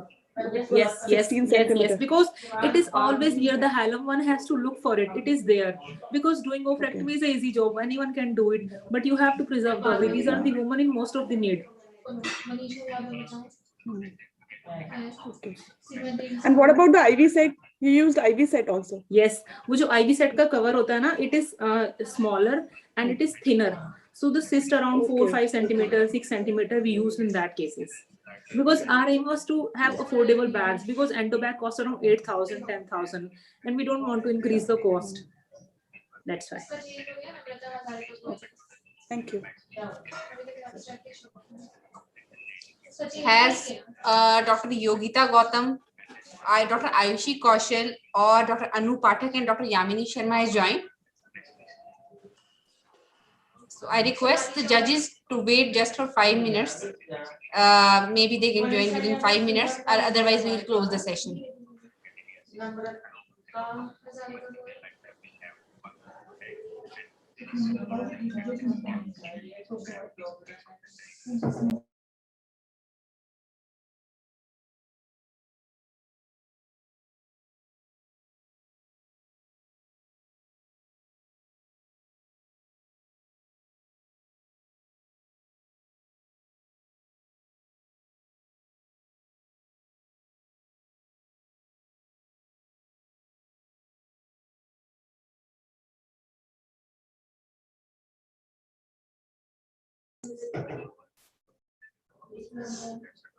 Dr. Isa, can you again read the names if they are joined?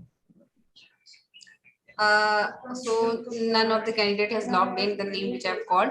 So I would like to thank all the chairpersons and judges and speakers for such a wonderful session. So just we are closing our oral 3 session today, and so tomorrow it will start at 8 o'clock in the morning.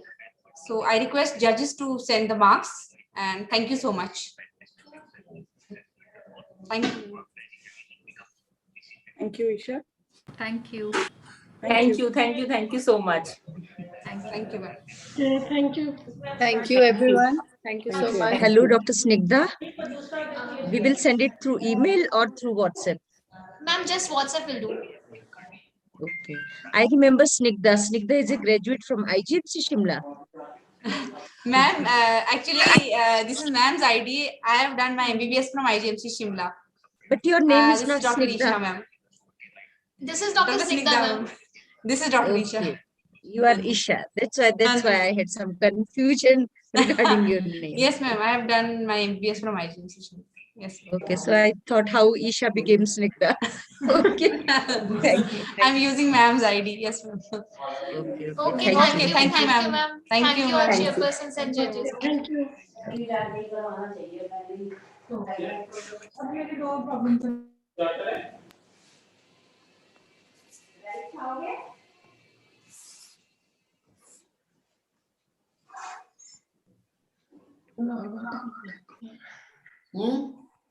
हो गया चलो जी खरा होया experience हो गया